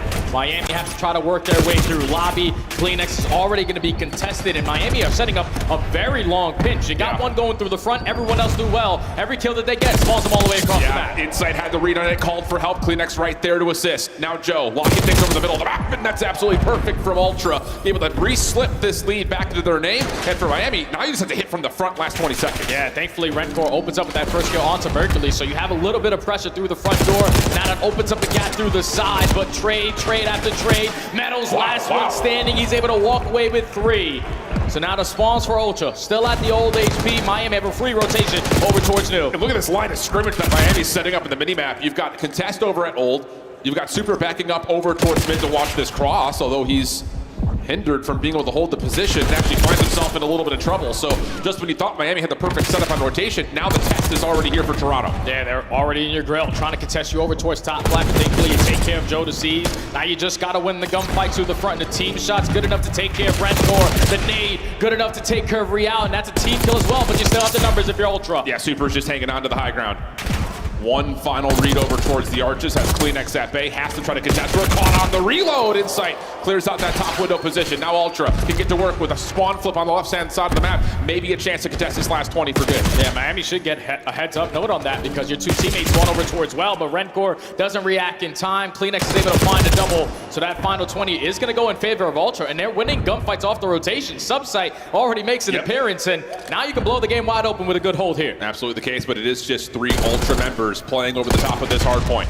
Joe DeCease called to take his focus back over towards Checkers. Help in the middle of the map also coming through, but a long route on the way from Real. Oh, the read is there, but no, it's just one trick coming through. Berkeley trying to hold on to the cross, not able to do so. It's just down to Kleenex, and the last word is held by Rencor as Miami get their break. Oh, now Rencor trying to hold it down. SMG and AR in hand. Joe DeCease here to try to contest. Just trying to stall on time for the teammates to get back into the play, but now everyone from Miami in the position to play these trades. They know where the spawns are coming in. Now the pinch is here for Super. He's going to block it, instantly turn around towards Lambo.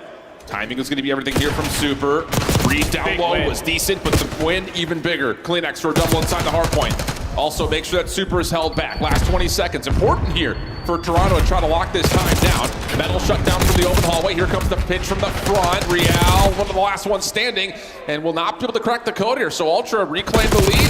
Rencor dealt with, and Subsite again turning up here for Toronto. Yeah, and also Kleenex, a 13-8 start. He's been their X factor all throughout stage 3. Ooh. He has taken his gameplay to a whole different level, but on the other side, Metals, he was like just their X factor. If Metals can give you consistent gameplays, especially in the respawn, you're going to stand a pretty good chance if you're Miami. He's got an opportunity here off of the stun to follow up on it. Good teamwork executed on Miami. Big and two. Metals now on 5 in a row. Looking for more, but shut down through open hallway. Miami not able to stay on the hard point here, which is a bit concerning considering that they have a good kill feed, and Toronto's going to come back in and find themselves a setup and get themselves some time. Yeah, they're just keeping it scrappy through the middle of the map this time around. Want to stay alive over towards Spiral side, but Super lines up a double. The last player standing on the hard point is Mercules. He's able to find 2, and at least contest around that mid-map area, and still allows his teammates to have the spawns for new. Yeah, I was about to say, this is a really good double for Mercules because Toronto was spawning out towards both, but those wins allow a spawn over towards the well side with just 12 seconds remaining on the P1. Joe locking things down creates a free route for Toronto to get into P2, and Mercules will know that this is a very tested position. He sees it by himself. Yeah, just going to keep on backing up. I have all of the left side of the mini-map. So let me just read this pressure from a different angle. Joe DeCease knows that he's also going to get pressure through the middle of the map. He's at least able to find one. Mercules on the trade, so you have the numbers to still contest it. Oh, insight. Nice little up and over. Gives himself some space. Has help as the spawns are still in for Toronto. First significant lead starting to brew here for the Ultras. Insight finds 2. That cleans everything up, and Miami have to reset. And a delayed elimination there from Mercules staggers this hit convincingly for the Heretics. And this is sort of like the series that they played online, where you're going up against Ultra, who are 7-2 in hardpoint. They don't really have a guy that stands out in this lane. They're just doing the fundamental part better a lot this time around than they did the previous couple of stages. And if they keep on beating you to rotation, you're always forced to break. You're just not going to have a good time. Whoa. But at least you find 3 through the front door if you're Super, but it's still leads to nothing. Yeah. 13 seconds, not enough time for Miami to send any numbers to try to finesse this scrap time. So they're going to, again, try to put together that 50-yard line, try to battle. Kleenex already finds 1, moving quickly over the top. And that's a position that Super does not want to get rid of. A little back jump comes out, Metals with a pinch, and Miami will hold on to the initial time here at 3. Now they need a good chunk of time here at P3. You already have 1 player spawning out. Real's going to be set up on a natural pinch. He's able to also win a one-on-one gunfight. 3 kills go in favor of your way. If you're Miami, you know where they're spawning. Over towards well side. Let's just continue to build that line. Well, things looking good for Miami, but Ultra, they were successful on this break attempt last time we were here. See if they can muster it again as we get elicited with Toronto Ultra. I spawned out back. Okay, heard you. Left dark. Still playing this? I'm gonna come off this with you. I spawned, Plant, Metal is dead. We're tip, Real, really weak. I'm down. Okay, I blocked this. Go to me. I'm just playing dubs, okay? Yeah. I can call the low mid cross. From the U cross, actually, sorry. I'll tell you. Nothing going either. One shot. He's top dubs. Okay. He's hitting open slow. One old, one top doubles. Oh, we out dead. Nice, one could be Dead. Nice, I'm sure my Yeah, I'm blocking. You're good. I have a little picture. Relative left, I'm staying alive. Look for super still, okay? Yep, heard you. I have a little Yeah, picture. top plat. He's going off his eye. He's going front office, bro. Heard you. They're coming our open.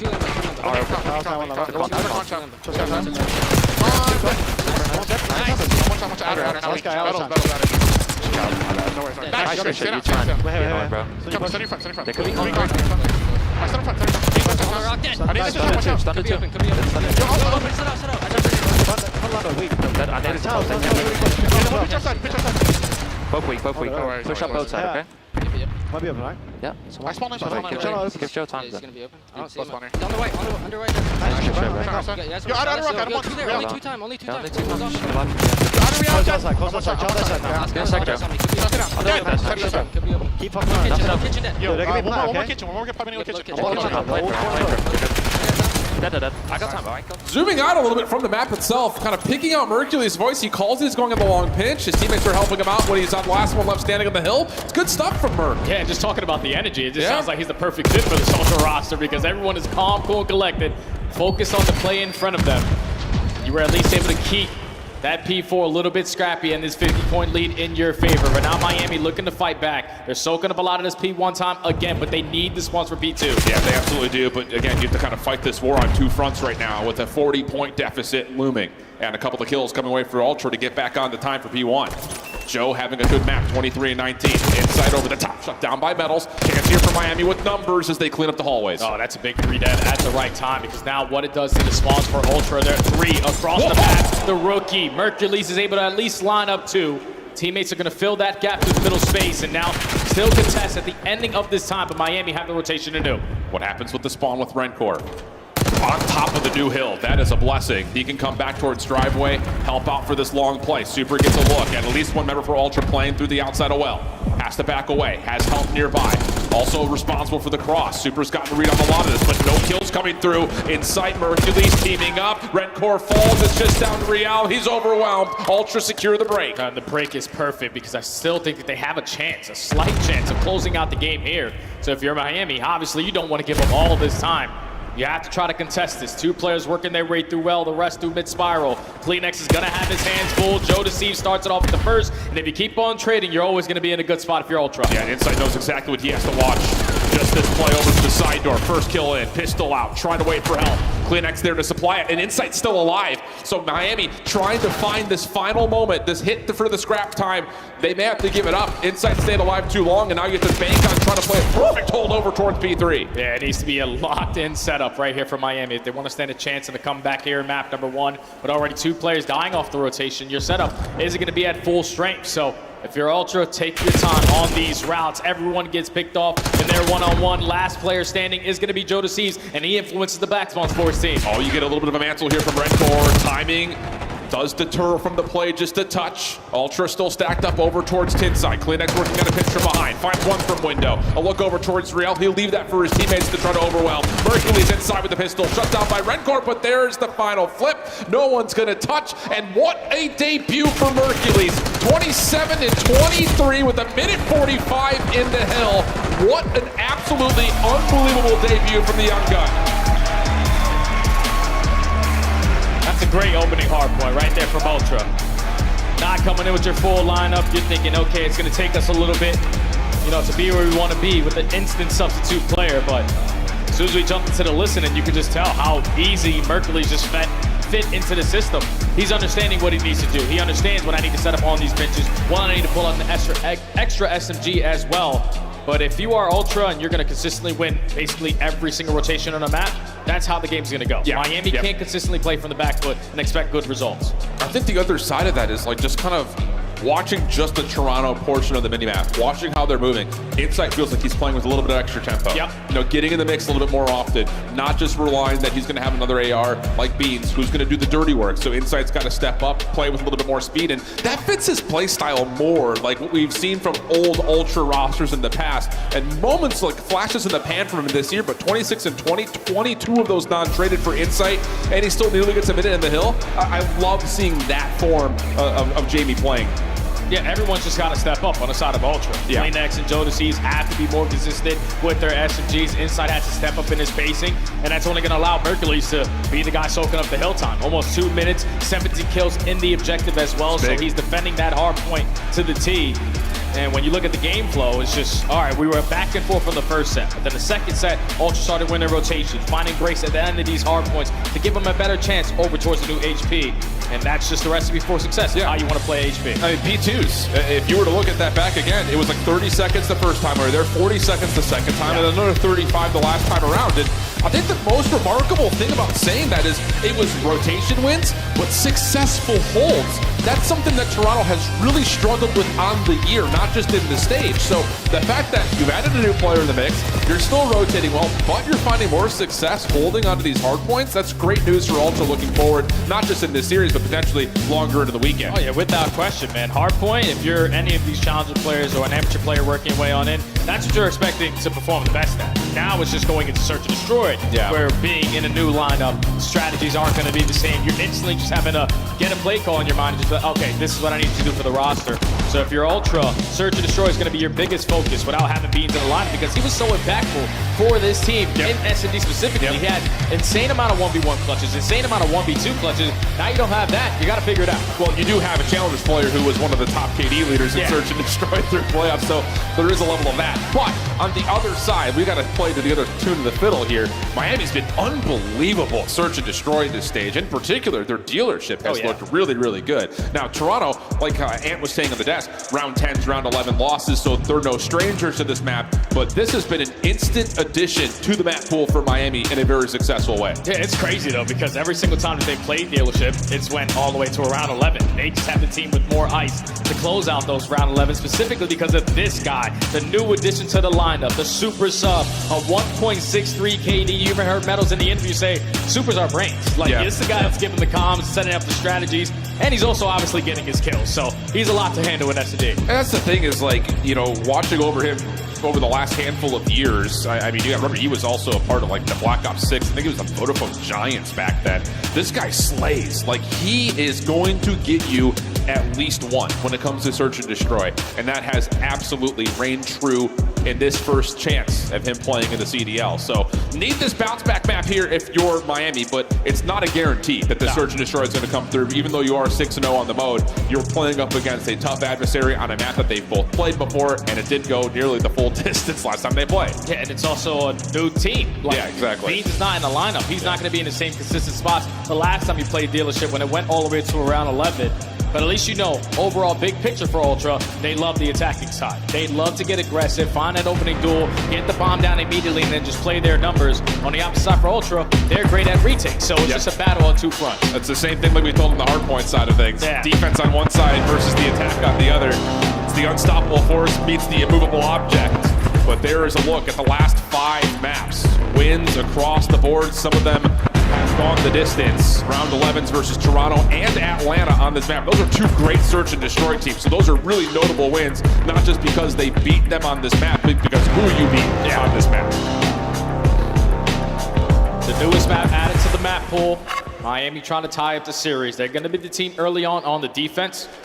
Toronto Ultra going to set the tone early on with aggression over towards A, but they have no trophy system, so we're going to slow down the approach. And I'll be interested to see, like, as this search and destroy starts to develop, do they trust Insight to play kind of the island role, or will they put Mercules in that position to kind of play it out he sees fit? Well, to come to find out as we get deeper into the rounds. But for this one, it's just opening nades and stuns onto the corner towards A, pushes back Toronto initially, but killing the noise, creating some doubt. Ultra now restaging. And you're consistently showing face over here at A, so you're just pulling the defense on this side of the map, and you're just trying to find an opening for Kleenex to eventually work this pinch, but Bomb is slowly pushed up towards the side, but Jodeci's gets called. Yeah, good contest here from Miami. Play from Vent also works out. It's traded. Here comes that flank, though. But what route does Kleenex want to take him? He's going to try to go over through garage side. He does find the first. Real right behind this play through Vent, finds one. Can't quite get through the Vent initially, but still slips away 1v1. Oh, some star SMGs in a one-on-one. 25 seconds to go. Kleenex has the bomb in hand. You know that you're going up against Real. It's all about the timings. And the time's ticking. Real's already checked over the top of the B site. Holds a corner. Kleenex making his move. Now they see each other. Real backs away, puts the pressure onto the clock. Kleenex tries for the instant hop, and Real gets the perfect read. Doesn't wait to see if he plants it or not. Just chows it, finds the win. Miami takes the opener. It's a big round right there from Real. The 1v2 clutch. Isolates on the first gunfight through the vent. And then gets the info, repositions, and then another gunfight through the vent. Real might just be a rat. Secures the round there for Miami. Start off 1-0. Love it. And I think just in particular, the decision to challenge the plant when they do, because the read was there. Like, they knew Real was playing on the garage door. Toronto was starting to get some pace up, but good challenge coming through. Good read from Miami.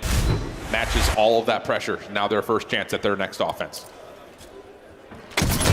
This time they got trophies to work with, but one instantly gets blown away. Yeah. Now it's on Insight. Just try to keep them at bay before the teammates get back into the play, but they take a lot of space. Yeah, and you know you've got a defender over towards the garage door, but Real, not the bomb planner, he can actually move a little bit further forward, see if he can scale up. They see Kleenex making a slide back into the site, but then Real shuts down the pitch. Hercules trying to work with Kleenex to hold on to the site, but the trades are still good for Miami, leaving the rookie up for the 1v2. Smirk got the magic in him, finds the first, almost lines up the double.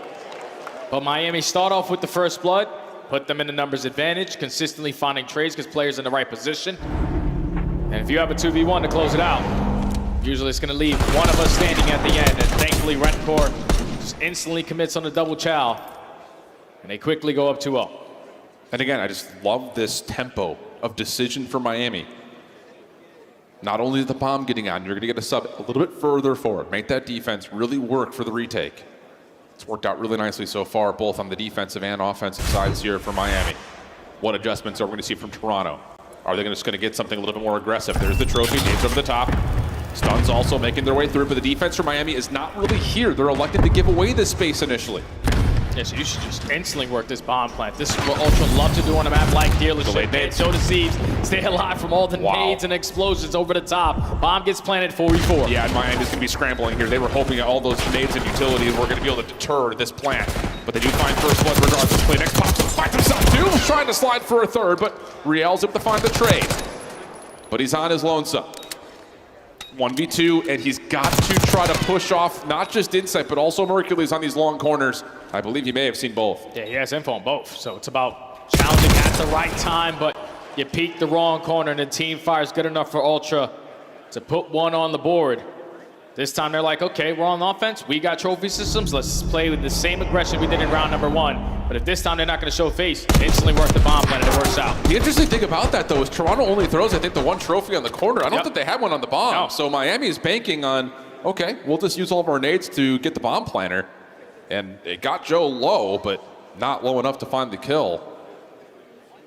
So keep that in mind next time Miami tries to play defense. I imagine they will not be just giving away that space for free in the future. And now they're going to switch up their approach on their offense. Aggressive as hell over towards B, but you already gained the info if you are Kleenex. Now, going to give the comp to your teammates, start to hit that rotation on back, because this is where the play is going to commit. Yeah, really good zone of control established by the utility, and this is what I love about how Miami play this map. They're always trying to get someone to scale deeper into the site. Bomb plant not in yet. Hercules thinking about throwing a shoulder. Real nearby. Rencore backing up to watch the flank, and Miami's going to try to catch Toronto, trying to challenge this bomb, and that's exactly why Real makes good on his position for first blood. You still can't really work this objective unless you find some success in the middle of the map. Thankfully, Meadows starts off with the first. Rencore on the pinch. Now it's a 1v4 for Joe Deceives. He's at least able to find the first, but a 1v3 or 40 seconds, they know exactly where you are. Everyone just chow at once. I absolutely love how Miami are playing this map right now.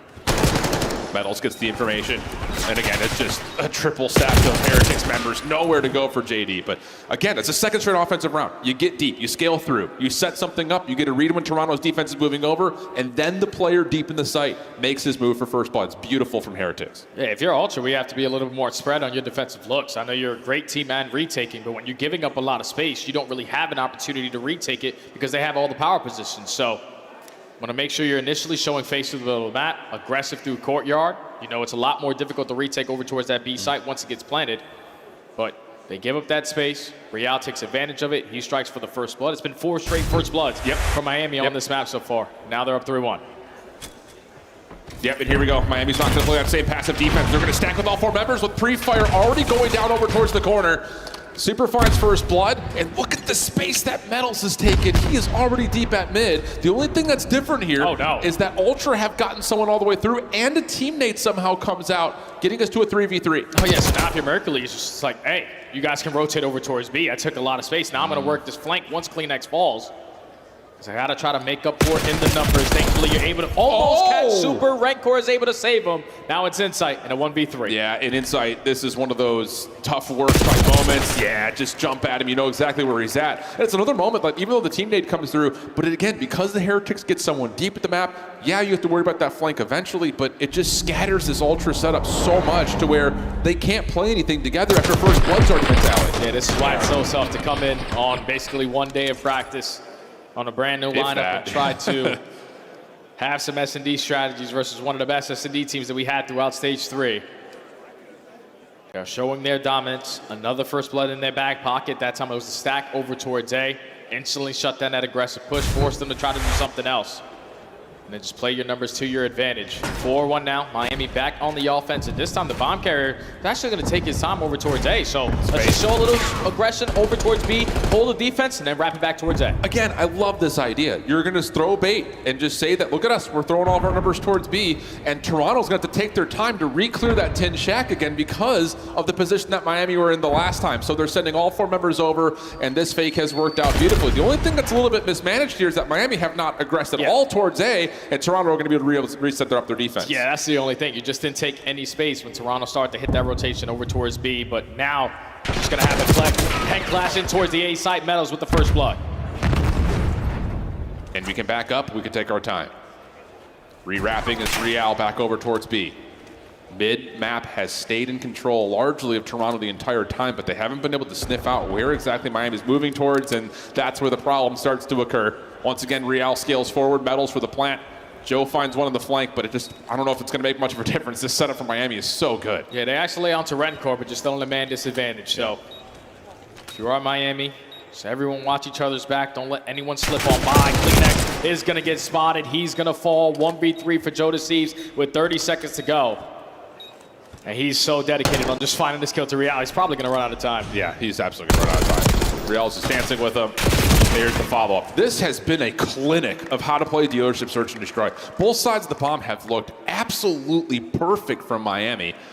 They still haven't had a first death yet. They've counted every first blood. This has been a masterclass.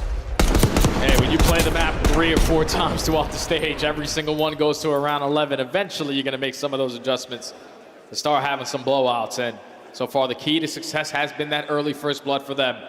You put yourself in the man advantage. You continuously are playing trades to close out these rounds. Now we're at game point. Ultra trying to look for some fight here. Let's just get a first blood. How about we start there?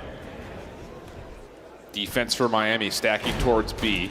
Early look for Rancor. He sees nothing. Crossfire setup is already here.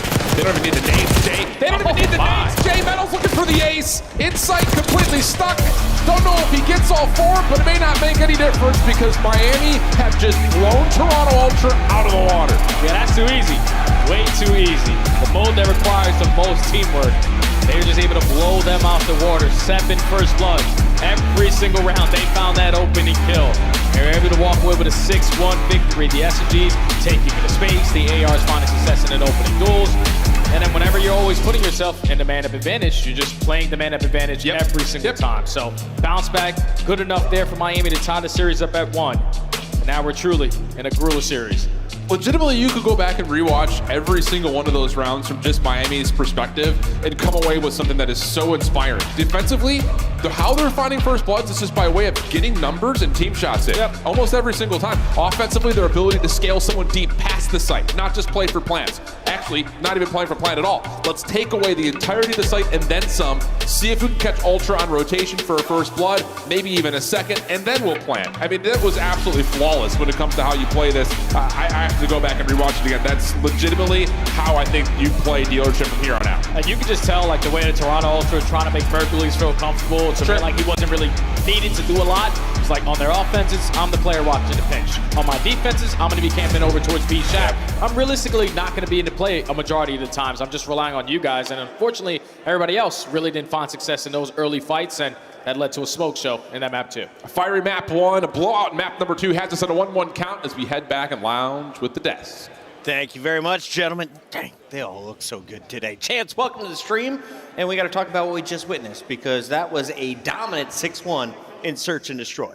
Yeah, I feel like there might be one other team that tries dealership against Miami, and if it goes anything like that, that'll be the auto veto for the rest of the year, because that was godlike. Let's take a look at some of the highlights from this series. And Allie, Yes. Mercules is pretty good. He is pretty good, especially in that respawn, but when it came to this map number 2, I mean, it's hard to plug in a 4th player in the middle of what is to be a major and not have any straps, really, when it comes to Search and Destroy and Control and trying to force them into that system. And especially on Miami Heretics, this is one of their best maps. I mean, Super had 4 first blood. Miami just plays this map at a pace that it feels like no other team really comes close to. Like, maybe some opportunity with Joe, but he got shut down 3 different times trying to get aggro mid, and I mean, that's what you just got to do if you're Miami. Guys, this Miami team would have been dominant at Search last year. Vista, 6-star Rio, 6-star Rio, like, it would have just been absolutely insane, because this map is similar to those, right? It's just super fast paced, you can get up close and personal, and the retakes happen in an absolute instant, and you see, when you find those first bloods, you can just toy with the other team. Yeah. 6-1 Search and Destroy, 250 to 192 though. Toronto able to strike first in the best of 5. So Chance, let's break down the hard point. What gave the Squirrels the edge? I mean, I think just better as a team, right? Like, you know, Mercules having to fill in a role, but he did just fine. He was top slayer in the lobby and had nearly 2 minutes inside of the hill. Soaking. Yeah, and I just want to, like, talk to him and see what the experience is like of, like, playing in challengers and then playing on a team like this. Not even playing against other pro teams, but I would just imagine the game is getting slowed down a ton, and we heard the listening.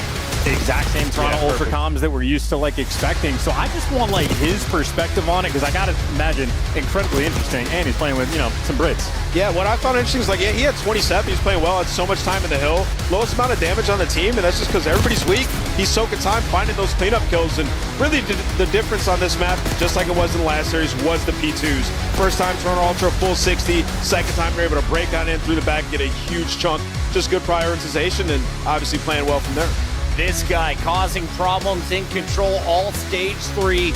Joe Deceives looking to lead Toronto to a swing game victory. KP10 3rd overall. Not bad for a guy who does a lot of objective work. Yeah, he's ridiculous. I mean, he is a case to be top 3 sub in the game. At some days, he's the absolute best. So Joe Deceives gonna have to do some heavy lifting. Got some respawns coming up, and after that, game 2 Search and Destroy, you probably want to win 3 and 4. Let's not go game 5 here, Toronto. Now, Chance, I've watched a lot of Miami. I don't remember many games where Real goes -10 and the rest of the team is even. Is he going to be the X factor? It's been, like, occasional, especially with, like, now that they have, like, a powerhouse AR duo, like, the dynamic, like, what he has to do on the map is very different. So he has a couple slow ones from time to time, but always bounces back. And when he's at his best, he has the takeover potential. So, yeah, very excited to see Real play. Not expecting that same performance twice. Allie, who did you pick in this series? I picked Miami. Are you confident in that pick? Yes, I'm so confident in that pick. And who's your player to watch game 3? It's probably going to be Real because he had a slow respawn map number 1. Nameless, you're the only one with confidence in Toronto. Yeah. Who's your player to watch? Joe Deceives. We just saw that pull up. I mean, the kid's absolutely insane. We expected him to take over here in this game 3, where they have the advantage. Final question, is Joe Deceives a top 10 player? Yes. Is he a top 5 player? Borderline. He's right there. This We'll is the answer tournament that to solidify. in just a bit. For now, we got to get to the caster, shift and study. Take it away. Thanks, friends. Thanks for keeping that nice and polite, nice and tidy. Did not expect that. Now, with Chance on the desk, that guy is a wild card. It's the opposite of the wild card, actually. He's very, very, you know what you're going to get. This is going to be interesting Control. Oh, yeah. Because I think the thing about this is, yeah, from the side of Miami, you know, you're cooking with the full roster. Things have started to get more improved. But, and I say this with, I think, a lot of recency bias, watching him at Brooklyn on this vault control, Mercules was a problem. Oh, yeah, he definitely is a problem. And if you're Miami, you were trying to throw this back into your map pool because before stage 3, this is basically the only control that they could win. Yeah. But so far, when adding Super to the lineup, you're sitting at 0-2, getting outslayed on both sides, not really having a consistent game plan of what you want to execute there. At least on defense, though, like, they can sort of somewhat hang. They just need to make sure they bring it into slaying because Ultra with a new guy, even though it's Mercules and not Beans, Beans was a 0.6 in control. So if you're Mercules, just come out here and be a 1.0 and you're going to stand a pretty good chance. I got the Mercules over in this map. I like that. I'll put that. I mean, it's just like legitimately, like, and again, if you've watched Challengers, that admit Brooklyn team was a monster on both sides of the control zones. And Mercules fitting into this system, I think is going to be the exact same comfortable Mercules that we saw in Challengers. Oh yeah, because you think about the SMGs that he had in Challengers. Yeah. The way that Exceed was playing, the way that Craze was playing, it's non-stop tempo. So now you got Joe Disease and Kleenex basically doing the same exact thing. So Mercules just needs to find his kills. And Miami, already to start this game, on their defenses just get absolutely torn apart by Kleenex. Yeah, and this is the thing, again, just looking at how Toronto kind of set themselves up, how they try to get this break off going. There's a lot of respect for that high ground control, but the SMG's fully locked in on where these pictures would likely come from. Nice shots out of Mercules, able to help Kleenex out for one, but eventually overwhelmed. That second tick not fully confirmed. Yeah, Miami have the numbers. They're able to trade out effectively before that second segment does get locked. So now you're just trying to take a little bit of map control away from them. But Mercules and inside, the AR is finding an opening double. Really good. Now you can reinforce your way through to the map, to stack it, extend time early. Yeah, Kleenex is going to be trusted to go surf out where exactly this Miami pinch is at. So second tick lock, third on the way. Here comes the collapse from the Heretics, trying to jump back into the point. Shut down, Joe Deceives, good for one. Final moment, though, is just down to Real. Kleenex looking for him. Second kill gets down. A little slide away allows Redcore to clean things up and get some depletion on this third tick. Yeah, now he just wants to stay alive as long as he possibly can before the reinforcements are able to get back into the play. Metals is going to fall through Top Cat. So Ultra have an avenue of approach here. You can walk through the front door, you can drop down through the middle of the map, and that leads to all four dead. Time should be extended while Mercules is already watching the cutoff. Yeah, he's already seen one. Slipping through. I don't think Super saw him. You do have Real looking to keep this overextension safe, but now Mercules comes back into the play and hits the cut, but does not get there in time. 15 plays 14, minute 27 on the clock, small advantage for Toronto. Yeah, Miami, every kill that they get, just need to continuously push on forward. Real and Rencore already combining for two. Mercules trying to rip out the guy from top art. But he just wants to hold this position for his team. But now you got to watch your back line because here comes Real. He's only able to get one, so you clear out your spawn. But 12v11, you don't have a lot of opportunities to play trades. Yeah, you've got maybe 2 hits at this if you're Ultra. Middle of the map goes back in the way of Toronto. Now the pressure. Whoa, they find Rencore front side of the zone. Plus Mercules now pushes up through the palms. Last one left alive at the moment, at least in terms of who's furthest forward for the defense's Metals. You're going to get a little bit of a pinch established by Real, but it's being watched by Joe Deceives, or is it? It should have been, but doesn't really fully come through. Kills come out, and that's enough to at least get this tick, I think, confirmed there. Yeah, sure is for Toronto. Yeah, the biggest kill right there, was Real finding a timing through double doors. He's able to get one to walk away with his life and his AR from the top side of Arc. Also finds the second kill, so 40 seconds to go. Basically, the last was coming in for Ultra because they only have 6 lives remaining. Insight almost gets the better of Super, but once he falls, now it's your last push. Yeah, Metals is going to shut down B Street. Everything's going to have to come through Vault Stairs. And yeah, you've got Real just kind of running circles, yeah, and cleaning everything up. So Miami's going to hold defensively. Not the worst start, though, all things told, for the side of Toronto. Insight wasn't able to quite get things going, but you get 4 ticks, not bad. Yeah, 4 ticks definitely isn't bad when you're spawning in on the offense without any trophy systems, but thankfully, if you're Miami, you had a Real because the ARs are just so posted on their side of the spawn, and the only person taking space once those kills are going down is Real. Thankfully, he was able to win one-on-one gunfight after one-on-one. Goes 12-6 at the opening round with 1,300 damage. He was the guy setting the tone there. Now you got 4 seconds to make up. Yeah.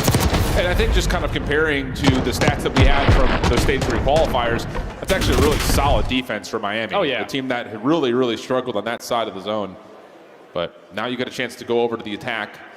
And I'm going to keep my focus, again, just firmly planted on what route does Mercules want to take here in terms of, does he be trusted on the island to watch the B Street, or are they going to try to get him in the mix? Yeah, realistically, you just want Joe Deceives and Kleenex to really dictate to how this round is going to go, because Toronto Ultra, so far in this stage, they've been able to outslay on the defensive side by almost 8 kills, and that's usually through your SMGs, just nonstop in their grill. 2 making 3 kills initially go their way. They instantly shut down that first push. I love that. That's just 1 sub on one side, 1 sub on the other. Mercules hangs out with Insight, or pardon me, Kleenex, and then jumps back over to help out. Joe Deceives finds 3 kills to open things up. Beautiful start for the rookie. Yeah, just evaluating what his efficacy is going to look like when it comes to being a CDL potential player. He's hitting it to this point. Solid start here for Toronto defensively. Real, good win. Keeps the pressure on to B for a small time, but Mercules right there to find the trade. Oh, yeah. they just consistently are having the numbers in every single one of these engagements. Mercury's with a double. Joe Siege loses the one-on-one after taking down one, but you already have another line of defense here to contest it while Mercury's is already pushed out over towards ammo. Now he's forcing Miami to overextend through pool. Yeah, they've got the perfect defensive setup. They have lost Super, and he's going to need to touch this zone and pull this defense back because his teammates are in hell right now. Yeah, eventually he tries to get back into the play, but Kleenex on the wrap back is able to locate Super. It's not 26 seconds, not a single segment earned on the side of Miami. You're trying to get something done or at least pull a defense over towards B so you can open up a lane through the middle of the map, but Jodeci strikes for two. Dude. And now you need to make a miracle happen. I am loving what I'm seeing from Hercules. 14-8, getting it done now with both weapons. Hello. Give him 9 in a row. Oh my goodness, what a debut from Hercules. Toronto suffocating this Miami offense. Last chance would have to come through B Street. Kleenex keeping him on the pinch. Joe right there with him, and there's just no way they could touch his zone. Beautiful. That's just too much aggression there. Usually with Beans on a map like Vault, he's the guy strictly running an AR. Insight's gonna be switching between that SMG and that AR role, but Mercules picks up an SMG and he goes on 9 in a row. Don't know if he's able to earn himself the Hellstorm, but once he finds all these kills through B Street, blocks the spawn while pushing out ammo, and then just consistently winning one-on-one gunfight after one-on-one gunfight. The rookies having a good series so far. Having a great series. So now Toronto, huge advantage in terms of the current tick progression. And we'll get a chance at their second offense with trophy systems to help give them some support on their breakoff.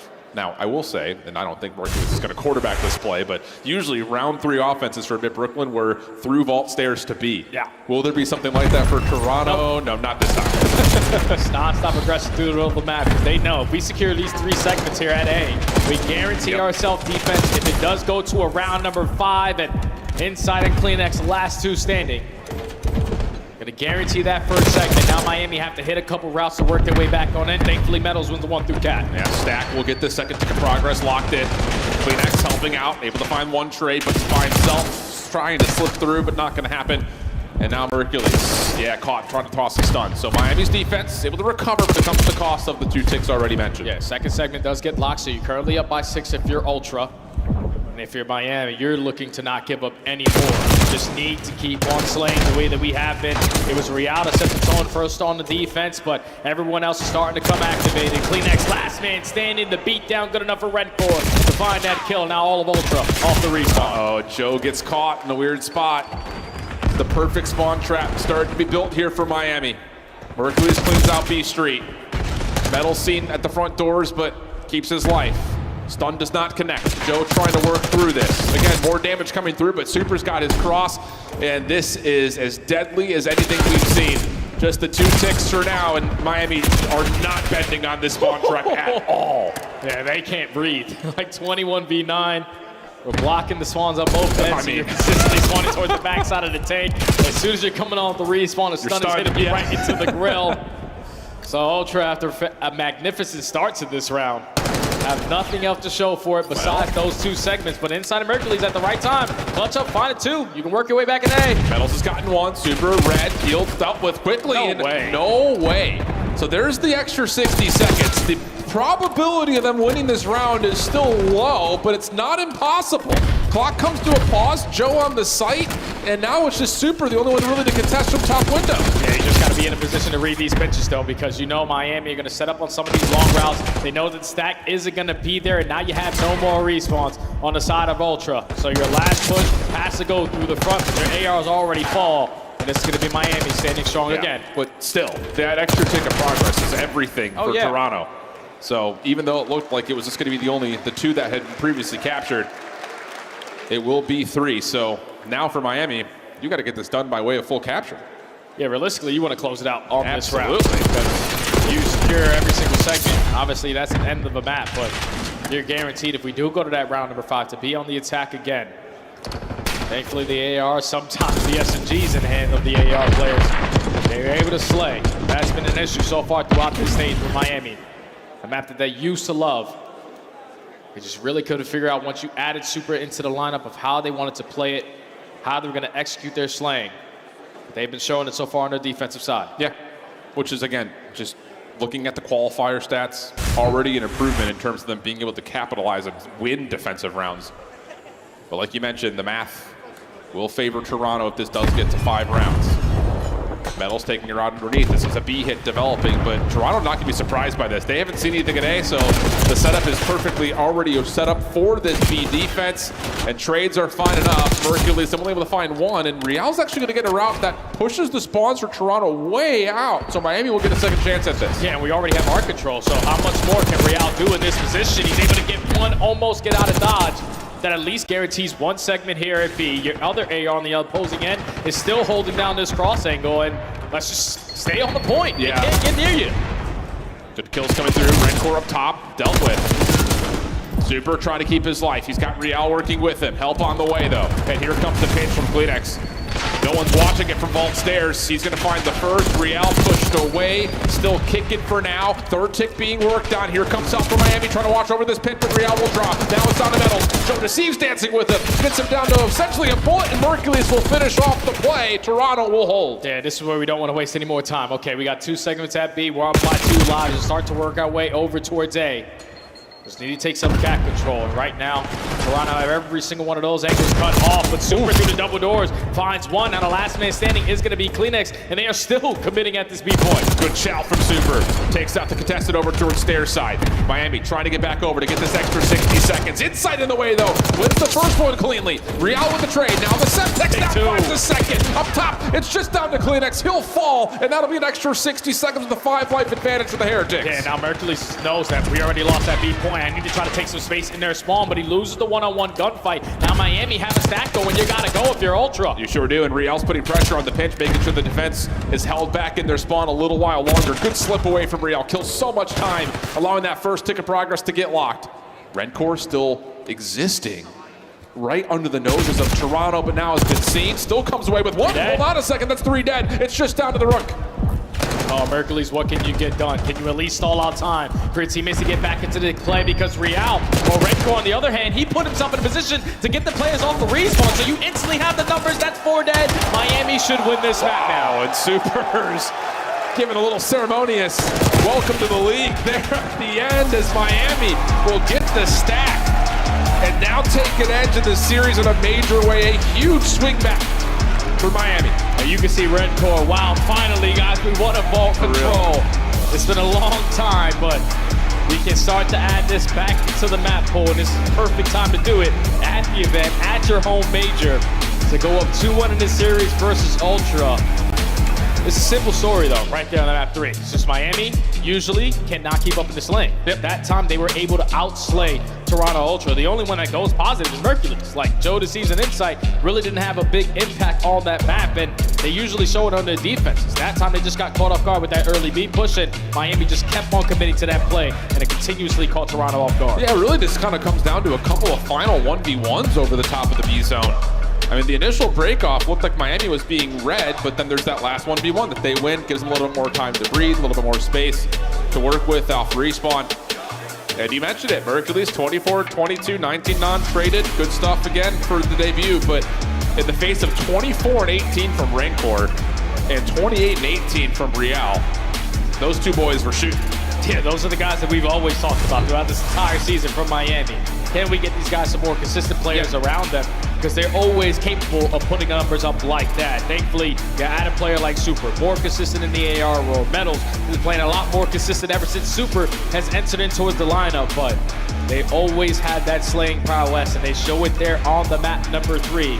The 3 maps in the middle of this series as well, like the Dealership, the Vault, and the Protocol coming up next, is all from the series that they played online, and it was Ultra walking away with every single one of those respawns. But when you just don't have your team, strategies aren't the same, man. Yeah, there's a level of that to be sure. Again, I think in terms of an emergency substitute situation, they made the best pickup they possibly could.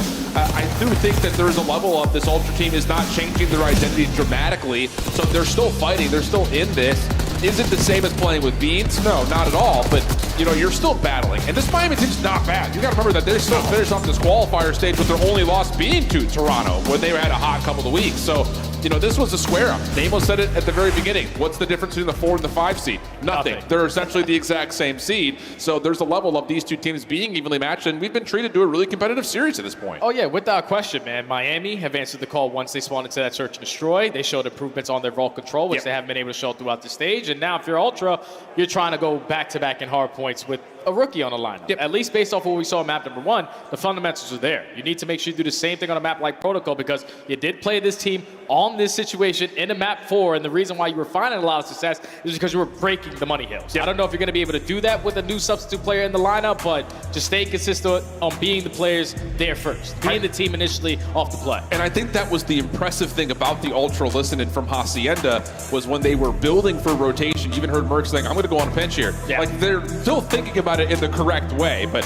here's a look back at over kind of how the opening map had gone and how things are going to this point here. To this point, you're seeing, again, the two rookies to the league topping the charts for both of their squads, which is inspiring to see in terms of, again, longevity in the league for maybe both these guys. So if you're Murphy, you're feeling great. All right, my first series versus a hot Miami Heretics.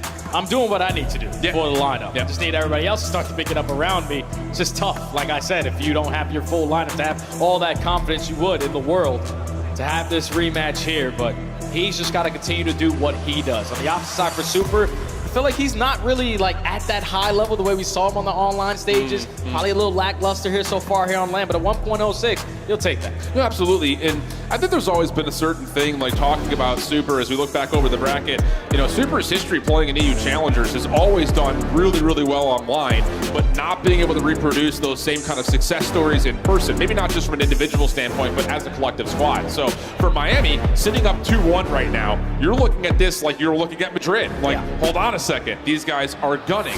The issue is you have to go up against the Thieves next, whoever wins this matchup, which is no easy sight. Other side of that, if you're joining us here late, Vancouver continues to find success versus Atlanta. We're getting some weird head-to-head rivalries developing this season. So that's going to be a really interesting winners round 2. As Boston and Optic are waiting to jump on the stage next. Before we do, we get into the Protocol hardpoint. And again, I think all eyes on both the rookies that are taking the stage here to see who may find an edge. It's a big map, man. Big map for both of these squads. If you're Toronto, you only had the opportunity to play it once throughout this stage. It's like one of those 50-50 hard points for them as a roster, but last time it was a 250 to 190 score in favor of the Ultra. They were finding breaks in towards the bunker, but here we go into the map number 4. Miami trying to advance that Saturday through the winners bracket side into the P1 we go. Trades are back and forth. Ultra trying to at least play keep away for now. Yeah, look at the early routes with Kleenex just going underneath, and he's going to try to surprise Redcore here through ladder, and that's exactly what happens. So now you got double window control for Ultra. They do this a lot, and that's why it's like Kleenex finding every single kill to this point, and that'll be enough for Toronto to flip the map at the same time. The spawns instantly flip, but you're still unaware of what Metal's position is. He was camping towards the top side of Grandma's, and now it's his opportunity to potentially play keep away. He just wants to play his life as long as he possibly can, but Joe DeCease is going to fly on up and take care of that gunfight. Now the spawn's in favor of Ultra as well for P2. Yeah, insight, once again, up top towards the windows, pushed off, Real deals with it.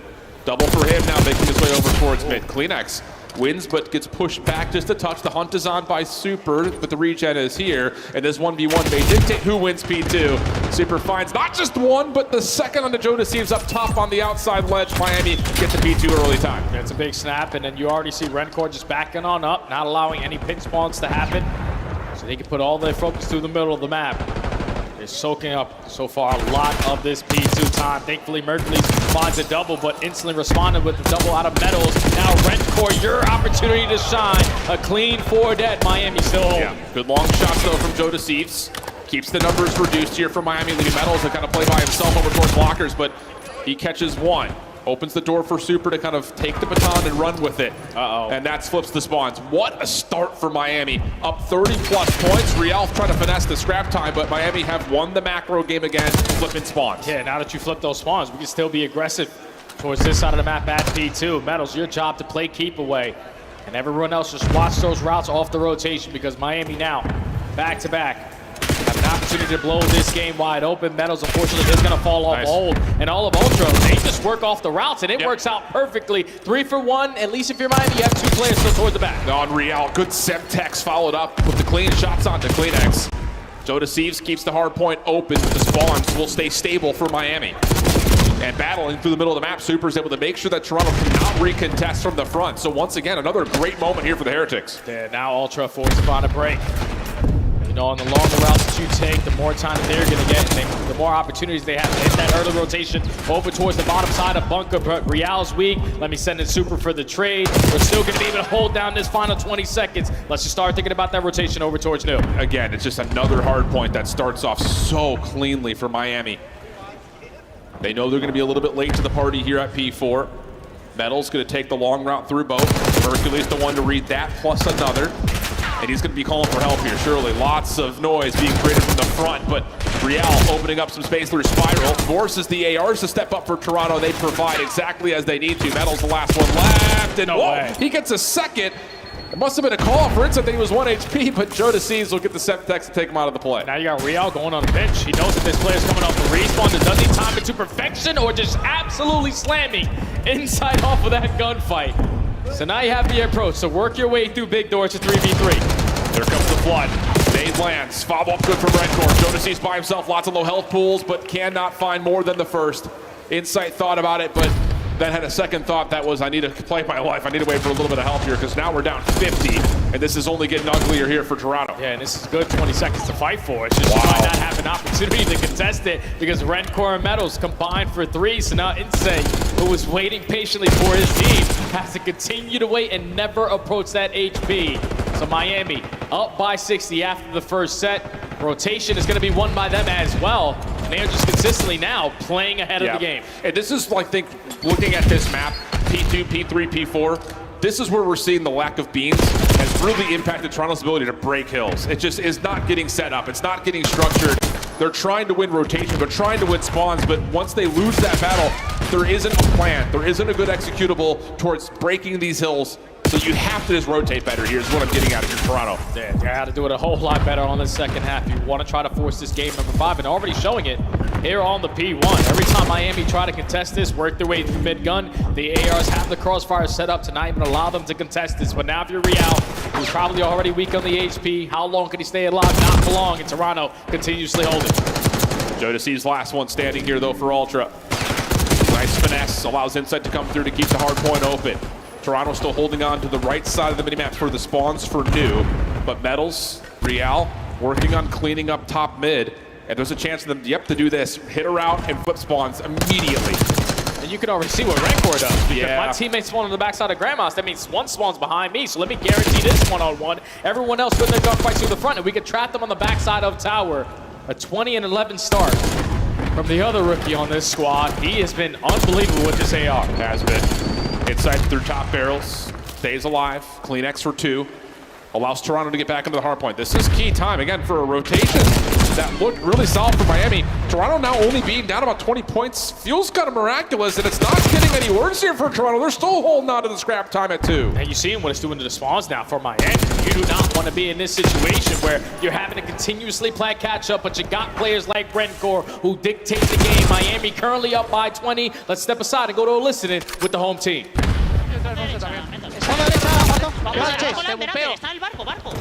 Y otro semicírculo. Barco, vale, sumo yo. Sale en Piwa. ¿Tienes la izquierda entera?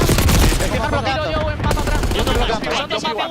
Muerto bapas. Cuidado a la izquierda, cuidado, Sí, me tengo el balón. Sí, nada izquierda. Tengo yo el front, izquierda yo, ¿vais a escuchar? Sí, no lo veo. Tengo la izquierda. Aguanta, que vaya arriba. Sí, un tiro yo. Bloques. Y otro derecha, aguanta yo. Es un punto. Un tiro Hércules, necesita ayuda puntos. Son 2. Juan y Hércules, ¿no? No. Venga yo, Son 3 puntos. Big for cuatro que. Van a ir para el caracol. Caracol no ve nada. Está ya Max y uno caracol. Está bien caracol. Caracol tocado también, son 2. Punto. Son dos en Está bien contigo, chaval. El otro back. Son dos puntos, son 2 puntos. Sí, solo 2 últimos. Han nacido mapas, Sí, se han nacido mapas. Vamos a tempar. Vale. Voy a pinchar al medio, bro. Dale. Voy por la izquierda, ¿vale? Sí, estoy. Víctor, una bala inside, son 2. Cuidado que pueden abrir P2. 2 en Víctor, 2 en Víctor. Me pega a pillarle el Víctor. Aguanta. Han pinchado mapas, bro. Pega, se para adentro, se para adentro. Ábrete. Vale, dale ya. Caracol no veo nada. Un tiro uno. Están heavy, bro. Un tiro los dos. Se ha ido Caracol. Caracol y backside. Un tiro. Punto y Víctor. Aguanta, Sí, inside son 2 puntos. caracol. Si va a ojito al caracol, me Caracol muerto, otro más. Vaya banger, Te pinchó, le pinchó. Otra vez el Víctor. Un tiro. Esa, qué buena meta, bro. Tengo mapa. Pilla elevator. P3 si puede haber alguien mapas. Víctor inside. Te ayuda, Sí, chaval. Kleenex izquierda. Son 3. Vale, ha puesto P2 gente. Uno P2, sí. En Merck y otro, creo. Estoy abriendo mapa. Sí. Vale, míralo tú. Tengo que estar en mapas, Me tengo front P3. It's a tale of two rotations right now, Jay. Miami looking flawless. A lot in rotation on hill to hill in P1, P2, but now you got Toronto cleaning up from 3 to 4 with a lead as we head back to our third set of hills. Yeah, as soon as we got to that P3 and we jumped to the listen and Redcore was calming in Spanish, I'm able to understand a little bit, but he's saying, all right, you guys need to calm down. We need to listen to me because we're too frantic. We're just allowing these guys to pick us apart one-on-one gunfights and not putting our focus on the front door. And so far, Ultra made P3 scrappy. They dominated over towards the P4, and now they're up by 20 with Miami. They just blinked, and they were up by 50, and all of a sudden, that lead is gone. Yeah, blink of an eye. A really solid couple of hills in a row for Toronto. Insight on another large spree. He was on 6 just a moment ago. He's back on to 5 before falling again. So Insight really stepping up.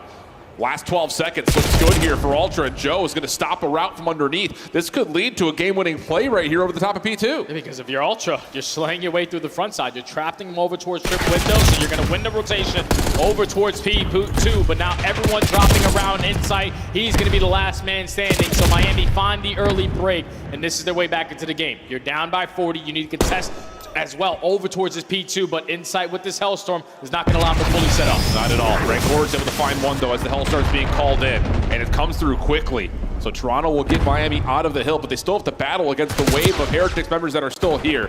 And the battle's going to rage right on top of the hard point.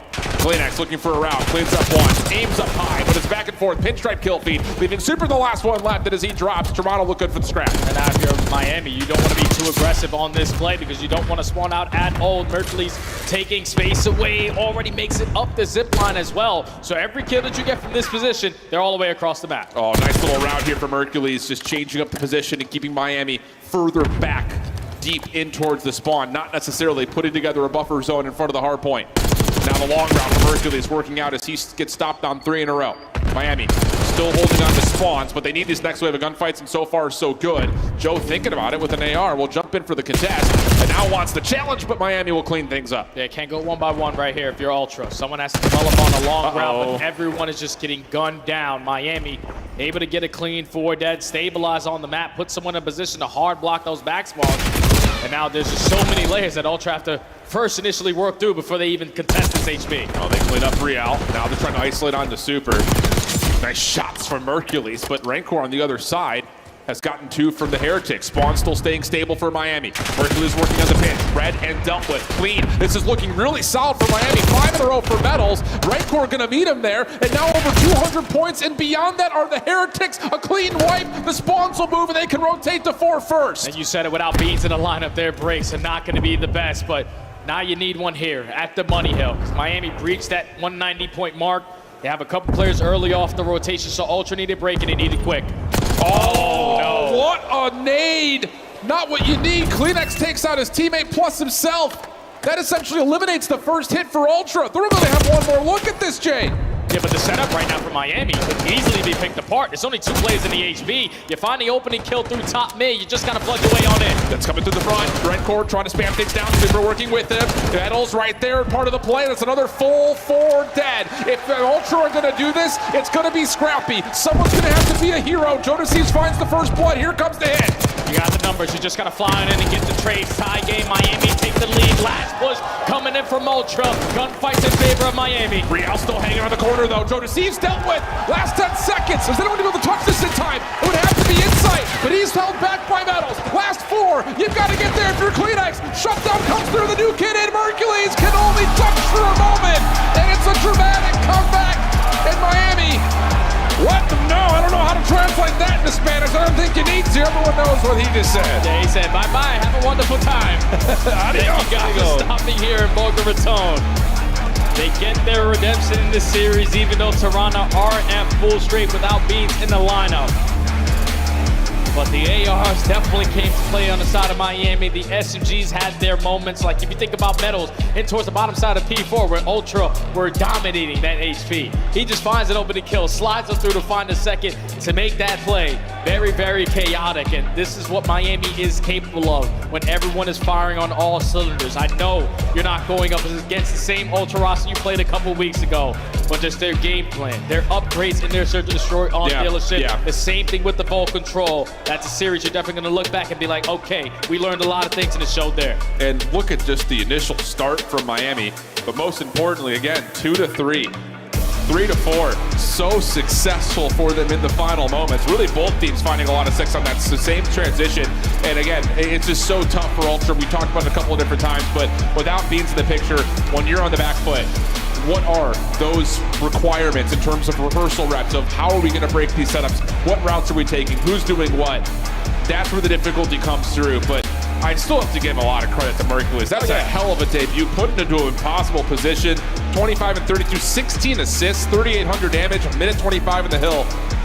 I think you're still looking at a very dangerous Ultra team, even though they're going to be in the lower bracket early with Mercules in the lineup. Oh yeah, without question, because Ultra, they're probably thinking once that match is finished, like, oh, we just didn't play our best. Like, Mercules, you did everything you could for us. We just need to put ourselves back into that form that we found ourselves in stage 3 if we want to try to contest or make something happen here at Major 3. Wow, what a series to this point. The home team finding more success. Miami continues to just do really well when it comes to what is their home major. But Metals is on stage with Blaze as we get our final post-game reaction. Thank you so much, Shift and Study Florida. Make some noise for the home team. Miami Heretics coming out on top, and Metals. Talk about an ending right there, okay? Throughout that hard point, you guys have control of it for most of the first half, and then you start to lose it. You start to see that map 5 closing in, but all of a sudden mistakes were made. What was going on through your POV of how the map 4 ended for you to be able to win? I don't even know what to say right now. I was like, where are they spawning? Where are they spawning? They took double team kill, and I was like, it's done. We won, 100%. It's impossible they can break us before there. And they could not break that hill whatsoever in that moment. Just lost composure there at the end, but you guys come through. But you guys kicked off the series down the map, but then the S&D comes through, and the young rookie on your team, Super, starts popping off. How proud are you for him and his performance in his first major? I'm really proud of him. That guy is a beast. He's like the shot caller of the S&D, and he knows every strat of the other team, and we executed. Oh my God, okay, all right. Out there calling plays right there, taking leadership, and I know we love to see that as a rookie, okay? Lastly for you, because I know you want to get out there and start preparing for your next match. This is a big moment. Anything that you want to say to this crowd in Spanish right now? Muchas gracias a todos los que habéis venido, los que nos estáis apoyando desde aquí, los que nos estáis apoyando desde casa. Espero que hayáis disfrutado la serie. No es de la manera en la que quería ganar a Toronto, ya que no estaba su cuarto jugador, pero espero que la hayáis disfrutado de todas maneras. Muchas gracias a todos. You heard it here. Vamos from me and Metals on the main stage. Chris, take us away. Thank you very much, Blaze. I'm over here arguing with Chance. Yes, Miami is better than Boston. They now have 5 more points than them and steal the 6th seed. There you go. And the race for Chance continues. It's going to be fun. Allie, this is a big win. You do it in front of your home crowd, but also shout out to Toronto. They made it very close with a man who got to call up, 48 hours ago. Yeah, no, shout out to Mercules. I think he played great across the board. Honestly, I think it was some blunders from the core 3 of side of Toronto Ultra. They fell a little bit short, unfortunately, but I don't have any doubt in them when it comes to going down to that Elim bracket. Let's take a look at some of the highlights from this series. And Nameless, you had faith in Toronto. I did, yeah. Any worries for them now in the lower bracket?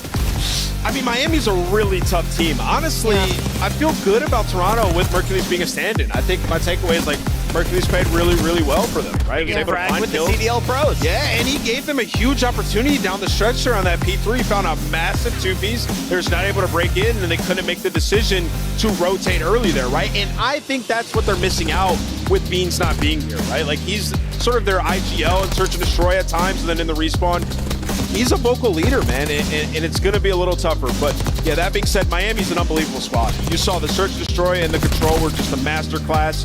And then when they needed to clutch up here at the end, I mean, P3 into P4, it was beautiful. I mean, they bottled the rotation. They double team killed with the Semtex. None of that was Mercury's fault. Like, they played well enough to actually get to the map 5, but just the lack of ice, and obviously unfortunate, players slide in front of you, it goes like that, but on this level, you can't afford to have that happen. So I'm with you, Ant. I like the team. I like Mercules as a fill-in, but that type of moment in this type of map to lose it, it's going to haunt you. And it's a huge win for the side of Miami Heretics because you look at this is the rematch, right? They wanted to play Toronto Ultra, but not only that, the last two maps, they lost to Toronto Ultra in the last meetup, and they win them both respectively. So for Miami Heretics, it's looking good moving down the stretch. How about Metals, huh? He's great, dude. He His fried. ceiling He is just so played high. such a good series, and more importantly, an important hard point as well, because Real, so slow in the middle of that, Metals kicked up, and he's the guy who said, I want Toronto. I cannot wait to play them. He got smoked last time. Man, did he get revenge. He is like the ultimate wild card. Metals has the pop-off games, he'll have the double negative games, but when he's on form, that's when this team, you're looking at Sunday and you're like, they can make a run. We could win. 2025 version of apathy, true or false? Ooh, that's world champion that's apathy. Extreme gas. That's not, nah, we're not gassing Metals like that. Not yet. Not yet. Nah. We're getting Where there, is though. Pop App? We're in Florida. Let's take a look at our bracket and where we're going forward, because now Miami Heretics have a date with LA Thieves, and we still have a match to go. Vancouver will play the winner of our next matchup in Optic versus Boston Breach. But let's talk about the top half there, Allie. Any surprises, and what are the expectations moving forward? Not really any surprises. Carolina Royal Ravens, I feel like, been kind of on decline. So the 3-0, I mean, LA Thieves have been looking incredible. I think Miami Heretics doing it in 4 was maybe a little bit surprising. Vancouver Surge, I kind of saw this coming, but naturally that is an upset. So Atlanta FaZe, a slow day 1. I can't remember the last time Atlanta FaZe fell on day 1.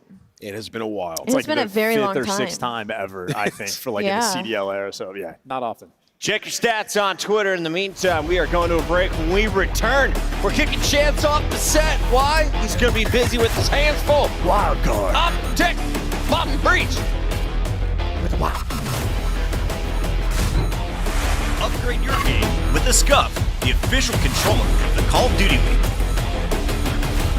The Esports World Cup is an official partner of the Call of Duty League.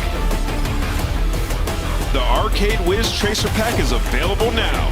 Hit the map in retro glory with the Star Player Operator, pixel-inspired emblems, and more.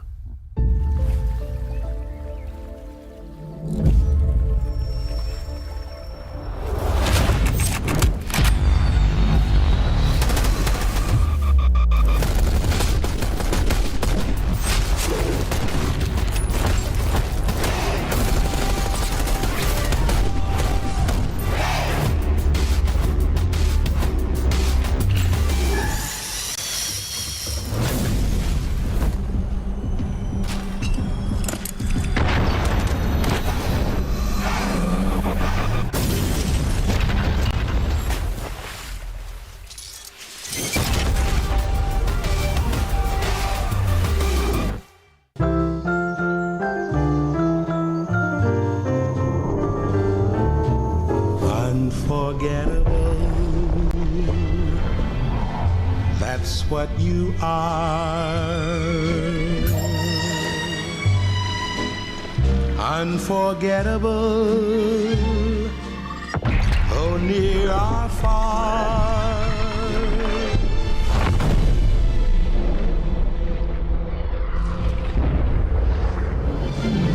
That's why, darling, it's incredible that someone so unforgettable thinks that I am unforgettable too.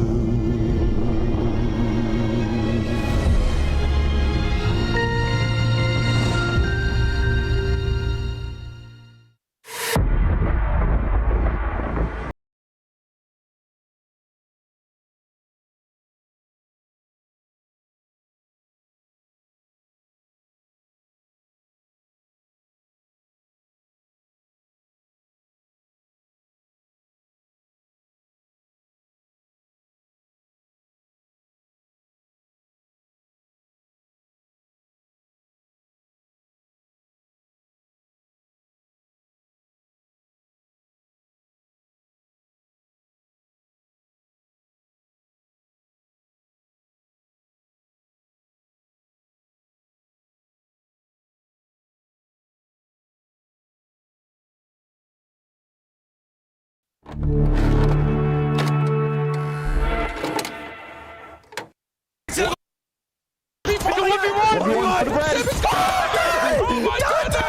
the cross, still attached! Still attached!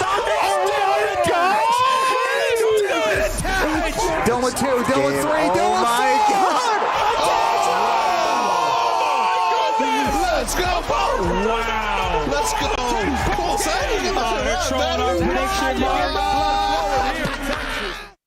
There's on the line, it's like, you know, a lot more bragging rights. I think the very first map is the most important map. If you go down that first map to Optic, chances are you're not going to win the series. I think they have like over 90% win rate after they win the first map, so it just really comes down to that first map, I think. When you go up 2-0, it's really hard to come back, and we're really good at sealing the deal and just closing the... We've been practicing pretty hard and, you know, watching a lot of film and stuff like that, so I'm just fully confident we're going to walk away with the W.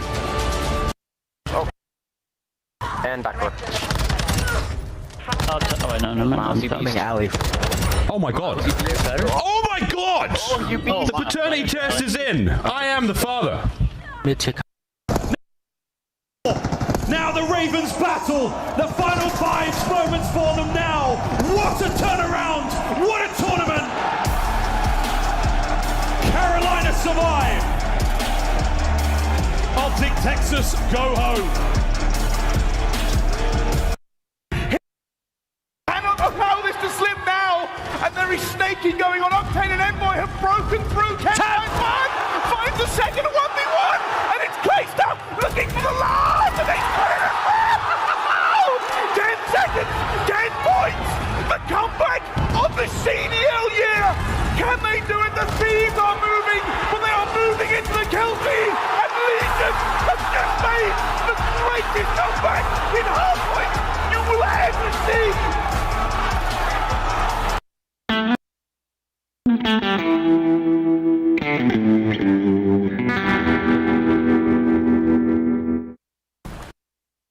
Yeah, our bridge is shield. One's left. I'm cutting mid. I'm not sure if I'm getting old, but I swear to God, Joe, sometimes when Celium talks, all I hear is...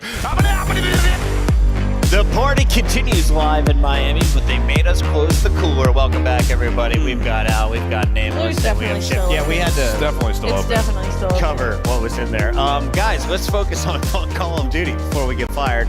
Shift, we're about to see Optic Texas. Here we are. Maybe at their lowest. No, not their lowest. Hello? 2 and 3. No. You snuck in. You're taking on a Boston team that's coming in with the number 2 Are you telling seed. me they've had worse, Alan? Yes, last stage, guys. Hello? Last stage? Dude, Ant, are we blasted? We're on Mars. Listen, let's keep it rolling. Optic Texas, though, in a tough spot because they are playing Boston, who have looked unbelievable this split. And I like this Boston team, man. They got a lot of dangerous players. Let's take a look at our teams and who has taken the stage in just a bit. Reminder, this is first spot in your winner's bracket round 2. We start with Boston Breach. And Purge, he's been fun to watch. Awakening has been your guy for about 3 years. But a 4-1 record has been quite impressive. That only loss was a round 11, game 5 to Minnesota. Dude, and it's always a grueler when these two teams go up against each other. I mean, we're talking game 5s across the board, but I feel like the biggest difference right now is Boston has put so much work into that game number 3. Their control is unreal right now. Yeah, and the ARs in particular have been absolutely ridiculous in that game mode. You look at Cammy, you look at Big Wake, both of them putting up numbers. Like, control is what they've needed all season long, right? Yeah. It was an auto loss. You're talking 5 and 16 in the game mode up until this split. Clearly, the overall has worked, and now they're in a great spot. Rotationally, they've been great at hardpoint, and break percentage has been looking good this stage. The only thing is, are we just going to forget the fact that that's like the easiest qualifier schedule that we've seen all year? Like, That's fine. They got the job done. They've always that is been good a online. softball schedule. They've always been good online. And I think they answered the question last split when we got to LAN and they took down Thieves. Like, can this team perform on LAN? Absolutely. And really what the issue has been for Boston majority of the season was the peaks and valleys of the players. Everybody was so inconsistent. You had Cammy having a bad stage. Then next thing you know, it was Big Wake. Now they've all found consistency, and they're in a great spot up against a struggling Optic. You have to capitalize. But not the lowest Optic. Let's Not take the a look lowest. at Not the the lowest. Texas squad that is now surging into this event with 2 dubs after their 5 match in the qualifier. How impressive have the wins been? How bad have the losses been? Because the wins came early. It was a Game 5 round 11 over Minnesota, then a 3-0 over Cloud9, who has proven not to be a real threat in this tournament. It's been wonky. The wins have been wonky, I think is the best way to put it, just because like you look at the hard points, they've won 1 in their last 5. Search and destroys, it's been constant, round 10s, rounds 11s. Like they've been through the ruler, Chris. No, I mean, Optic, the last 3 matches, they've been bad. I mean, even like the match versus Atlanta FaZe, it was a winnable match. I mean, We're talking a round 11 where we just trolled in every way imaginable, right? That does not bode well. And then you top that with like Dashy's having a good split. Dude, he's averaging almost 3,600 damage in hardpoint. We're 1 in 5 in our last 6 hardpoints. We have to be capitalizing on how well that Dashy's playing, right? And to me, you're not going to get that from Skies. It's just got to be the SMG duo. Hook and Shotzzy have to have an incredible tournament. I wanted to set the bar low. Start here, Optic, and then we'll see where you can go, because this is a brand new major. You have the fans at your back right now. We're playing under the sun. It's a different vibe right now with the new maps. Let's take a look at where we're at in the bracket and what's at stake, because the winner of this one is going to have an interesting road. You got Vancouver Surge, who just took down Atlanta FaZe. Would you rather be playing Thieves like the Heretics here, or down against Vancouver where they currently are? I wouldn't want to play either of them. Yeah. If I were either of these 2 teams, I don't want to see either of those guys. I think I want to play Thieves. Really? Like if I had to pick between Surge and Thieves right now, yeah. Surge? Really? Surge looked unreal. And with Thieves, it's like, as long as we can shut down Paco, I feel like we have a chance. Well, that is valid. He did just have some tough. I mean, Onway didn't have the greatest series. You know? And I don't want to get ahead of ourselves, but the loser of this will play Falcons. The Falcons' only win in the CDL is over Optic Texas. I'm told we have our maps and modes ready, though, so let's get into our graphics. Allie, walk me through the numbers here.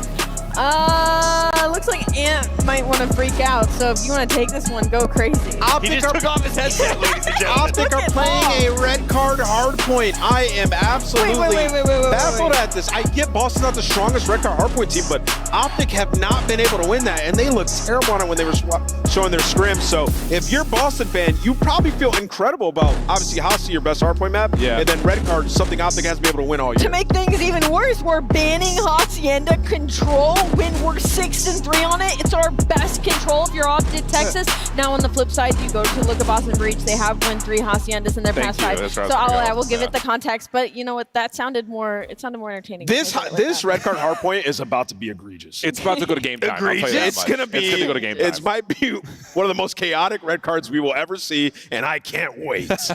Why is it so mind-blowing that red card is in the mix here? I mean, you just look at it, Optic haven't had success on it all year long. And when they were streaming their scrims, it was a map that you'd watch and you'd be like, there's just no way they can throw this in any series. And we're in a situation where it's like, Optic are on the bubble. They're going up against Boston, another team that is on the bubble, and we're just throwing it into the series, right?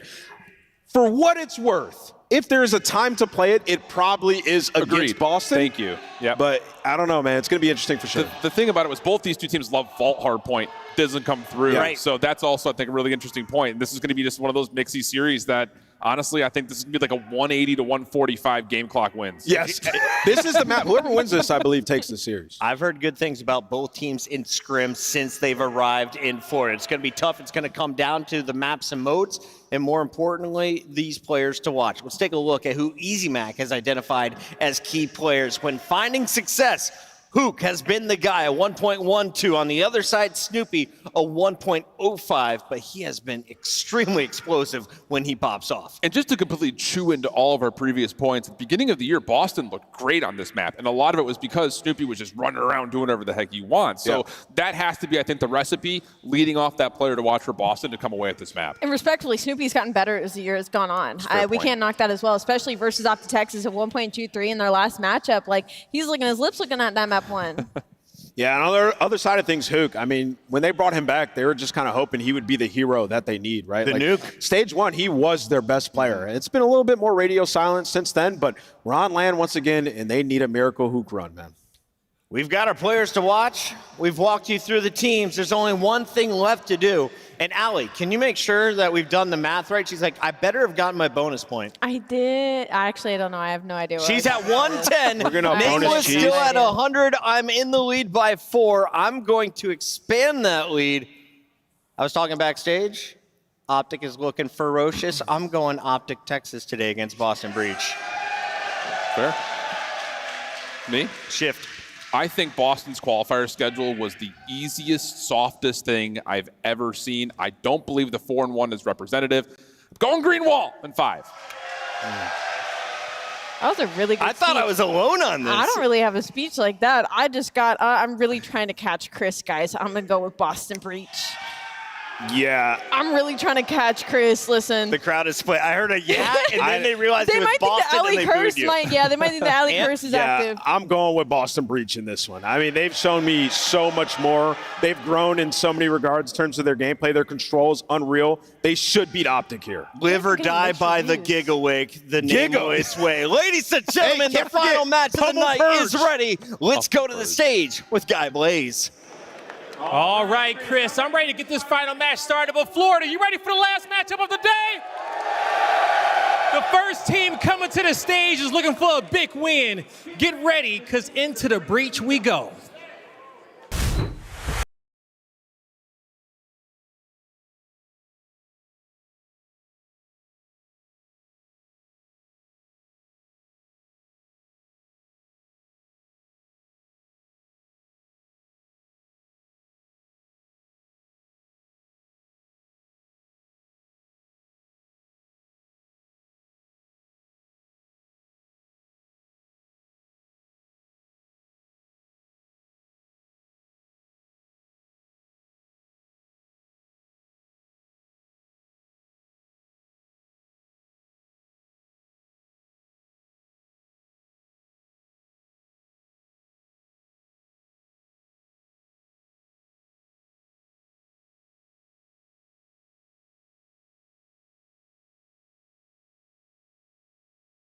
Gonna hate, but we still on top, no debate.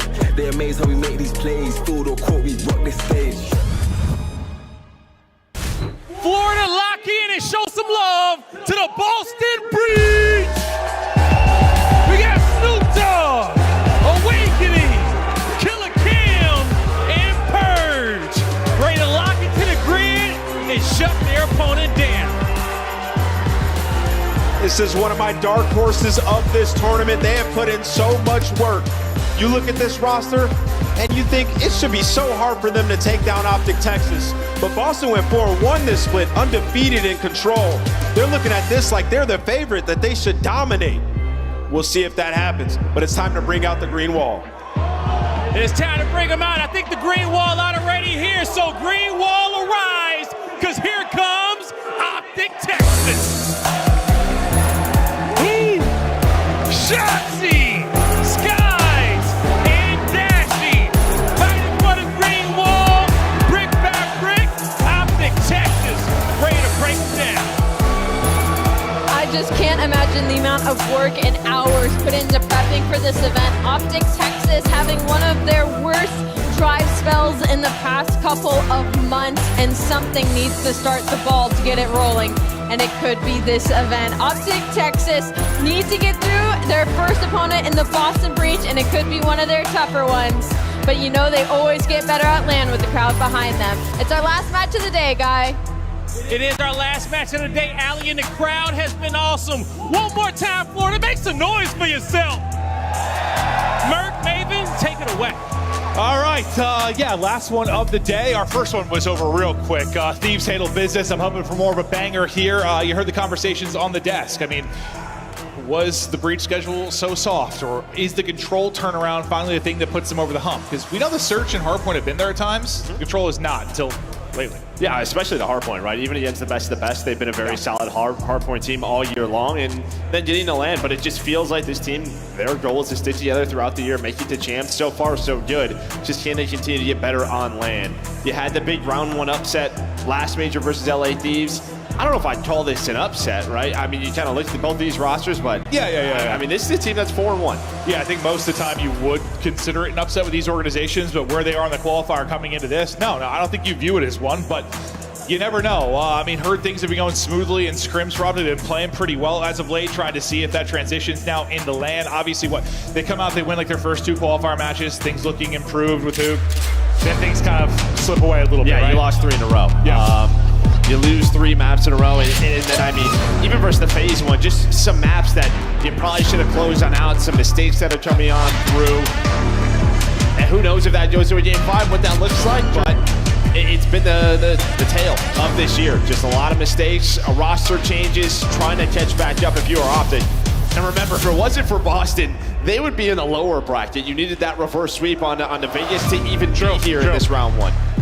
Maybe blessed to be in the winner's bracket, but now the team that blessed you got a battle in the map 1. You heard Ant say, expects this to be kind of a crazy Should one. be disgusting. Red card. Yeah, no, it might be. This might be one of those ones that goes to time. Maybe I'm faded, but it seems like one of those nasty ones. We'll see how it plays out. Optic Texas, Boston Breach. Away we go in the final series of day 1 here in Florida. Shotzzy, some up and down moments in this qualifier, looking to get back in his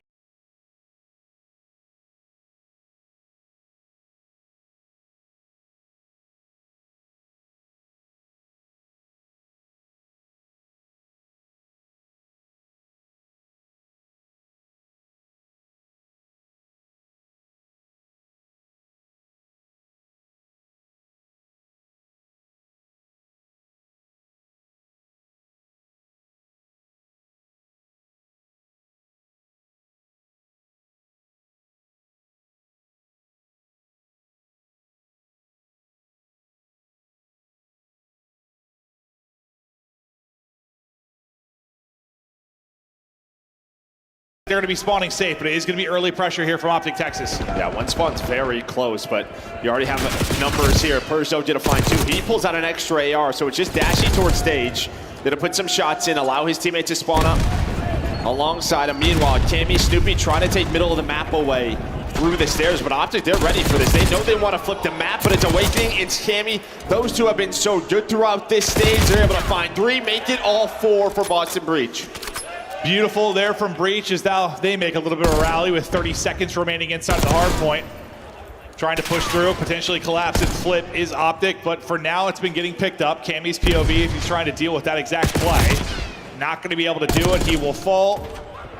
Over these final 15, we'll see where the spawns come in as everyone tries to hit the rotation. Awakening, though, is hitting the shots. 5 straight for him, 6 and 3 start. Looking for number 7, not going to get it. Yeah, I think you just had a little bit of help from Hoot onto that one. That might have been a hellstorm as well, but you're going to have Boston Breach. They're going to be the first ones to these hills, but all of Ops are out through middle of the map, so flooding through the front.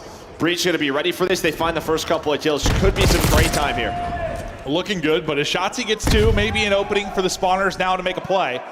Is Optic Texas spawn in? Oh, that's all Shotzzy. Shotzzy, his 2, then a third, gets him to 9 and 3, and now you've made an opening into the hard point. Yeah, that's all Shotzzy. Only one alive. Those multi-kills, you know how crucial they can be? Kind of, I mean, regardless of mode, honestly, when you're last up finding a multi-kill. What can he do from this 9 and 3 start? Trying to calm with the teammates, push inside. Another opening there as the streak continues. And this is when he's at his most dangerous, right? Just getting lost on the map, finding the multi-kills, and then it's just a question of, all right, where is he? We have to find him. And while he just flips the map for his team, puts them into the lead now as they're controlling this. Snoopy, though, going on a big route, so you could have a 1 versus 1, Dashy and Snoopy. You see number 4 on the mini-map. He's going to try to pick that up, put some shots in, so they know Snoopy's position. And, well, you're going to get a trade right there from Cammy and Dashy. That should help Breach get on the hill. They'll get on the hard point first.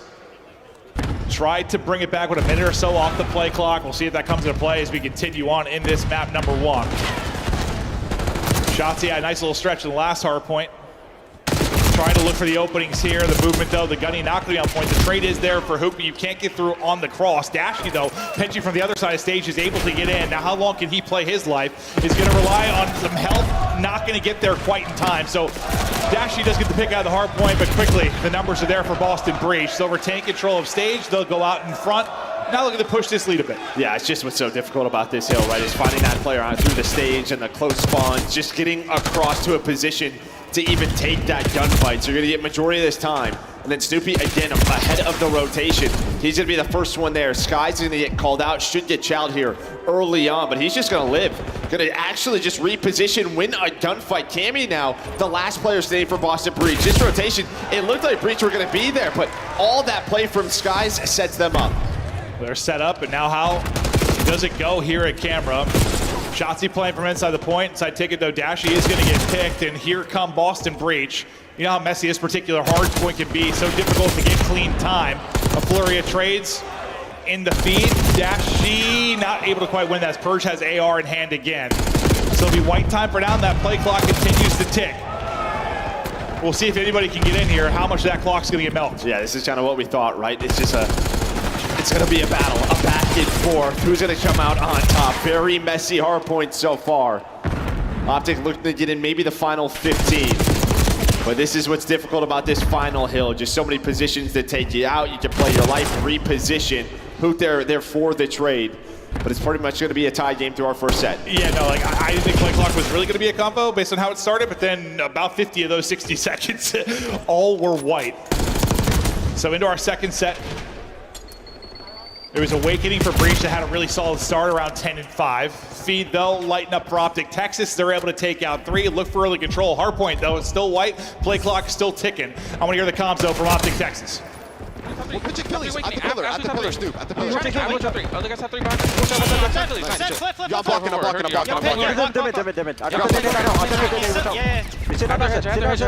One guy's gonna push me. Hedge and Lori camp. And we'll be hedge door. They're hedging ambulance. Yo, ticket pin. Watch our ticket. Ticket up. One stage on me. Yeah, what's mid-door? Mid-door time. There's 2 time on me. Push me, mid-stairs. If you one shot mid-stairs, then what's their stage in time? You're taking corner time, Jeez, nice, one mid-stairs. One shot at a time. One shot, push me, ticket. Where's your last guy sidewalk? He was ticket. Top 3 in their double us. I'm trying to watch my... Yo, they're hedge. They're hedge native. There's 2 mid. Top 3 HP Purge. 2 mid doors right now. Hedge, Soupy. Last 2 heads. You're top mid. I'm on HP. Heard you. I'm already getting doors awakening. I'll kill him. Soupy and awakening front. I don't know where Soupy is. Soupy front. 2 times. He's on the goal. Right sidewalk. Yo, I looked at me. Sidewalk on me. I need that, sorry. Sidewalk fast. Yo, what time? Another one outer. Dark Purge. No. Goalie. Nice. Go fucking win, bro. Someone's Fucking win, bro. I'm Pitch your small window. Oh, no. Yeah. He's like, top 3 right now. Top 3 Stoop. On time? He's rewrapping their window. Who is it? Wait. He probably took a longer. I think they spawned B-Church, by the way. They're still spawning middle. I'm missing Joe. Yeah, I'm lucky going to new with you, okay? Calm solid. I think we had a couple listen-ins with Optic throughout this qualifier that weren't great. It was really just calling enemy positions, who was weak, not really back and forth dialogue like you heard in that, calling who's missing, asking each other questions. I like that a lot more. Yeah, I mean, it was just like singular voices. It wasn't everybody sort of talking, just people getting drowned out. That was much better, calling out positions, names, and really what they wanted to do. And right now they are in control as well. It was a back and forth battle, but now they have a 30-second lead. They have the control of the map that they want towards this P3 and P4. See if they can start to run away with this. Hook at least able to get one before he drops. Same can be said for Dashy. Breach trying to apply pressure. Hold this as long as they can, but it's Shotzzy with the double. Snoopy comes flying out and making a triple. It's Shotzzy with the multi inside will secure the final 15 to 20 seconds for his team. Lead will be, what, 40 to 50 points? It's now stage pop. This is a big point now for Breach. They need to answer back. Yeah, I mean, you just have to slow down Shotzzy right now. He is doing whatever he wants. 28 and 17 minute on the time, and while he's going to flame Purge, that's going to find one. There was an opening there between him and Awakening, but you kind of said it. This is your chance to get right back into the game. It's Shotzzy on one side, it is Hoop now on the other. That's why this duo can be so dangerous. You're still holding inside, though. If you are Breach, how long can you hold? Nice multi there from Purge as he's able to snap back and get the angle. I thought Snoopy was going to be in trouble a couple of times, Purge is going off. But Purge is popping off. Boston Breach are holding. This is where you needed to rack up some time, and they're doing exactly that. Awakening not quite able to clip Hoop off the heady. Purge is going to fall as well. Now a chance to collapse. There's only 20 seconds remaining in this, so I think for the most part, you'd say job done for Breach as they get the opening 40. But still, you'll obviously take these final 20 if you are Optic. Awakening with the triple, so they're going to go at this, right? You know P5 is next. They want to try to challenge this final 10, and Awakening is going to find all 4. And then on this rotation, all of Breach now going to be in a position outside of Awakening. Just one Optic player is there. That's going to be Shotzzy, and well, Snoopy's able to win it. right, this is probably the most interesting hard point when we talk about winning condition, just because you've got, what, a minute 45 to play clock. Last time we were here, about 50 seconds to this went white. If that's the same scenario here, I don't know if anybody's getting to 250, but so far, this is looking great for Breach. Opening 15 seconds, they've been able to earn. 2 players will fall, answered by 2 of their own, but that'll be everybody dead. Now it is Optic Texas' turn to hold. I mean, you pick up the pinch right there if you were Awakening. The problem is, though, is your teammates go down. So he was the last one left. And yeah, I mean, Optic, they don't have a body on it. Just kind of slaying through it.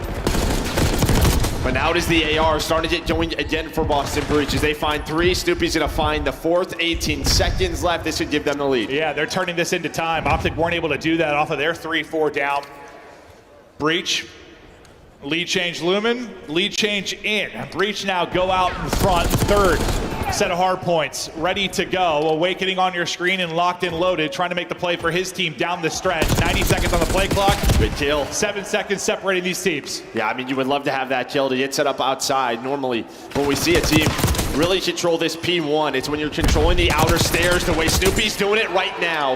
As they find 3, now Awakening can get on this hill. Just have to deal with Dashy. Not an easy gunfight. As you can see, he guns him. Forces the trade, and then you're off the hill. Yeah, I almost said shots over Snoopy. Snoopy trying to get cute with the movement, but not going to work against Dashy there. Just over a minute now on the play clock, and a lot of this has been white. We'll see how the team ends up winning this game. In for now, and battling was Optic for a second, but that'll be 3 dead, and going into the point will be Cammy and this Boston Breach team. Purge's double going to secure them even more time. They'll be the first to eclipse that 200-point mark as P2 getting ready to pop, and you've got kind of 2-on-2 little split right now for Optic Texas. Yeah, taking some routes really on both sides. All the routes come in. So far, you've won this if you're Optic Texas. You want to get in, you want to get early. 60 seconds remaining on the clock. Next star play is popped. This has been the problem, is like, I feel like throughout this map, really until this set of hills, they've been out slaying them, but I feel like Boston has always found the player on the objective to force an over rotation, keep them out of position. That's what's kept them in the game. No, absolutely. Breach have been a little more efficient with their kills when it comes to just turning it into objective time. That might be the separation. Granted, it's not much. It's about 30 seconds, but that 30 seconds could be everything. But right now in holding, with 30 seconds remaining on the hard point, it will be Optic Texas. But once again, finding a player inside the points, Awakening. Giga just stripping them out of the point, somehow staying up, and now maybe a teammate hits a stun. I don't know how he got through, but finally he will fall. Once again, trying to clear them out is Texas.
Do you want to fight for the 9 here, or just play for stage? Cammy and Snoopy get those spawns, so that's going to be the play.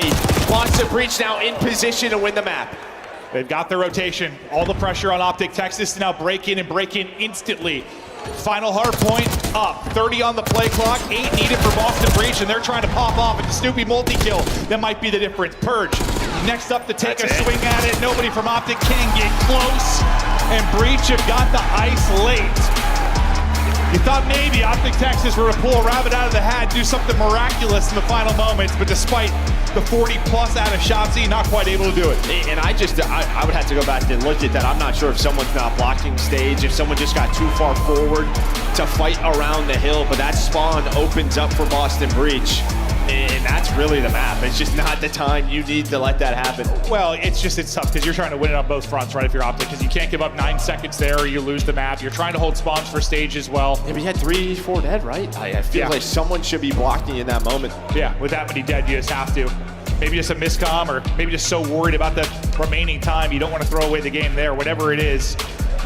The spawn comes in for Boston Breach. You're able to get set up and close it out there. You take a look at the overall slang. Yeah, great map there out of Shotzi. 5,000 damage. I mean, you mostly got a sub in hand. Is just terrific out of him. Skies, maybe a rough one, but I feel like whoever's going to be in that slot for this Optic team is never going to be putting up stats, or someone has looked a real well-rounded effort, though, on the other side. Awakening, Giga, nearly 5K out of him, but a ton of lead changes, very back and forth, not a lot of separation. One that I thought might go to the play clock, but in with, what, 30 or so seconds on it. But man, a war there in the map one. Yeah, I think the biggest moment as we had this back and forth battle was maybe that second P4 there for Breach, because you can see you get that 50-point lead for Optic from that P3. They had to respond at stage. They do. That keeps them in the game. And then the last set of hills was kind of all Boston. It felt like the slaying then finally got going, just from a team aspect. Yeah. And on the Optic side, I just think like you had to be more efficient with their kills to turn it into objective time. But that just props a Breach, because they always found that one kill to get the player off the objective. Yeah, whether it was 3-4 dead, not turning into time, or 3-4 dead, not holding on to spawns like you needed to. A couple mistakes, but Awakening, he had some brilliant moments. I mean, whether it was like a 3 or 4 dead type scenario where he wipes out the entire team, he had some moments like that. You saw some moments of brilliance out of Snoopy as well. Purge, Kenny, I mean, honestly, all of them stepped up and had some big plays. I think Awakening was probably the biggest highlight, just because he started early and he was shooting throughout. Yeah, this is when you see that biggest lead there for Optic. Boston gonna respond over here towards stage, and a much better P5 from them to close out this set. Gives them that lead to close it out. Yeah, it gets close. We knew this was gonna be a messy one, and that's really what it was. Yeah. I mean, honestly, it wasn't as messy as I thought it'd be, but still, yeah. That was pretty. It was. I mean, if you think about the one, I don't know, like we saw what facing Seattle or facing Vancouver earlier, definitely a little bit cleaner. You saw what, like 2.5, 3 minutes, I think, still on the play clock. There's a lot more control in that one. This one, going the wire. Expected this to be a battle just because, listen, I know you talk about Breach, they have like a soft schedule, but it's just more to, Optic haven't looked great. They haven't. I mean, it was tough schedule or not, they have not looked great. So, not surprised to see it maybe going this way. Where do you think is maybe the biggest advantage for Breach? Coming in at 4-1, I know one win is a forfeit, but what game mode? Is it going to be a Surge, going to be Control? I mean, probably the Control, considering they've been 5-0, right? You throw the Toronto game in there, and it's a bit of a question mark, but the fact is that's where they have been laser focused, is the Control. It was 5-16 before coming into the stage. Yes. They go 5-0. It was always their kryptonite. No, we've had that talk so many times this year. Like, Hardpoint's been pretty good. Search has been pretty good sometimes. They've been close, yeah. If the Control gets there, I mean, this is a team that you think can make a run into like a top 4. Finally get that 5-0. We'll see. You know, one obviously comes with a forfeit. Not the toughest of schedules, but still, you get some Control wins. And yeah, from 5-16 to 10-16, a hell of a jump. But the squad seems to be all smiles right now after the map 1 ice up and victory. You see JP and Barlow out there chatting with the boys, trying to get them locked in. That's a tough one. And you know, they're probably believing they can bring it back. They've done it several times this year, a couple Skyline comebacks. Shotzi has a map, and you know, he's been taking some flack, you know, based on some of his plays that he's had over this qualifier. S&D though, maybe he had some of the hard point woes, but S&D has certainly turned around for him. Yeah, I think, you know, him and Hooch, right? I mean, we even saw on stage 1, once he got his kind of buddy back in the lineup, just feels like he elevates that. But I think it hurts to lose that map 1 with the performance you got from him, because he has had these missteps on land in respawns where he's just getting caught all the time. Yeah, right. That wasn't one around. That wasn't one. -5, -10. Where's our superstar? You get it right there from him, but you don't capitalize on it. You don't win the map. Dashy, the clutch god. He seems to always be a beast in Search and Destroy. You knew that the second he came into the league. That has been something that has continued for him. And yeah, where they have struggled a bit throughout this qualifier, I mean, it usually felt like he was shooting, trying to put maybe the team in the backpack a little bit. He's trying to get dialed back in. They need a big land performance out of him, and maybe it's here in the Search and Destroy map 2, where he can give them a little bit of fire.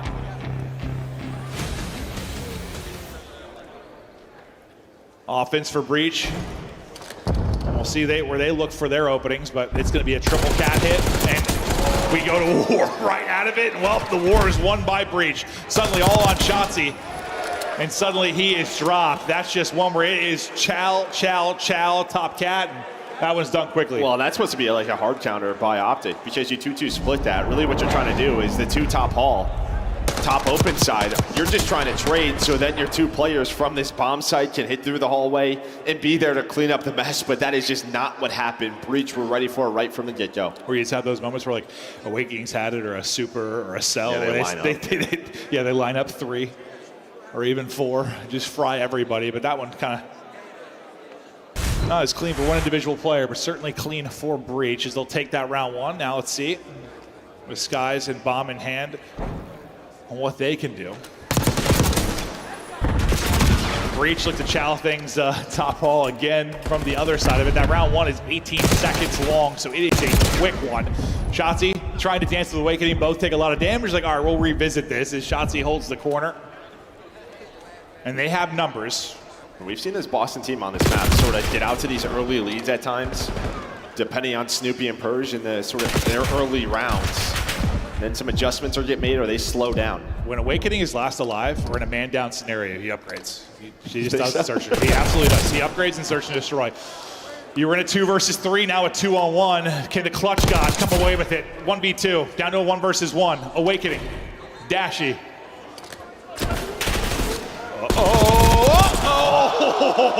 Thought he had needs 1 more bullet. Yeah, 1 more. Awakening takes it, and that's a big 2 versus 3 clutch for Awakening and Snoopy. Well, I just think this is massive to stop like any momentum from starting. See it from his point of view. It gets very, very close. But yeah, just as it, I don't know, keeps the crowd silent. Yeah, no, 100%. Don't let them build any momentum on this map. And that's one of those players, like, you know, Dashy wants to square up. Awakening, another guy just wants to square up. Let's just take the gunfight. I'm not worried about the finesse. Let's square up and shoot. 3-0 start for Awakening, 2-0 start for Boston Breach. Let's see if we've got a square up here. Top halls again.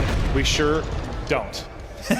Breach every round, by the way, have tried to. No, on both sides. This is what Breach want. They want to play with early aggression. They want it to get messy. And that's exactly what we have. All of a sudden, it's a 2 versus 2. It was a 3-on-2. Optic won the early rounds, but there we go. We throw it away again, and now this might be another 1v1. Yeah, these rounds feel similar despite being drastically different. And once again, you have those rounds feel so. It's different players, slightly different scenarios, but still kind of the same exact result and almost same gunfight. And you just have, like, I mean, I don't know, Purge, Snoopy, Shotzi, who they have no problem just fighting through the middle of the map every single round. Wow, all right. You blink and it's 3-0 advantage to Boston Breach.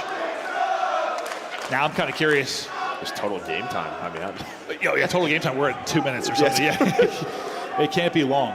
We'll see if Optic try to square up with it this time. We're at 148 right now. Okay.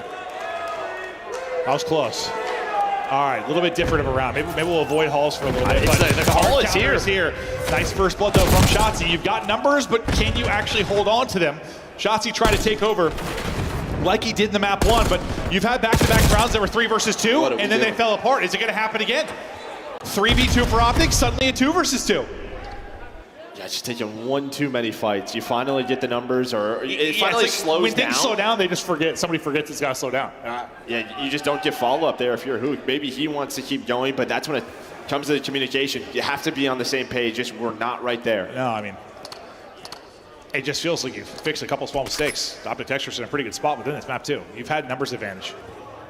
Outside of the map 1, you've had, or sorry, the round 1, you've had advantage. Can they clutch up, though, in this? 2 versus 2 now. Cammy Awake, Shotzi, Skies. This might actually work out for Awakening. He goes all the way back through spawn. I don't know if you're going to expect this if you're Skies. You absolutely are not. So what a route by Awakening. Then he spots Shotzi as well. The only problem is Cammy is across the map, but maybe that works out. You do not expect that whatsoever. Heads up play out of Awakening. 2v3, 2v3, 2v3. 3 straight rounds. And I know one of those was traded out kind of quickly, but they're all pretty. Right there's a dead stop, right? That, like, you just kind of stopped right there, but who? I think you had that 2 rounds ago. The round before was pretty close, but those are tough ones. You talked about silencing the crowd, maybe clutching up with a 1v1. Yeah, there hasn't really been a peep since because it has been all Breach. 4-0 advantage. We might have doubled our game time just in that round because that one finally took a bit of time. Optic need one, and they need one quickly.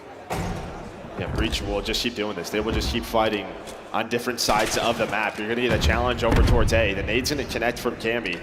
And while there's the call, they just see all the info. We're going to go plant towards B. Use the aggression, get the info quickly and decisively, make choices off of that. And trophy in, plant in, retake now for Optic Texas.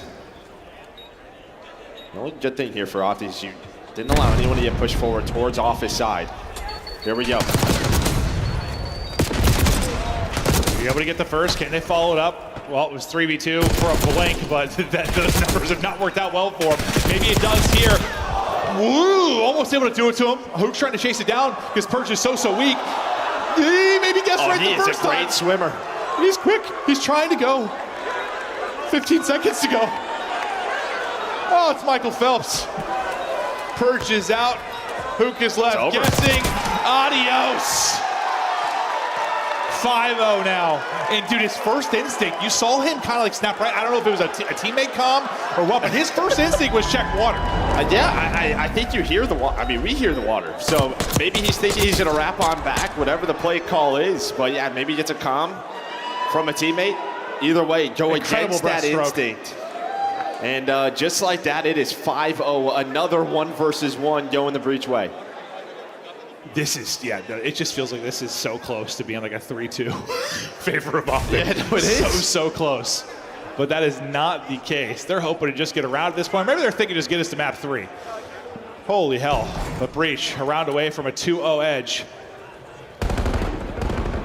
This time they want to take the fight top halls. Hook is just going to go. He puts shots between all 3 players, but not a lot of damage really is done. Shotzzy can't finish off one either, so clean first blood for Cammy. Bomb is going to be down top halls. Shotzi's leaping out of windows, and the read is there from Awakening. 3v2 advantage to Breach for what feels like the first time I've said that. What can they do with numbers? Yeah, Bomb is down as well. This guy's had some rough timing here on that one player inside of Shed. So you're going to recollect it, but you're just now grouping up. Now, what is just going to be the play call? It feels like at this moment, Breach, they're going to give up the B-bomb plant. Just play the retake with numbers. Going to try and go and get there before it gets down. They're able to spot him. Okay, the bomb does get planted. Now the 3v2. There's the first pick on the dash sheet. Purge like, I'll sacrifice my body. Somebody's go ahead and trade that. Cammy able to trade it. He got the first blood. He got the final one. That is a 6-0. And wow, I mean, I want to say it was like a clean 6-0, and it is in the sense it was 6-0, but those rounds, I mean, they were mixy rounds. There were a lot of opportunities for Optic to get round victories. Fact is, they did. Purge is an incredible swimmer. Snoopy's movement on point. Gigawake was through on the clutches, and all the 1v1s go the way of Boston Breach. They're up 2-0. They're up 2-0 quickly. And I just think he kind of played into Boston Breach's hand in Search and Destroy on Hacienda. If you watch any VOD, when they are flowing, they are literally just running down halls, right? You tried to like match it, and I get it. You have Hook and Shots in the team, but you never really tried to switch up the pace at all. Like you never tried to slow down, catch them on that. I feel like that's when sort of the comebacks start to happen versus Boston Breach. I think we talked about that even like the beginning. I'm talking about qualifier like 1 when we talk about Boston Breach and like how they like to play the map. Yeah, so just no little change up there for Optic. Or qualifier 2, sorry. It goes the way of a Breach. That's how they want to play. No, it absolutely is, and they are up 2-0. Up 2-0 quickly, and now we talk about the fact that they're 5-0 in control. A chance to take this, and it is a quick 3-0 for the Boston Breach boys. Des, break down what you've seen so far. Alan. Stop it. Your team's down 2-0. How are we feeling right now? Miserable. What happened? 6-0 in the second game? Did. I got to just throw a little bit of a quote into my duo J. These guys are trying to play hero ball, man. Like, why are we running in 3v2s trying to just take an extra kill away when we've got bomb sites? They had, I think, 4 3v2s. It's unbelievably bad. Yeah, I also chose Optic. I kind of feel the same way. Let's take a look at some of the highlights, though. If you're a Boston fan, you'll be smiling. Fist bump me in. Yeah, I mean, listen. Let's just keep it a buck. Giga's popping takeover. Whoa! I mean, that map 1 was a phenomenal performance. I think Optic kind of threw it away a little bit. We're back in the green room. Yeah. Optic had a huge opportunity. Shots just runs out, throws away spawns out on the flip, and then stage gets away from them, which that was the biggest hill of the whole map. I mean, on both the rotations, the stage was won on the side of Boston Breach, and now we get to this game 2 Search and Destroy. And man, it just came down to 1v1, like the first 3 rounds in a row. Optic kept on losing Mind you, they had 3v2s like 3 or 4 of the rounds. And that's the issue, right? Like, you put yourself a man up, and if you're going to play the trade game, I mean, we were just banging out middle hallways. If we're going to play the trade game and you get the first blood, it is almost unacceptable to not close that out in your favor. I mean, they're 10th overall in the league right now when it comes to converting first opening duels. So, I mean, not a lot of surprise there, but that map 1, you're feeling that pain. You know, your search of your optic hasn't been great, so you got to lean on these respawns, and to lose that red card is probably one of your better opportunities. It's not looking great. Optic's just like the easiest read in the game. Like, you watch that search and destroy, and it's like, all right, we got kills. All right, we're going to push through. We're probably going to plant it so you can see it from up top bedroom. We're going to have one guy there. It's like the first thing you clear on retakes, and that was happening so many times for Boston. Alan, I was gloating through the first half of this game. Same. 1. You saw Optic Texas, you saw Shotzzy. You look up at the numbers Shotzy's nearing a 40 bomb. Yeah. He gets that 40 bomb, but towards the end, it's Boston that walks away with the W. You outslay for the L. Where was Optic going wrong? The numbers actually, I think, tell the tale here in terms of what's been happening to Optic this stage. They don't rotate well. They're really hanging on their ability to slay, whether that's from finding a rotation win and then holding successfully with good efficiency. But more in particular, I think they're like a top 3 team in break percentage this stage because, again, they're able to jump on through, find kills. But against a team like Boston, who's rotating and holding well this stage, you're just not going to get away with But that. Optic's like, I know this is blunt, but like, it's on rotation P3, first rotation. They're all just standing hedges. Like, there's no clear objective, and I think that's part of the reason why they never play red card. Yeah. Like, this was a legitimate, if you're an Optic fan, this was a gamble throwing this in the series and just hoping Shotzzy's takeover would be enough. The stage seemed to be the kryptonite. Red card, though, is done, and we have a game 3 loading up. Al, is this the final game in the best of 5 tonight? It might be.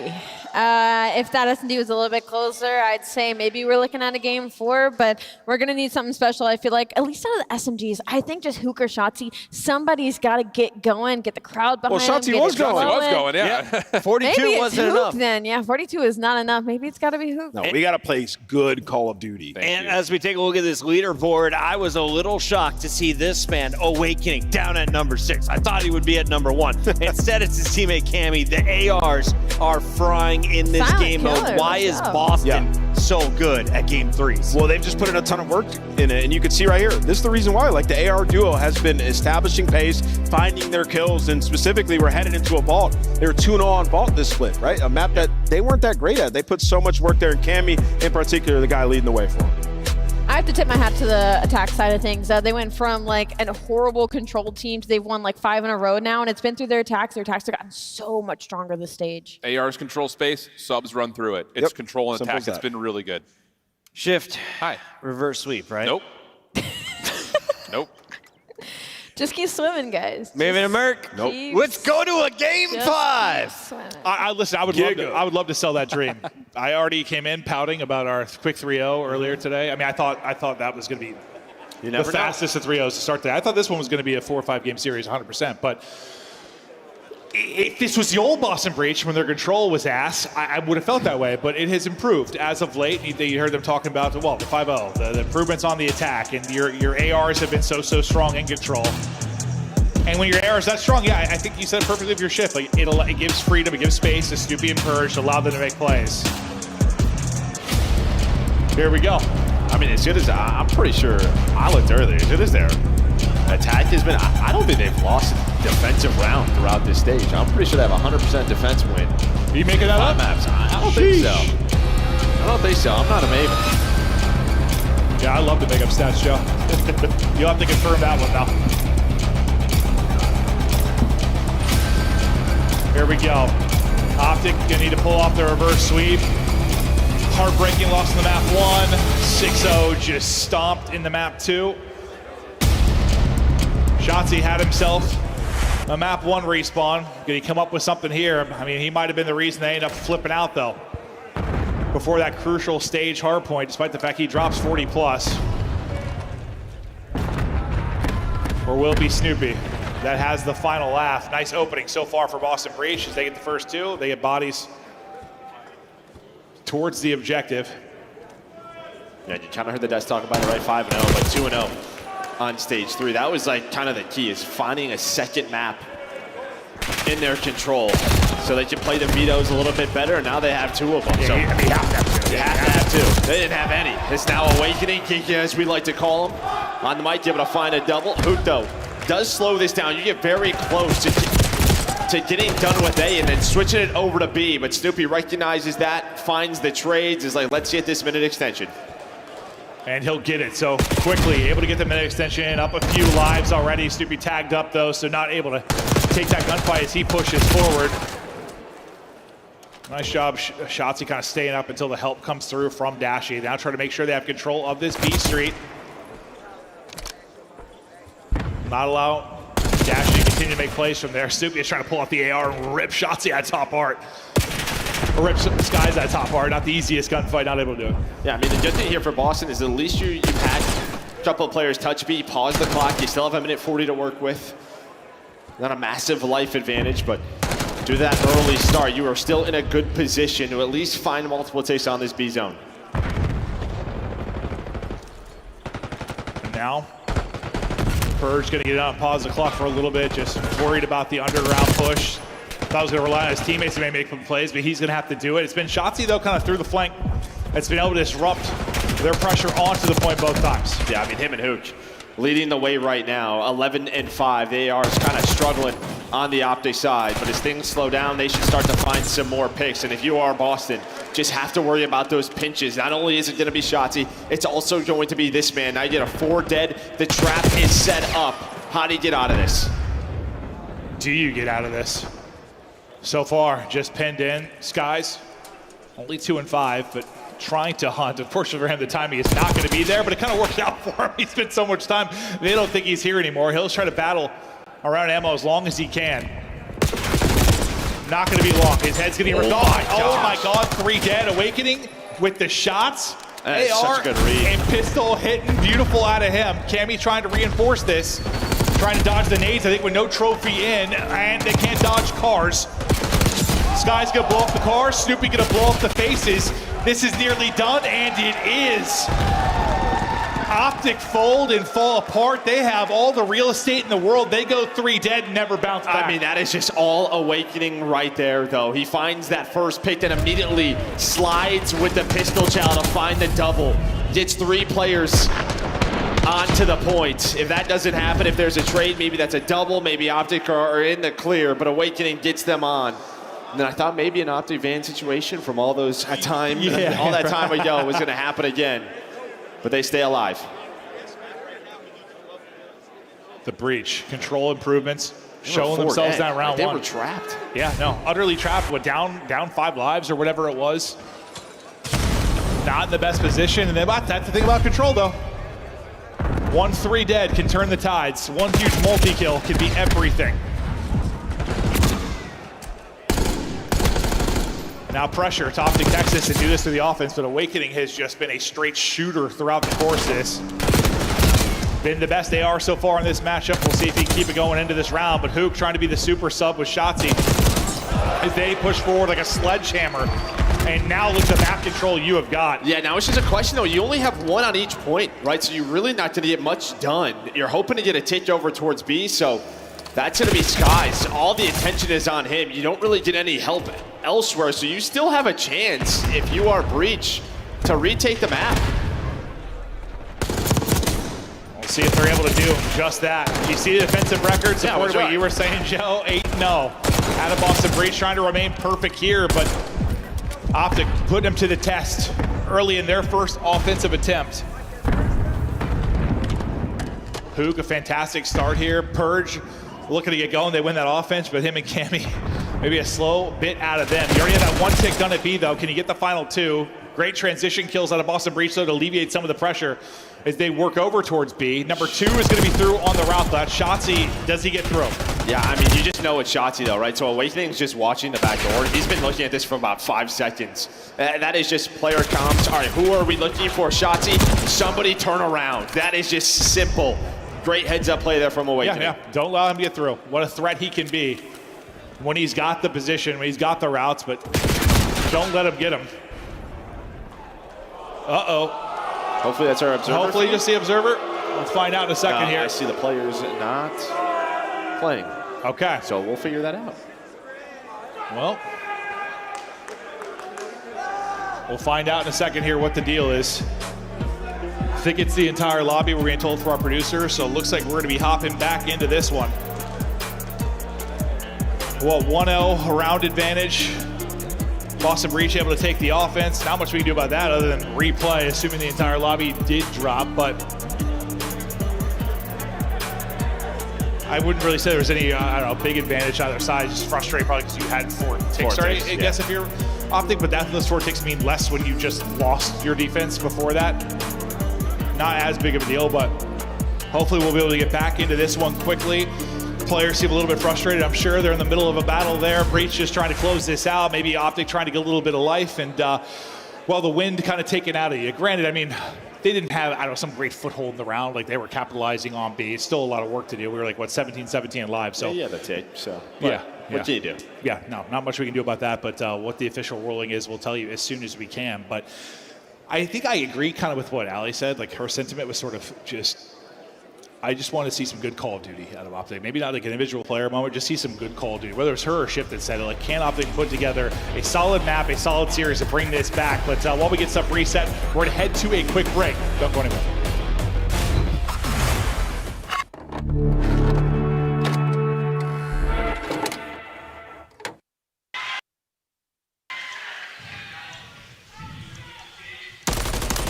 Push me. I already pushed. On the forklift, take your time. Probably won't hop in this situation.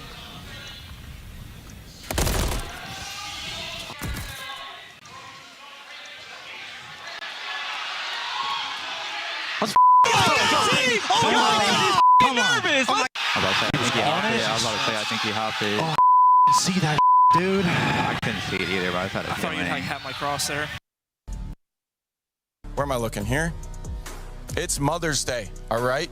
Call your moms, all right? And maybe I'll call them too.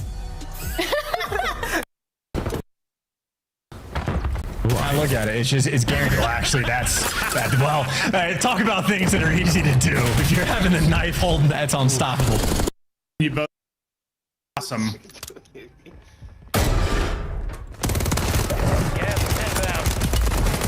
Oh no, mamma mia! Oh my god! Mamma mia! Oh my god!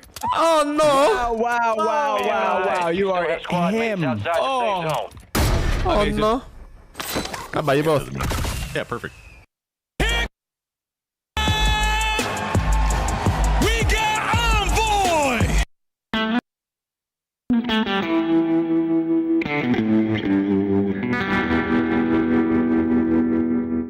Well, best champs ever. Well, for these two, it absolutely was. Just a moment ago in the venue, the green wall and the rest of the venue, of course, giving the congratulations to that lucky couple. Heck of a way to set a proposal up, I'll say. What a fantastic weekend, man. Like, it's all about the love, man. Congratulations to both of them. You know. Call of Duty. The Esports World Cup is an official partner of the Call of Duty League. The Arcade Wiz Tracer Pack is available now. Hit the map in retro glory with the Star Player Operator, pixel-inspired emblems, and more.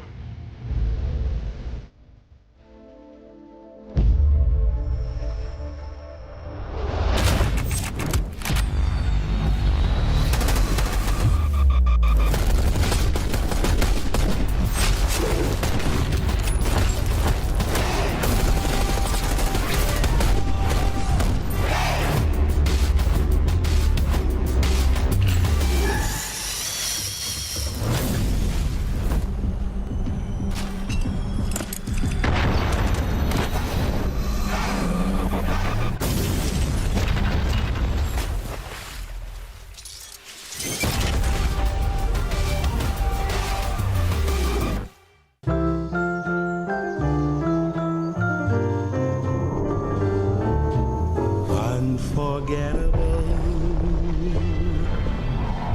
That's what you are. Hey, we're back. All right, that timer was a liar because we got the lobby together more quickly than we expected to. Ruling is going to be, I mean, unfortunately, a lobby crash. It's going to be a Breach 1-0 advantage. We're going to replay that Optic offense and see what they're able to do. Unfortunate, but here we are. The lobby should be loading in a second. Yeah, I see the players right there, locked in, already on the map, so got into it quickly.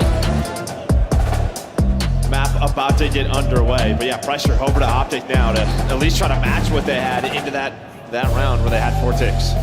All right, here we go. Thank you for your patience at home and in the venue. Back in to the Battle of the Green. Optic, breach. As Optic were able to get A pretty cleanly the last time through. That break does not go so well. That'll be all breach, and they're able to push forward. That's how resets typically go. Typically, sometimes, yeah. But yeah. That is tough. We already had a couple so far, but Cammy is on a mission early in this one. He's finally going to get caught, but starts off with those first 3. Snoopy taking a dive out into pool. Just trying to keep players looking for him. I was going to say, I couldn't believe Shotzi wasn't cut up in that situation, but he's able to snap, thankfully rip. Snoopy's a little bit weak. Yeah, Purge now trying to lock this down, but Skies is through.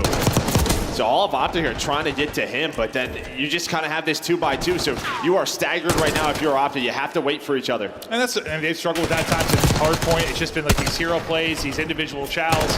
It's tough on this map because you want to keep pressure. It's so easy to give up map control just due to the size of it. I know you can get staggered, but somehow you've got to slow this down. It's just too staggered. Yeah, that's it. I mean, again, then Hoot and Shotzi get caught. Now Skies gets caught. You are just not playing together as a team right now. It's just really easy to happen here. It is, but how do you get out of it sometimes? It just feels like you can't really slow it down. Otherwise you give like this perfect set of defense, you allow them to push forward and spawn kill. It takes 5 seconds to get there, but like, it's hard to get like in sync again, right? It is. I think you just have to have someone sort of finesse, right? Maybe get inside a lobby, just try to play their life. But I'll tell you who's playing their life right now. It is Purge, 7-1. If you're Optic, you get back in. But it doesn't matter, just that man shuts you down, and now you are 1 round away from 3-0 Optic. Yeah, Optic's like, can we get back to commercial break? Holy hell. Purge, as you said, 7-1. Comes out and fries them there. They won the opening break. They never, ever looked back. And yeah, you just put them in that kind of stagger blender, and they were in it for 90 seconds straight. Just straight. And then, like, sooner or later, this just becomes a much bigger discussion if you are Optic. Just no matter who is in that 4th chair, it has been a struggle. It has. Yeah, no, it absolutely has. I mean, you have world champions coming into this team. And just nothing. Maybe they need you there, Joe. Well, can Breach do it this offense and close it out with a 3-0? Skies, though, in that tough chair maybe, but coming away with a multi to get him started. It just feels like, yeah, when you're in that blender, it's just, you rely on either a finesse or like somebody to get a multi-kill, like a hero fight. Someone's got to kill like 2 or 3, and then suddenly we're out of it. And if you don't, that's what happens. The whole round's gone, but you blink and it's done. And never once did you fight as a team. I'll tell you who is fighting as a team is this Boston Breach team. The bait and switch on point. Now you're going to start to work up towards B. Then maybe just converge behind this guy as Purge is going to win it inside A. Oh, my. Woo! Cammy shooting nukes. He's only got 6 left. That's all he needed. He had 6 bullets. Exactly what he needed to win the fight. Holy hell. All his teammates kind of dropping, though, so let's see what he can do from this spot as he's just trying to find some kind of opening, but some progress getting done at B. Cammy is kind of tracking back to help because he has to. The rest of his team sort of in the blender. And that's probably pretty frustrating if you're Cammy. You win a big gunfight, you win a second gunfight. Skies and Dashy both found picks. 1 player top ammo, 1 player on the B point. It was set up for Cammy to kind of, maybe secure them this match. Instead, Optic hang on by a thread. Just hanging on, but we're not quite done yet. Clock going to be paused, just under 30 seconds to go. Looking for the minute extension, and lives basically square. Stunned inside the point, but staying up. Solid since the reset is Purge. Out the triple positive before he drops, but you keep numbers here. Maybe not for long, though. Snoopy getting hit by everything in the kitchen sink, and finally he's going to drop. The reinforcements get there right after he does, though. Shotzi, that's a big multi. The hold around the point. Under 15 now to go. Utility is hitting. Bumpers are getting smashed. As Optic Texas doing enough, I think, to see another round. Clearing that 3rd tick will be Dashy inside. And he is shooting You just need that for several more rounds. Optic Texas on the board. Yeah, I think he kind of called it. You got a multi-kill from Purge, but then it was Shotzi who kind of turns the tide back in their favor to give them lobby control, force them on this tough push and want to run into this guy is Dashy. Best play of the round. Great shots from him as we normally see. Yeah, I don't think he missed a bullet. Okay, he missed that first one, I think there. You saw it go in the ceiling, but for the most part, he was so good. They just need that offensively, or this one is done. Purge is 16-7. And on the other side, I mean, Hook the Nuke is 4-10. I'm just talking about it because you're talking about similar roles. You're going to need Hook here to step it up. Same with his duo and Shotzi. This round for the map. Shotzi look for an opening, but the prep is in. They're ready for that push through. Hook, though, going to follow it up. He's going to get shut down as well as the headshots clean from Awakening. Can Optic just avoid that stagger? It's going to be multi-kills like that that set up the team for success. I mean, maybe the comms are going to be point, the pacing's not going to be on point. Yeah, go rely on the big multis. Yeah, you're going to rely on the talent right now. Is this Optic team to win this offensive round? But there's Hook and Dashy. Dashy's still up from that life before. But there's always one more player like there was in the hard point. That time it was Purge. But now you have two on it. Well, what? It looks like Boston, one player going to go through under. That's going to be Cammy. You're waiting on him. Purge and Cammy start to pounce. You take numbers here for a moment. Sky's going to reevaluate the situation. Try to play, maybe I was thinking like a little finesse, play the info game, and now he's going to drop, and now you're into this stagger loop. How do you get out of this? Hook is going to try and take a route. Having a rough map, but trying to look for an opening. He shoots literally everything but Awakening. Maybe scares him there with a wind from the bullets, but he'll track back to the point. That's a show of force. That's what you saw that. There's the minute extension now. Okay, here we go. It was all a distraction to open up the A zone. Can they get it to around 5? No pressure on the B Street. They're going to do this all from the inner door. You have nothing from a map control standpoint towards B. It's Awakening just locking it down. His double. Maybe enough. Shotzi, can he take the route or will it get picked up? They've done a good job reading it. We have 3 dead. Who is the last alive? It's Shotzi. All right. Awakening's just already locked on the door, bro. Cammy and Awakening are just going to watch the flank. I mean, you're just waiting on this guy to make the play.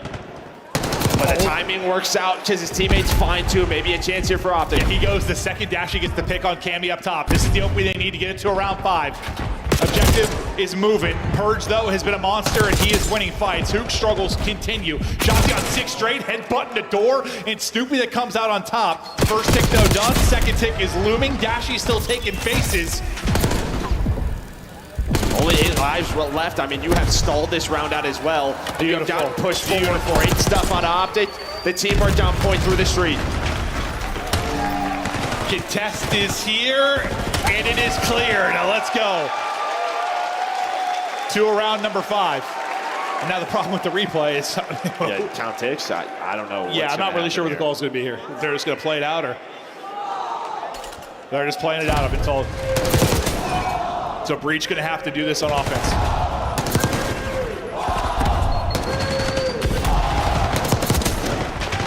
Honestly, with the delay, I'm not even sure what the math was on it.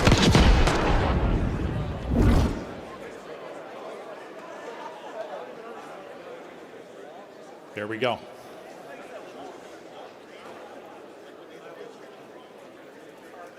One more round. I thought they were chatting through stuff. I wasn't sure if they were reevaluating how this is going to be played out. No, we're going right into it. Okay, so offense for Breach. They're going to have to win it here. This will be a comeback for Optic Texas, and, well, maybe a chance in this series. And things start out well for you. A team kill comes in through the frag from Cammy. Purge has been the hot hand, but he's going to get shut down there. Dashy on 4 straight. He's up to double positive. Maybe Hook starting to bring it a bit as well. I mean, this is what has been so impressive for Breach. Oh, hello. Yeah, every time you've been stuck in your base, they have gotten out of it. Yeah, they haven't really been stuck. No. It hasn't been the stickiest. They've gotten out of it so quickly and so cleanly. Now second tick ripping and roaring. They turn like their own 3 dead into a 3 dead for Optic. Now they have 2 dead, and they might be able to transition this across. They pick another in the back. Last guy's going to be Sky. Sky's just trying to play his life. He's at least able to get one, and he's able to get away, but right over to the point will be Boston Breach. Striking early and often. Cammy can't put one down. Now it's going to need to be 2 minutes of lights out defense, or is it? Okay, that's 4 dead. Awakening lights it up with a triple, and maybe we're thinking offense. Oh no, for Boston Breach, for the trophy gets in. No ban to save them. Can they get through? The contest is here for a moment. Final kill is in. One more contest. Cammy wins it with a pistol. And Optic is headed to losers. Breach are able to take it. I mean, I thought Skies did enough on that transition to just buy time. Yeah. Right, just staying alive, but then it is just all Awakening with the multi-kill again. They spawn street, they stack the point, they have a trophy, they avoid the nades, and well, it comes down to a 1 versus 1, but you had the numbers, did Breach. I think most of the pressure on Breach was to Cammy and Awakening based on some of the early success. You talk about some of the most improved players this year. You talk about Snoopy. Purge as well has been playing great. But now Awakening's playing some of his best COD since like 2019. Honestly, like he's been playing great. Cammy is there with him. And now you're starting to see why sticking it out, battling together, keeping this team through the years to the new title. Hold up. And now Optic have to go down and play Brett. I mean, that is not. Yeah. They just lost to Vegas. That just happened. Yeah. A couple of weeks ago. It's Boston going to move on to winners 2 and play Surge. I might just call Kenny, write him an apology. I don't know. I mean, and now we're talking champs here soon. They're the AC. 100%. They are the AC. They 100%. Are being hunted. Because I think we thought, like, listen, at least with this squad, like you bring Hook back, like the online would be good enough. We thought, right? The online would be good enough that you'd be able to get into the top 8, but then you go 2 and 3. Now you're at risk of potentially being double bopped and walking around no points. And yeah, it becomes a very real conversation where you won champs and you may not qualify for champs like that. Now we'll see what Rocker can do in the losers bracket, but yeah, this losers like bracket Rocker, massive. Yeah, Rocker, Cloud9, some teams that are going to be trying to make a run. Yep. A chance to do it, but yeah, losers bracket's going to be insane because you've already got FaZe down there, obviously. You've already got Optic down there. Who the hell knows what's going to go on? But like, props to Breach, man, because yes, they were the favorite in this matchup based on where these two teams are at, but to come in and take it 3-0 and in the convincing fashion they did. Like, yeah, especially in the control in the search. Like, obviously the red card was not great for either team, but you battled, you stayed in it, and you clutched up. Well, Awakening has been an absolute monster as of late, playing some of his best Call of Duty. We've got him on stage. Let's hear what he's got to say. Thank you so much, Merck and Maven. Florida, make some noise for the Boston Breach. They come out on top with this last series of the day, 3-0 Wake, man. How you feeling after getting that win there against South Texas? You know, I'm feeling amazing. The team came out and played great, and we just handled business, got the job done. Yes, you did handle business right there in that series. Now, as we're there in that control, you guys are on offense last round, not looking too good for a second, but talk to me what's going on in the comms and in that final hit there on the last point there for you guys to really close this out. After we capped A, we knew like how to transition to B, and I think I got a 2 or 3 piece to kind of bail us out, and then we stacked the point and won the game. Yes, you did. You got a few of those 2 or 3 pieces throughout this series. You were popping off here today. They actually couldn't kill me. Yeah, he was unkillable, right? Now, you guys got to continue on forward here, okay? Now, we've just been watching this Boston Breach team get better and better after every single event. How proud are you of your teammates, and what have you guys wanted to improve from last event to this event so you guys can go to the finals? I'm super proud of us because every single day we put in the work and the effort to keep getting better and improving. And everyone still doubts us, but honestly don't know why. But yeah, I'm super proud of the team, and I'm just excited to keep on playing on LAN. I don't know why they doubt y'all as well. We know Boston sports is gritty out there, okay? Lastly, what do you want to say to the Boston fans that are supporting you? The Boston fans, I mean, hey, we hear you guys loud and clear, and yeah, keep it up. Keep it up. That's going to do it for me at Big Wake on the stage. Puckett, take us away. Yeah, thank you very much. Awesome fans all the way down here in Florida from Boston. And I heard a few Optic sucks chants. Yeah, that was crazy. For the first time in CDL history. it feels like FaZe Optic no longer fan favorites amongst some of the fans here down south. FaZe hasn't been a fan favorite in a long time, it feels like. It's been a while. But I feel like the Green Wall fans are just getting fed up at this point, right? So they're just waiting for a win. Saw some of them turning, starting to get loud, but this is all about Boston. We did hear let's go Boston, let's go Boston, and this will not be the end, I'm feeling, of that chant. They were very loud for this squad, and you gotta be when guys like Purge are dropping numbers for this. And I think for a team like Boston, like you talk about giveaways, like he's the guy that's been getting a lot of flack online of like maybe he's a go horn, maybe he needs sound cues, maybe he needs this, he needs that. Well, he didn't need any of that in this series. I think this was a huge couple of maps for him, and also Cammy I think had a great series. Honestly, across the board, everybody on Boston Breach really had their moments. Well, everything that they've improved on online this split, they just showcased in that series, right? Like the AR improvement in Giga and in Cammy, like you saw throughout. Awakening had a sensational series, and then the control improvements like stacking the point, having clear objectives. How easy was it? Every single time Optic got a multi-kill and tried to set up a spawn trap, Boston broke out of that immediately. So that's rehearsed, like clearly practice is going very well, and then we get into the nitty-gritty. That search and destroy, they're making easy reads the entire game. That was a clean series. I was just looking at the bracket. What does this mean for Boston? This is probably your best chance of making it to a winner's bracket final. Normally, they would have ran into Atlanta FaZe at this point. They've never beaten them. Now you're going up against Vancouver Surge. You very much could go to a game 5, if not take them down in 4. It's the same story as last major, though. You beat Thieves, you run into Vancouver next. So there is a level of they've had this matchup in this type of environment before. I think it just kind of keeps going back to what you're saying, Ant. Like they just need to keep finding those improvements, keep capitalizing on that, and make sure that all 4 show up, because Vancouver looked really scary today. To that point, it's just the search and control, right? That's fair. Like they've always been a solid hardpoint team. Yeah. But if you can contend with the world-class teams in those game modes, then you give yourself a real fighting chance, and that's when we get the bangers. Winners round 2 is where we really start to see who's put in that work. That all goes down a little bit later in the weekend. Tomorrow, though, it's all about the elimination bracket, and we got to find out how we got there. It started with LA Thieves sending our first team packing to the elimination bracket. And tell me about this LA squad, Allie, because going up against Carolina, they have had Slasher's numbers since the start of the season. It is nowhere near what we saw Major 2, I'll tell you that. LA Thieves look incredible today versus Carolina Royal Ravens. Now, does that have to do with Carolina Royal Ravens and making a change and that being wonky, or does it just have to do with LA Thieves looking dominant? It was a closer 3-0. I mean, you look at that series and, like, you got a 1.29 on both sides of Hydra and Scrap just taking over. The hardpoint really could have gone either way, and then it came down to a crazy gunfight win out of Scrap on one of their defensive rounds in the control, right? So I think if you're an LA fan, you feel pretty good, right? Like the first round, you settled in, you didn't end up losing any of those crazy hardpoints like you did last tournament, and now you can coast going forward. These guys suck. You're crazy for that. Just kidding. Hydra and Scrap are dropping ridiculous numbers in this tournament. That's the other side. I think you're trying to talk about this as well, Allie. It's like Envoy and Dan were not as present in this series as I think you would have expected them to. But when you've got Hydra playing like he did, it's always going to be a bailout for this LA team, especially the head-to-head match versus Carolina, where they've had their number all year. Absolutely, exactly. You have to take the other side of this as like, okay, LA day 1, we had the scaries during Major 2.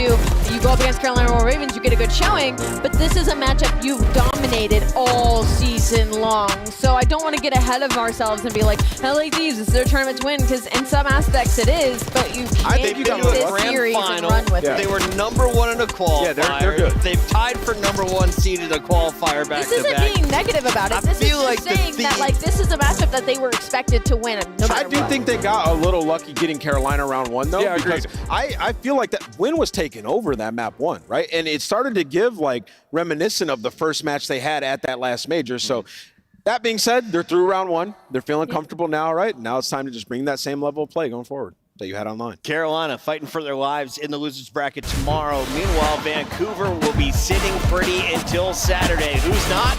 Atlanta FaZe after adding Neptune. This is now 3 wins in favor of Vancouver.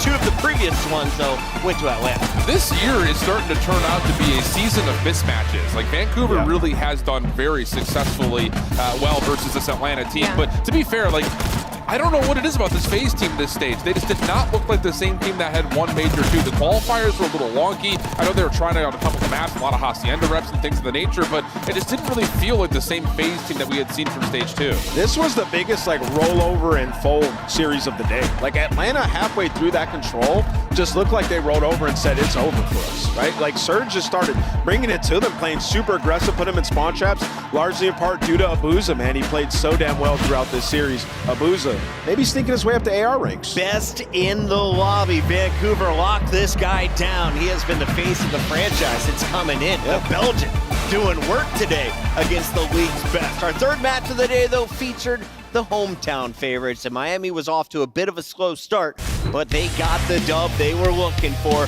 They had to go through Toronto Ultra, who in all fairness found out 48 hours ago they would be beansless. Merc stepping up. Something about beansless, just like the visionary. Let it marinate, baby.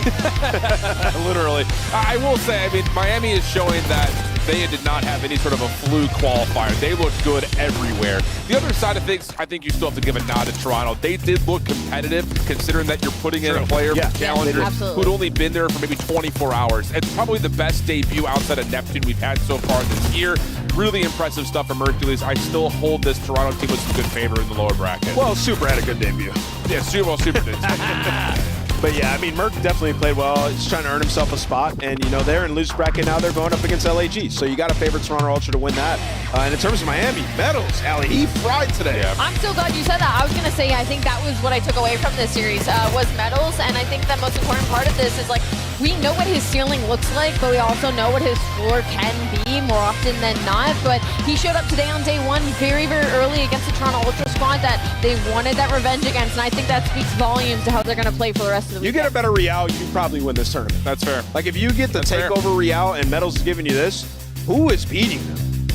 Depends on their path, right? Like, you still have LA in front of you and stuff like that. Like, there's still a number of. And that match was close last major with the worst version of Miami. So I'd be stoked if I was a Miami fan. 8 of our 12 teams in action today, and the best player when it comes down to KD, Rancor, the rookie, in front of the hometown crowd, drops 92 kills, 71 deaths, a force to be reckoned with in Respawn.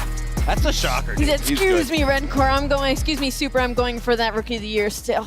They have no weakness, Still front running. Ali, before we go to the bracket, I want to give you your prize. Congratulations. You went 4 for 4 on the day. And I got bonus points. Oh, be careful. All right, let's go to the bracket and take a look at what is coming your way tomorrow. I got this. Don't break it, bro. Don't break. We need that for the whole weekend, I'm told. There we go. Have you guys named the flamingo yet? Have you named this?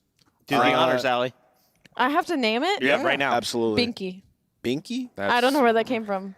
Mid. And here's your bracket, ladies and gentlemen. Oscar. We I'm calling him have Oscar. 4 teams powering through at the here, top. Oscar. It's Thieves, Heretics, stealing my prize. and Surge. Binky and friends are partying in the elimination bracket.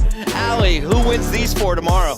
Oh, you want my answer for all 4 right of now. them? Go. Okay, I'm going to go with the Minnesota Rocker, the LA Gorilla Mates, Vegas Falcons, and Atlanta Face. Oh, yeah, Ali is. Whole lot of fun coming your way. That's right. She just said Gorilla Mates, and they play at 4:30 tomorrow. We also continue with the elimination round 2 as we send 5 teams packing. It's CDL Major 3. We hope you all enjoyed day number 1. Shout out to Alley Cat, Binky, and friends. We'll catch you tomorrow. No, it's Oscar. Oscar! My prize, not yours.